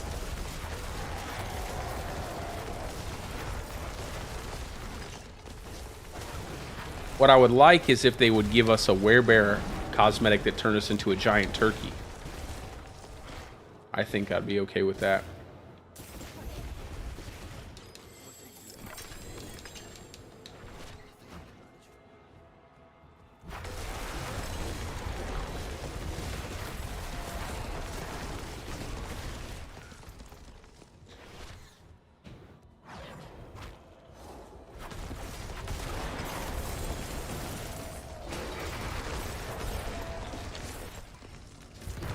Oh, nice. Super lucky.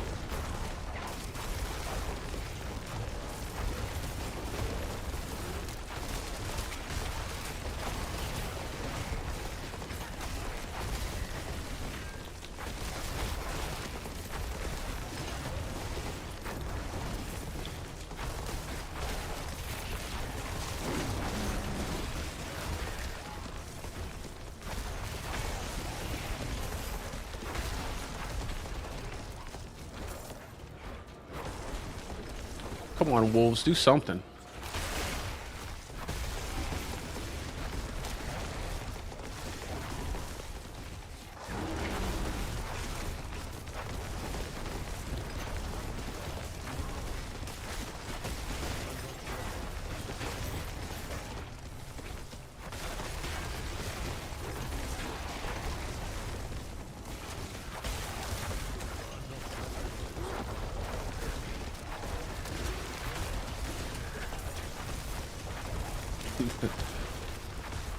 They definitely have to tune up Earth skill damage, man. It does feel like your attacks just sometimes completely bypass the enemies.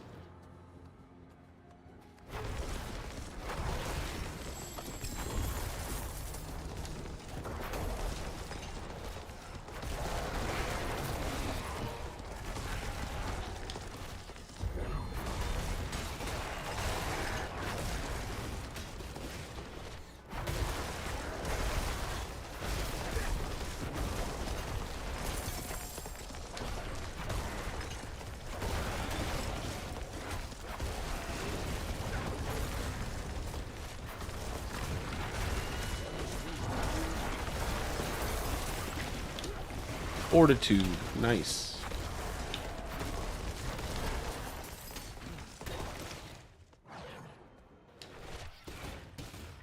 One more priest.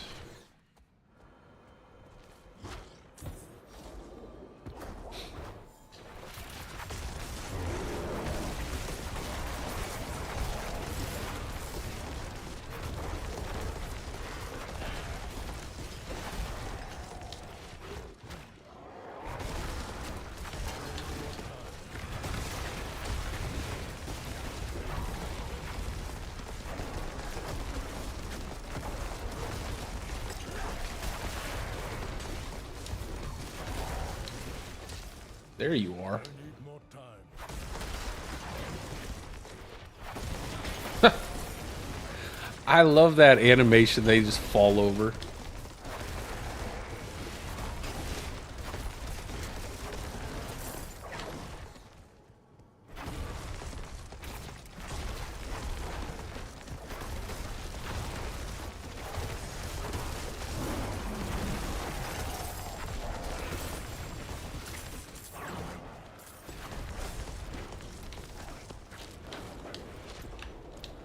Okay.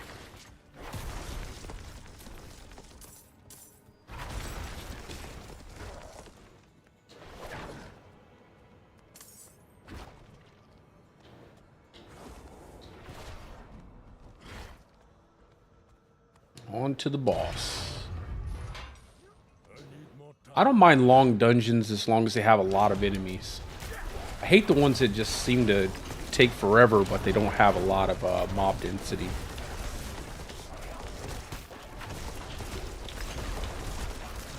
There we go. Oh my god.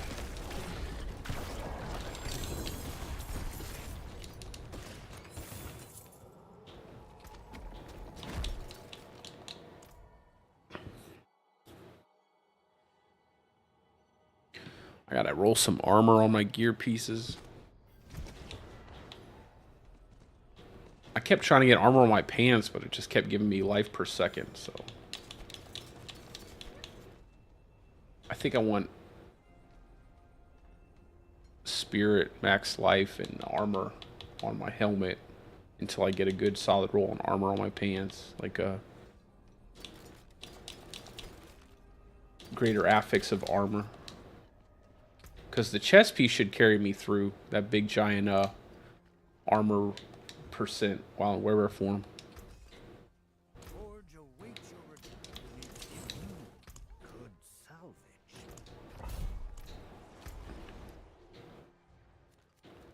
How much time on this Helltide? 10 minutes?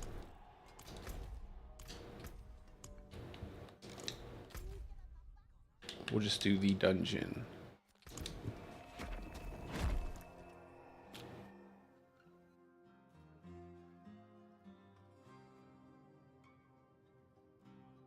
And I think two-hand mace and just pick up like a ton of earth skill overpower damage. Although I do want to kind of measure in like how much better it would be to have like higher amounts of crit chance. And then maybe be selective of the piece of gear I want to put overpower on. I don't think I'll invest in anything like attack speed.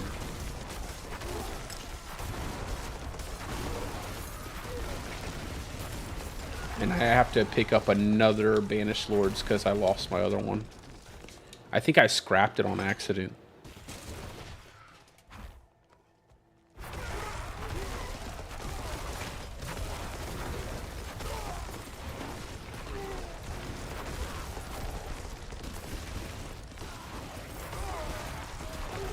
I need to put gems in my pants. I shouldn't be running around with without it.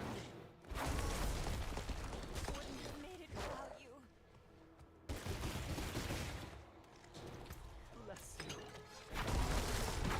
Also, just in case you guys didn't know, the HP bonus you get from Earth Sign Strength, lasts like 4 seconds after you leave Werebear form. I thought he already used his attack. So if you're ever running an Earth Sign Strength setup, have something that can shift you into Werebear pretty consistently. If it's not debilitating roar, then maul. Just so you can keep up the HP bonus.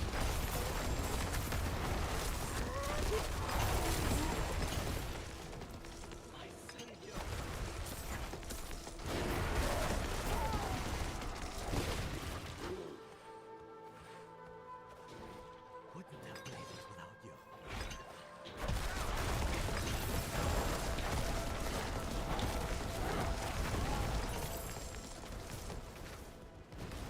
It's going to be interesting to try to time out my clarity buff with my overpowers. I also wish that your pet skills wouldn't soak up your overpower charges too. I wish there was some way you could toggle that. Because it's like you want to get your clarity buff and you would like to stack it out as much as you could for your overpowers. But you can overpower with your pet skills, so it makes it kind of frustrating if you lose your overpower to like casting ravens, you know. Makes it a little bit harder. It's not so hard when you have banished lords, but early on it can be really annoying.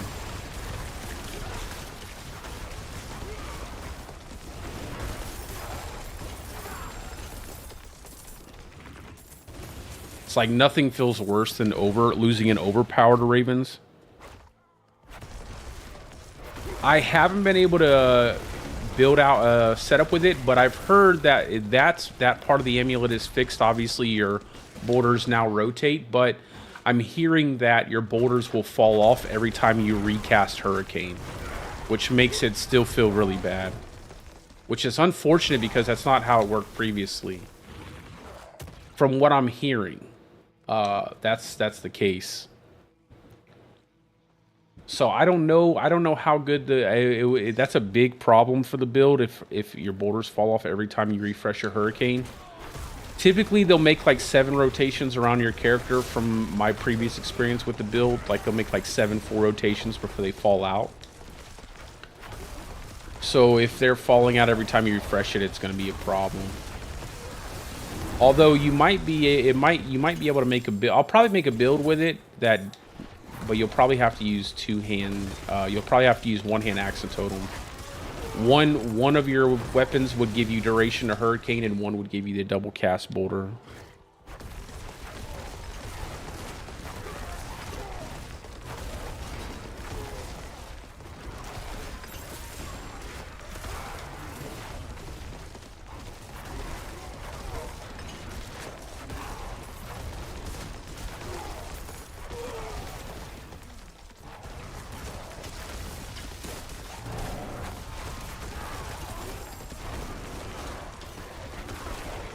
I have 2 dolmen stones, so I'll be making that build relatively soon.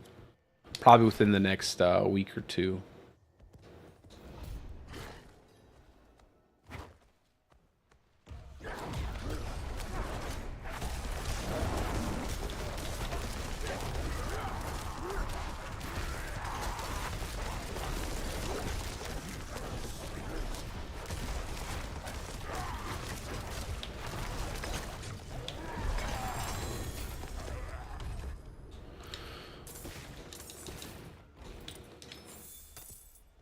Oh, I gotta use some of my ovals. Yeah, I don't know. I don't know what's going on with some of the different skills, but they seem to be jacking them up a little bit, and they're just gonna have to patch it.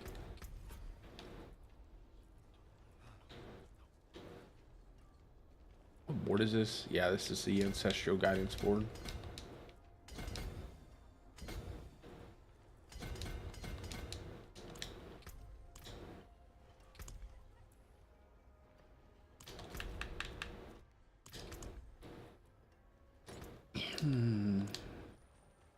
My skill is unmatched. You'll see. Let's see. I don't really have the armor that I'd like to have right now. Maybe I'll roll some pants real fast, see if I can't get an armor. What am I missing? Yeah, I'll try to roll some pants and see if I can't get an armor roll. I don't want to do too many. Waste all these ovals at a low level.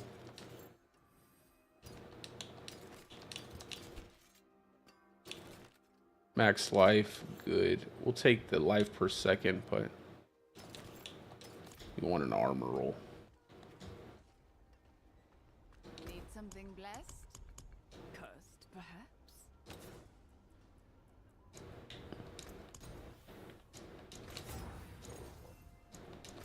Come on, give me armor. There we go.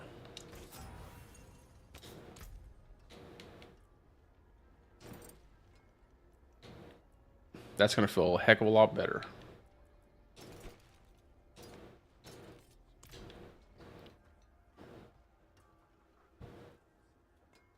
Yeah, it feels clunky. Need steel work? Yeah, you would probably have to use Axe and Totem and then build like duration to your Hurricane on one, and then you build the double cast boulder on the other. And then you'd probably have, I mean, you get 20% off of one piece of gear anyway. You see I don't have this Axe Masterworked and it didn't roll what I was wanting it to, but you get, 22.5% chance to cast boulder. And you get a pretty hefty, amount of hurricane duration on one hand. So, what is it? Let me look at it real fast. So, yeah, so 22.5% on the boulder, which puts it even above landslide, right? For a single hand by a pretty decent amount there. And then hurricane duration, 42.5%. So, yeah, that's probably the only way to do it. You probably wouldn't want to use Nature's Fury. So what I would do if I was building a hurricane setup right now is I would probably run something like Ursine Strength or Bestial Rampage. And then I would have hurricane duration on my totem or axe, and then I would have double cast boulder on the opposite item. And I would try to keep up my, get that hurricane duration as much as I could in masterworking just to keep it up as long as I could. Same with the boulder casting. And that's how I would probably go about doing it. And I would find a way to, obviously get the resource cost reduction so you can spam boulder. And then I probably go some kind of crit-based build for boulder and just not worry about Tempest because you can't use Nature's Fury. So, well, you could probably still slot in some. I might try to make something. I just have so much stuff I have to get done. But yeah, if you're out there and you want to try it out, do hurricane duration on a totem, do double cast on an axe, or vice versa. Then probably try to build into crit chance, earth skill crit chance, or boulder damage. Yeah, try to get a ton of crit chance, and then you can either do that through your items, or you can get like earth skill crit chance here, and then obviously boulder damage would probably be the best. It gives you more than damage versus close enemies. So boulder damage and crit chance, probably want to get somewhere around, I'd say between 65 to 85% crit chance, somewhere in there. In that neighborhood, you probably feel pretty good. And then the rest could be like boulder damage and attack speed. Try that out if you want to.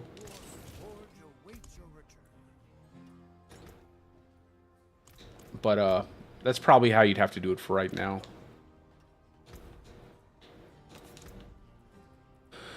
Let's go ahead and throw back on quicksand and temper this. Not temper, but yeah, temper it. My bad. Get some more HP.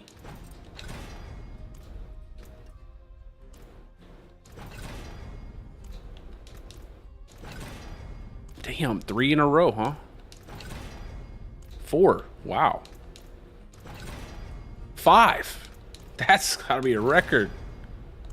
Oof, come through with the lowest possible max life roll there. That's hilarious. This game. That's hilarious. It's alright. I don't need anything anyway.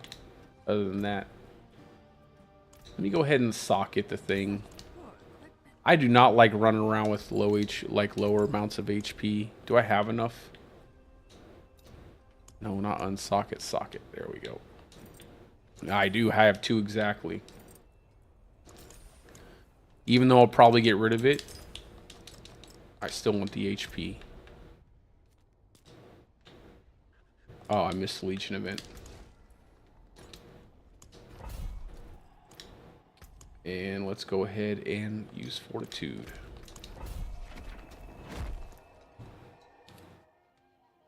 But yeah, at least that way you would still be able to keep your boulders up as long as the duration of boulder would last, and then you would just refresh your hurricane whenever it was about to run out.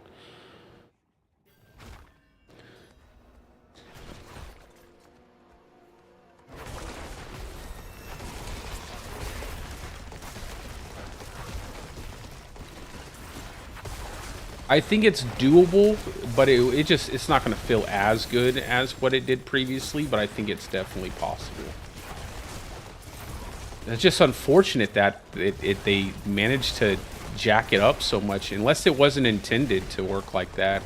I highly doubt that, though. It's supposed to stay in your hurricane.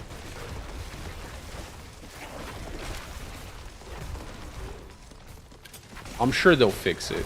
I'm sure it's not supposed to work like that.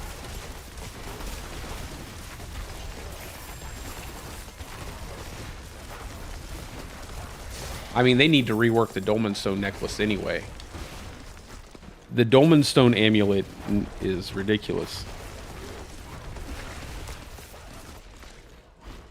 It gives you ranks to wrath skills, and it should give you ranks to boulder. The unfortunate part about it is, and I've said this so many times before, but the way they have the Dolmen Stone amulet set up is it gives you ranks to wrath skills, but the only good aspect for boulder changes your boulder to a core skill. So as soon as you use a build like Boulder Cane, you immediately lose that benefit of having ranks to wrath skills. I wish they would change that. I wish they would just give it ranks to boulder. Now, obviously, with the new way of building out Hurricane, you can actually use those wrath skills, but I think that's a different problem that should probably be addressed, where everything needs to be a storm skill to be, you know, powerful.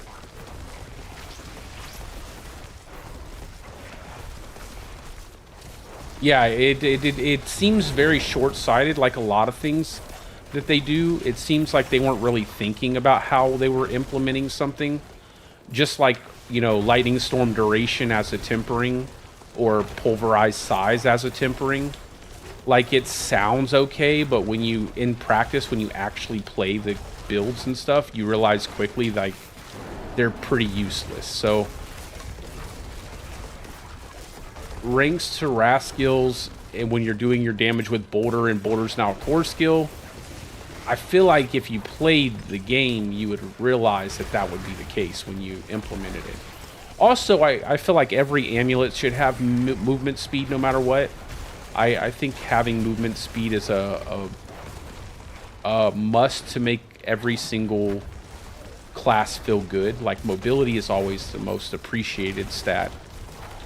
Being able to get from point A to point B as fast as you can is always nice. Anytime you can't, it feels awful.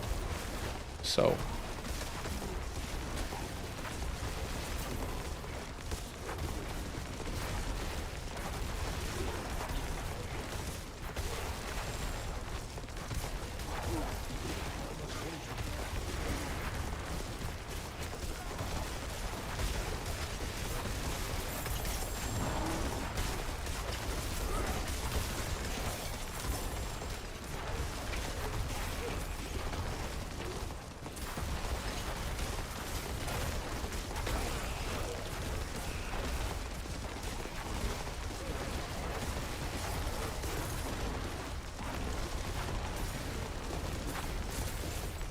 how much HP do I have?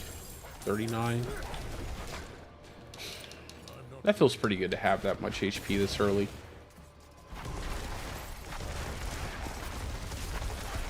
Yeah, I don't think they do. I don't think they have a Druid player either. I don't think they have one. And I feel sad because of it. I feel like I would love for there to be one. Maybe there is, but they're not in the, you know, they're not in the view of the public, you know. But I never see anybody posting about Druid. I always see like Necro or Barbarian.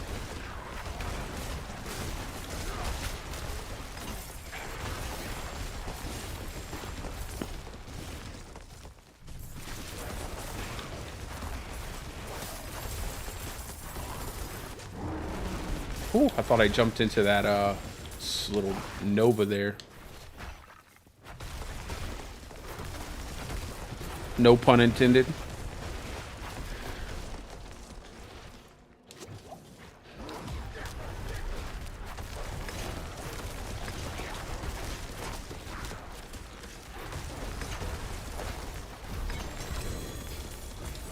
Maybe season 5. Maybe season 5. I would just like for there to be one season where I don't think that the best build for the Druid is a bug. Maybe. Maybe that would be nice. Alright, I'll make sure I get to that one. Like, I would love for there to be a season where I'm like, you know what? That's working exactly as it's intended, and we're going to be able to do that forever. Like, just something like that.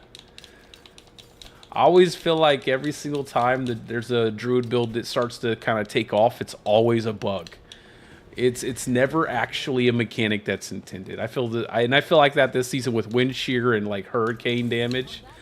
It's like they're clearly outscaling anything else that we currently have, and it doesn't even make sense why they would do it.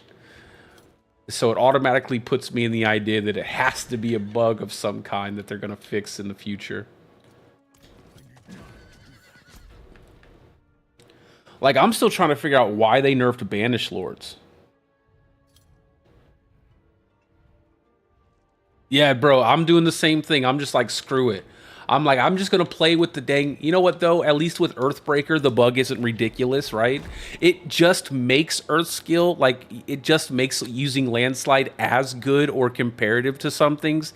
It doesn't absolutely break it, right? So it's like, okay, at least you can be okay with it then, but I would really love for Earthskills to function without Storm Skills. Like, the requirement to use Storm Skills while using an Earthskill just feels so sad for Earthskills. Same thing with Boulder. Dude, I would love to be able to make a Boulder build where you just throw massive boulders at enemies. It would be the funniest thing ever. But Boulder is such a trash skill, like there's no point.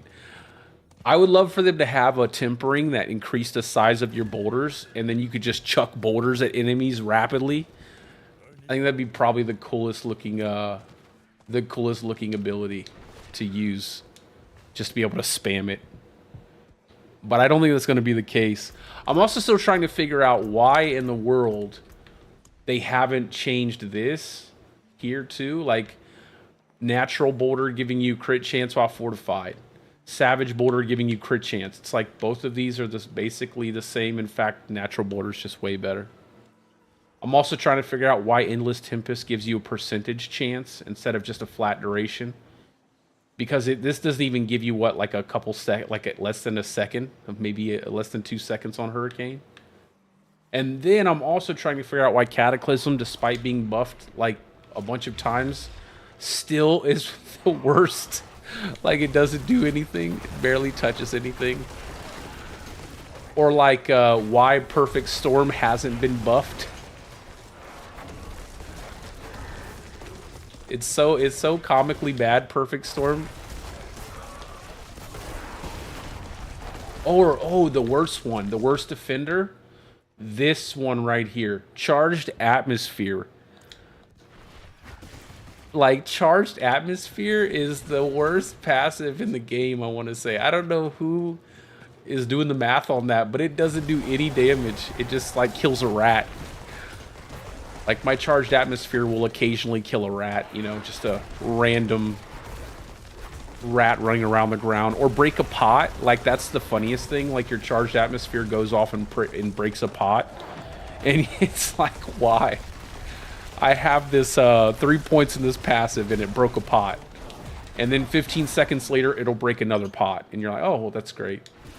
I really hate pottery, so... Yeah, dude, I think it'd be so dope to have a boulder, like a boulder size increase. Just a massive boulder and you're just chucking those things.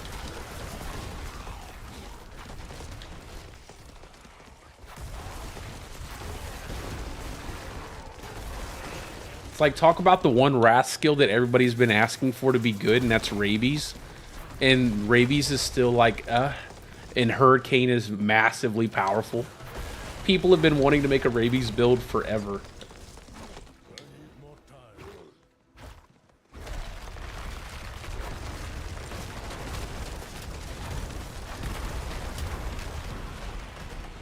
Could you imagine having like double the size of your boulders inside of your Dolmen Stone? Like using that with Dolmen Stone Amulet? Like, you just have these huge boulders flying around your character. That would be the best build. I swear to God, I would make that build. The first build I would make every season would be that build. just having massive boulders flying around your character.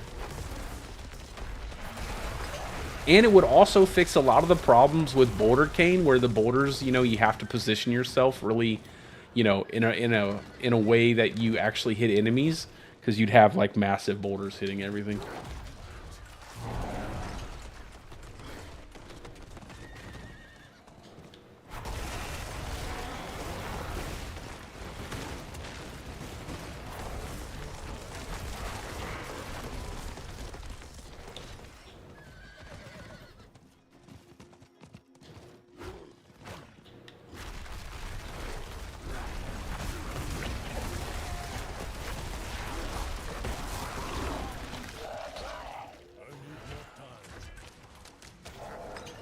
All right, and to the boss.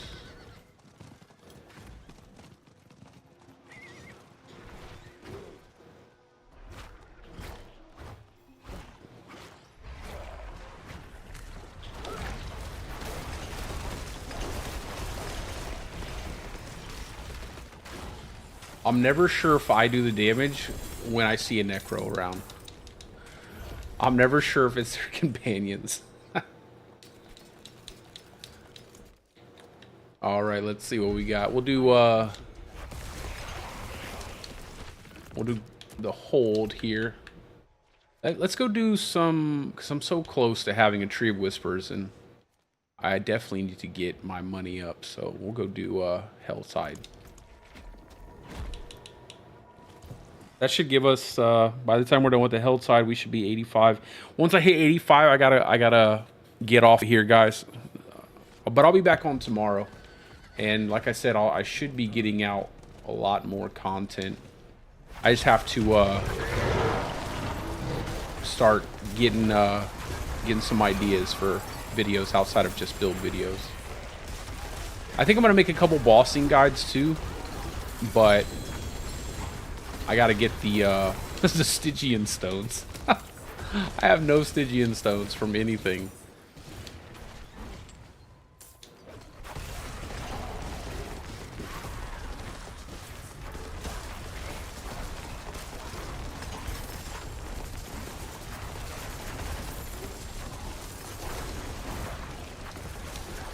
They should probably increase the drop rate of scrolls. I mean, now that we don't have evasion, we don't have death's evasion, like, what good are scrolls anyway?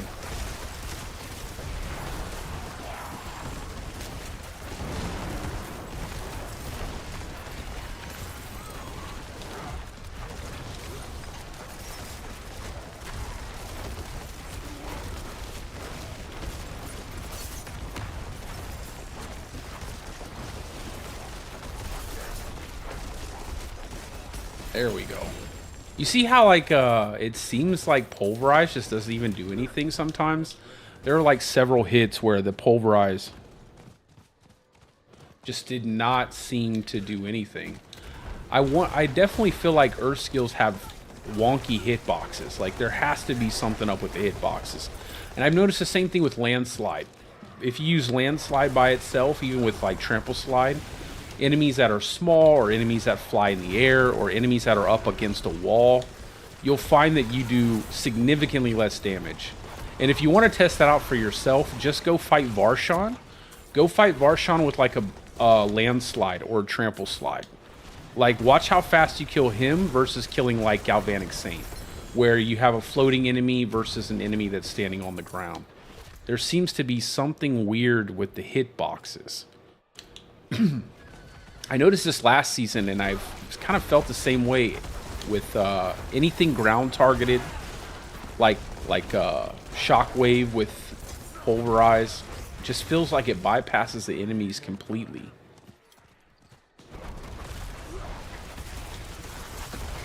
And then when you actually get a hit, you do a decent amount of damage.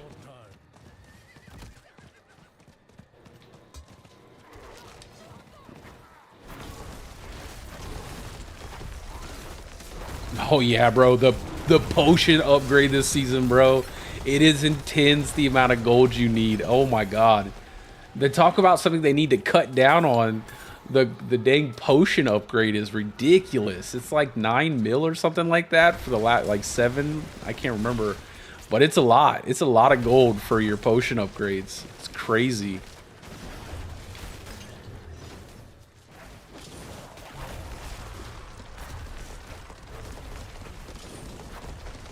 Ah, bro, I got a really good amulet one time, Rings to Envenom.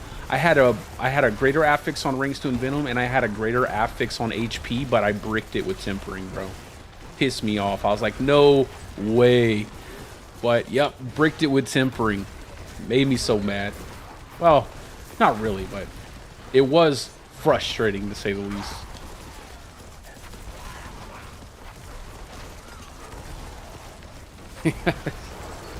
Yeah, you gotta love those low tier, low item power level gear pieces that roll the perfect affixes that you know you're gonna trash.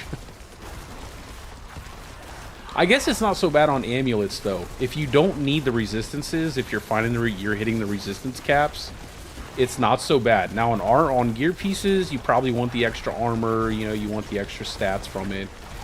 But on amulet, if you don't need the resistances, then it's not so bad. But I know that Druid has quite a lot of resistances, and so that's probably just me speaking from being spoiled with resistances on Druid.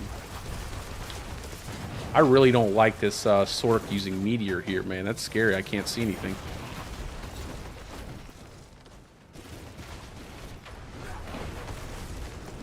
Yeah, definitely not a good idea. I cannot tell what is his and what is the boss's.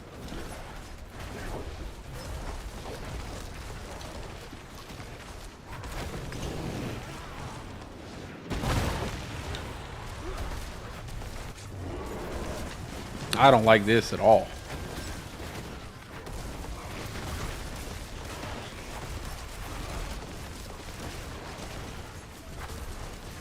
Yeah, someone come in here and kill this lady.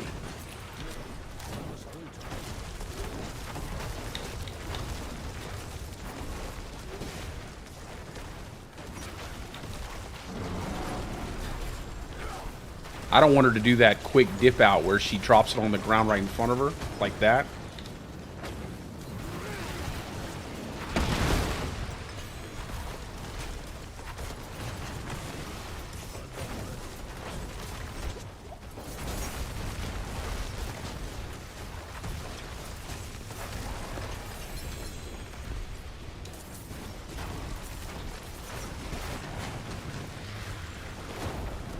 Yo, such a bad color palette there.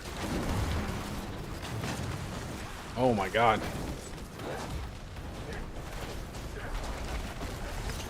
By the way, guys, if you ever play hardcore, people will try to run underneath you with that little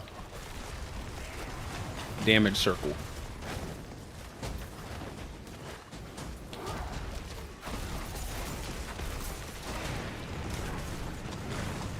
Every time she gets close to me. Wouldn't be so bad if I wasn't playing with a mine cage.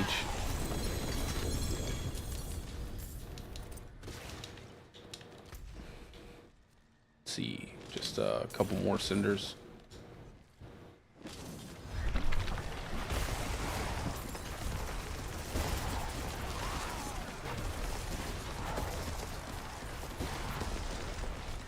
That should give me the Tree of Whispers I need.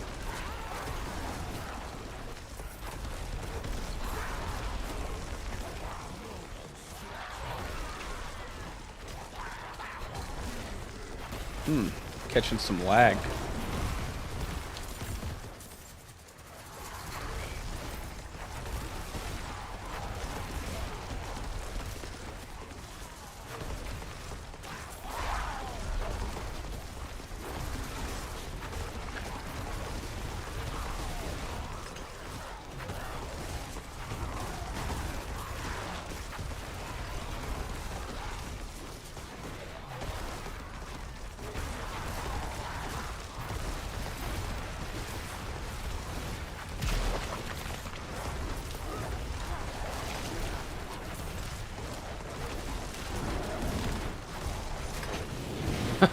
It's just a cluster.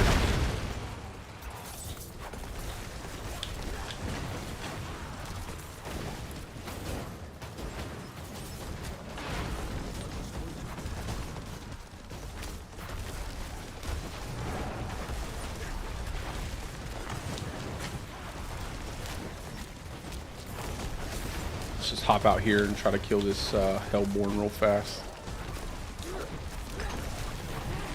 Oh, nice.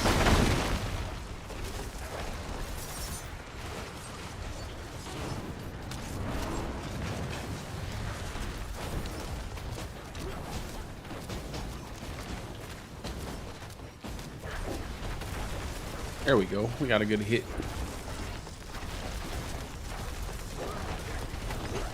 I might go kill, you know what I might do? Kill Duriel a couple times early on.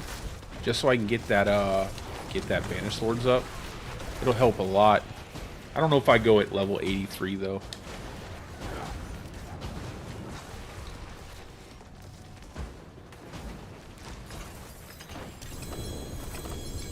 There we go.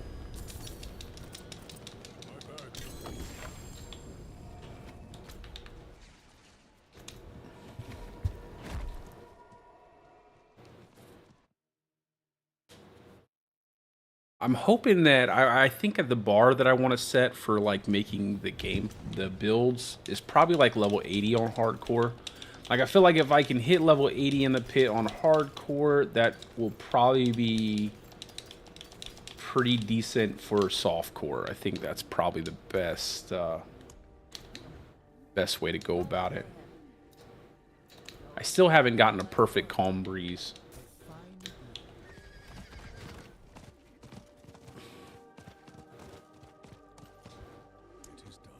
See, what do we want? Let's go with gauntlets. Gotta get some pulverized gauntlets.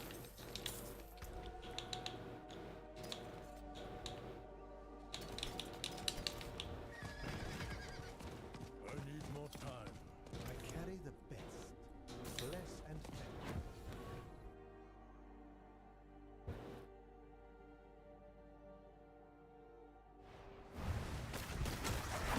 I'm always so afraid they're gonna put me back with like a bunch of those little exploding guys. Little kamikaze dudes. It's gonna spawn me in, it's just gonna blow me up. That would probably be my luck on hardcore. Like I get everything set up, I'm about to finish up this build and get everything done, and then it like lags up, spawns in, get blown up by a bunch of those little dudes. I could see that being something that would happen.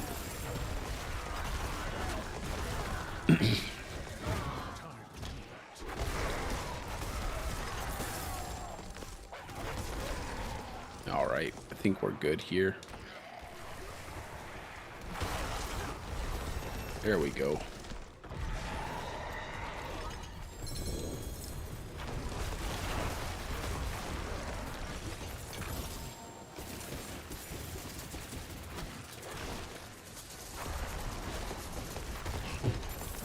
What was that?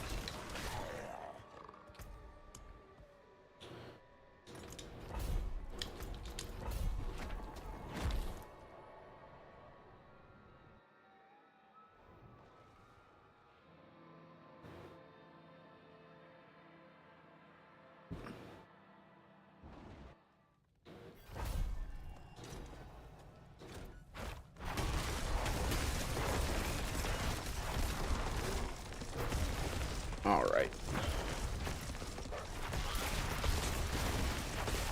Should be able to get 85 pretty fast here.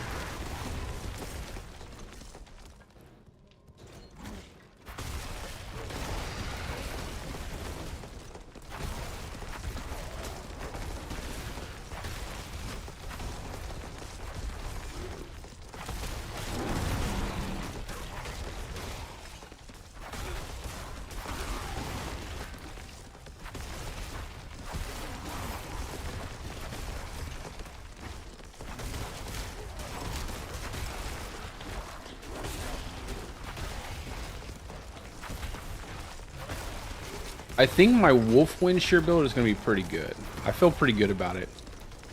The way I have it set up, the way for hardcore, I think it's going to translate really well for anybody who wants to try it on softcore.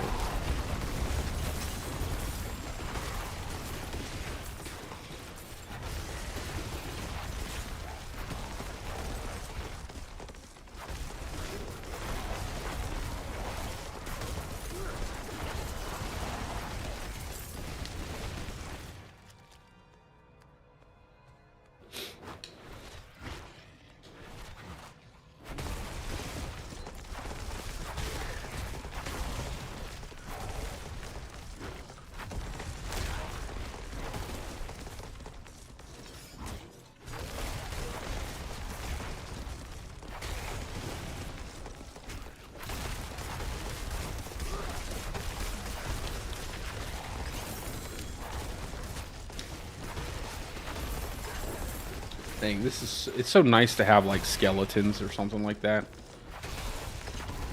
Nothing that blows up on you. I mean, they still do some pretty decent damage though. The axe skeletons. Time to do that.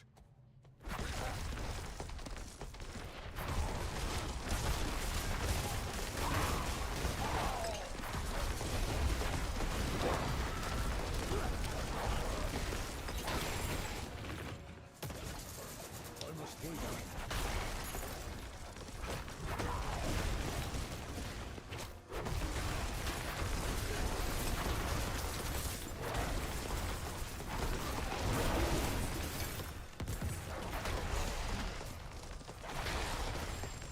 One more idol. What do we got? Oh, we gotta go all the way back over there. That sucks.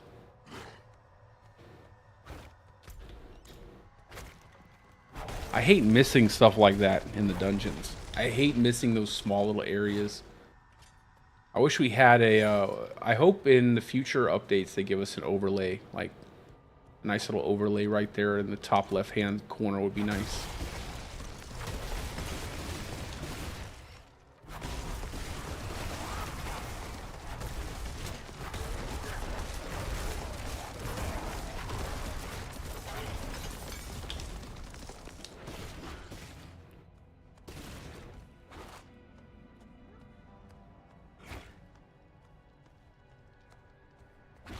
It would help us so much in terms of like backtracking and the smoothness of your dungeon runs.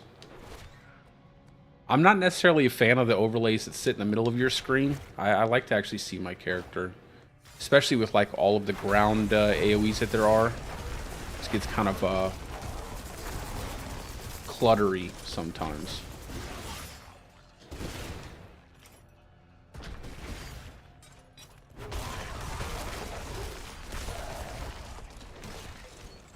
And I think they nailed the field of view. I feel like this field of view here is perfect. I think just giving us that extra 20 something, what was it, 20-25% field of view. I don't think it needs to be like super far back. Although I know a lot of players would probably still prefer it. Just like more traditional action RPG view.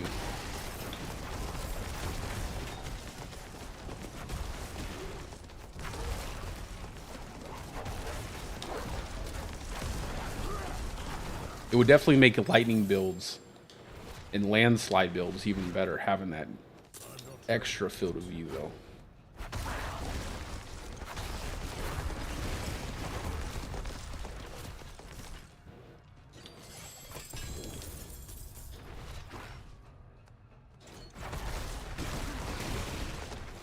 Can I get one? No, no event. Unfortunate. I need more time.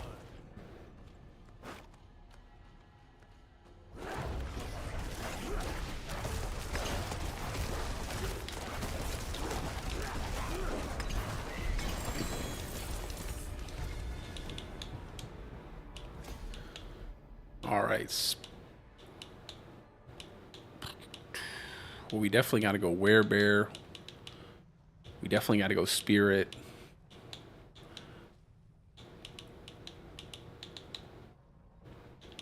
I think werebear probably will be the next glyph I slot in just for the damage reduction.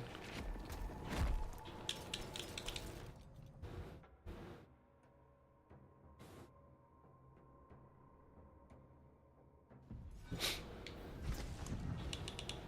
see. Ruins.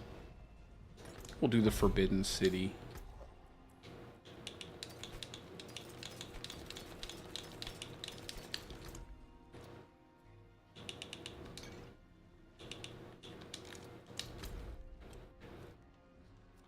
I think we can nail it and get into the Legion event. Probably not, though. It's okay. I just want to get 85.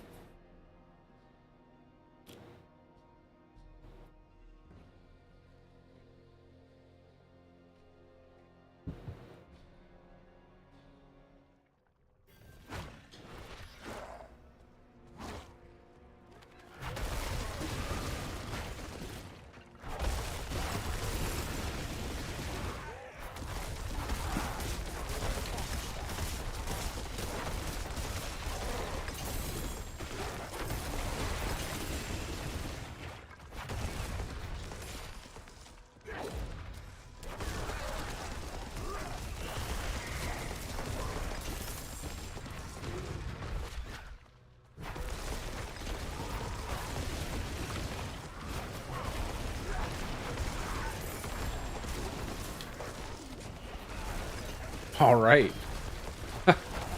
Metamorphed and almost got stuck inside that explosion.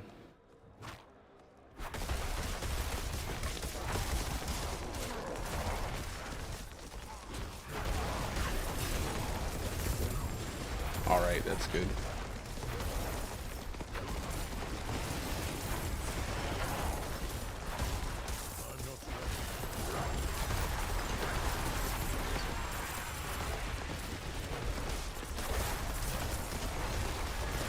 Yeah, just keep giving me oppressors. I'm good with that. Yes.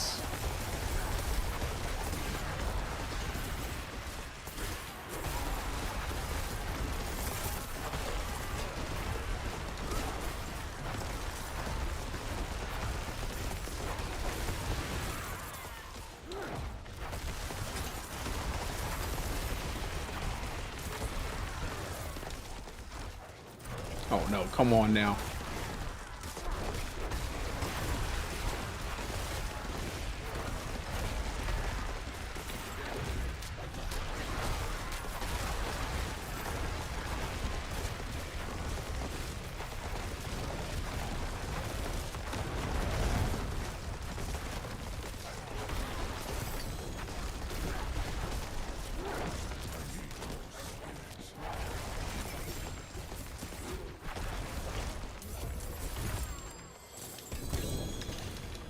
Ooh. Vasily's Prayer. Always the Vasily's Prayer.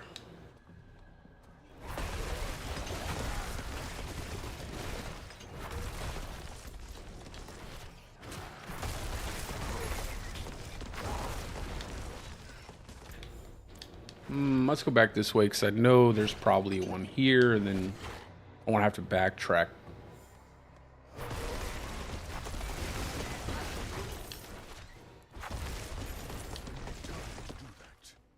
I need more movement speed.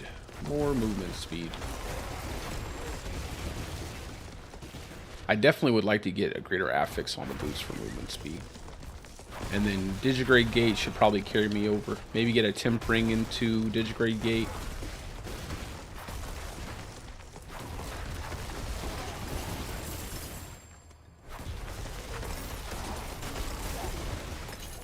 Get that fragments. I need time to do that.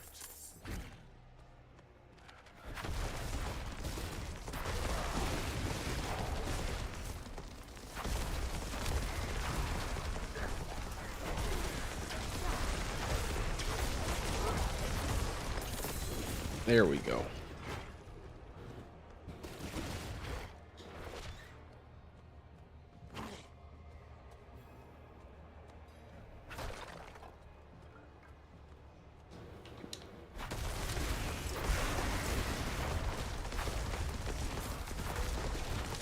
I forgot how long this one was.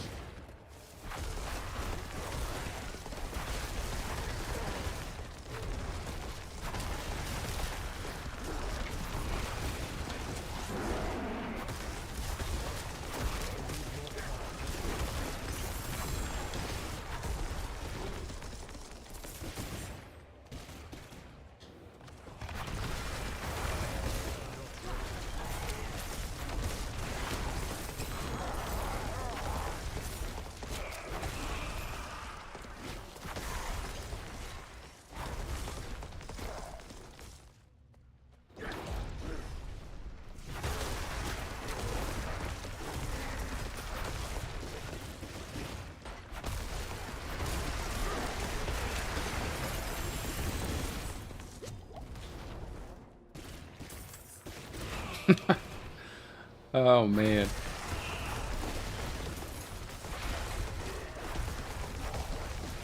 You know what else I'd like to try out? Pulverized build using Nature's Fury and the Thunderstruck node with Ursine Strength. I think that might actually be, well, no, not with Ursine Strength, with Ursine Horror. I actually want to try that out too.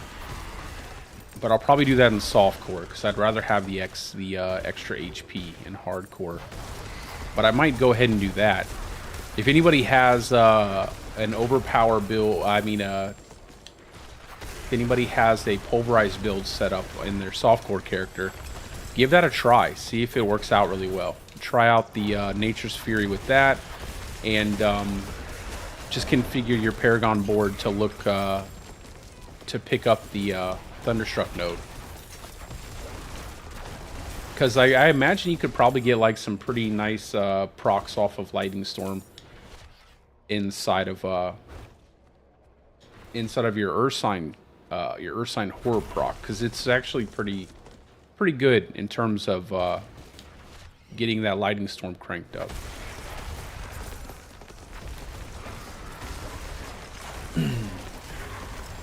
I just haven't had the time to try it yet.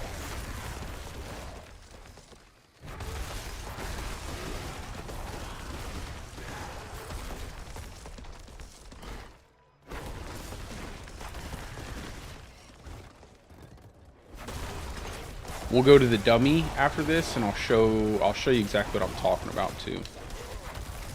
It's a little bit harder. You'd probably have to go attack speed, lots of spirit cost reduction, and then you just want to spam pulverize as much as possible. You might even remove shockwave, to be honest, and then you would just look for those procs. I need more time.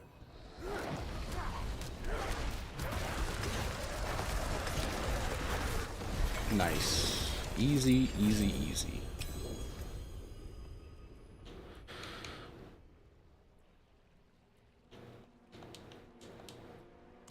My burns are full.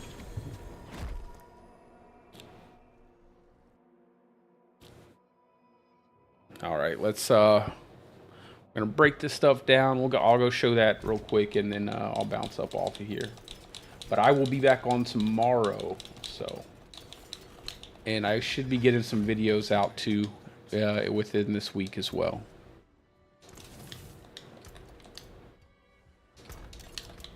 All right, let's destroy that. Go back here, pick up our stuff, test that out real fast, see what you guys think about it. Maybe someone out there can try that out. And then we'll hop off of here.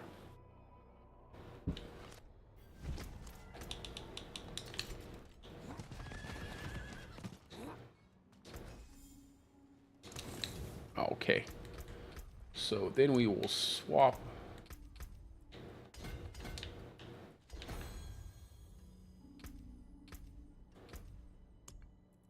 Swap out into that. And then I'll use the normal mannequins. But I know Lightning Storm works really well, like with Ursine Horror, because it's pretty concentrated in that small little circle. So I want to say it would work out really good. Let's do elite dummies, multiple.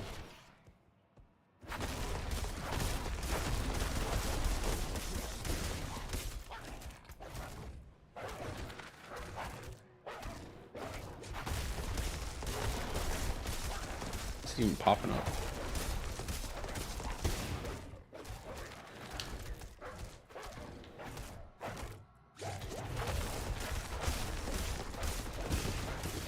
Maybe turn them into normal enemies.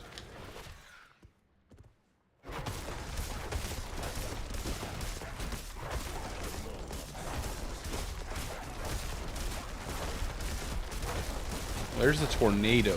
There we go. Like, you just have to spam it like crazy.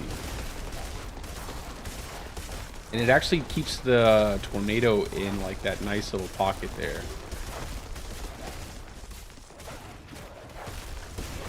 I don't think it will work as well because you don't have a double cast. Yeah, I don't think so. I still want to try it though. You just have to have like a ton of attack speed, a ton of spirit gen. I think the double cast and the fact that you're getting Earth Pillar procs on your Nature's Fury is probably what does it though. But anyway, that's all for the stream, guys. I'm going to go ahead and hop off of here, get something to eat, and probably catch a workout before I go to sleep tonight.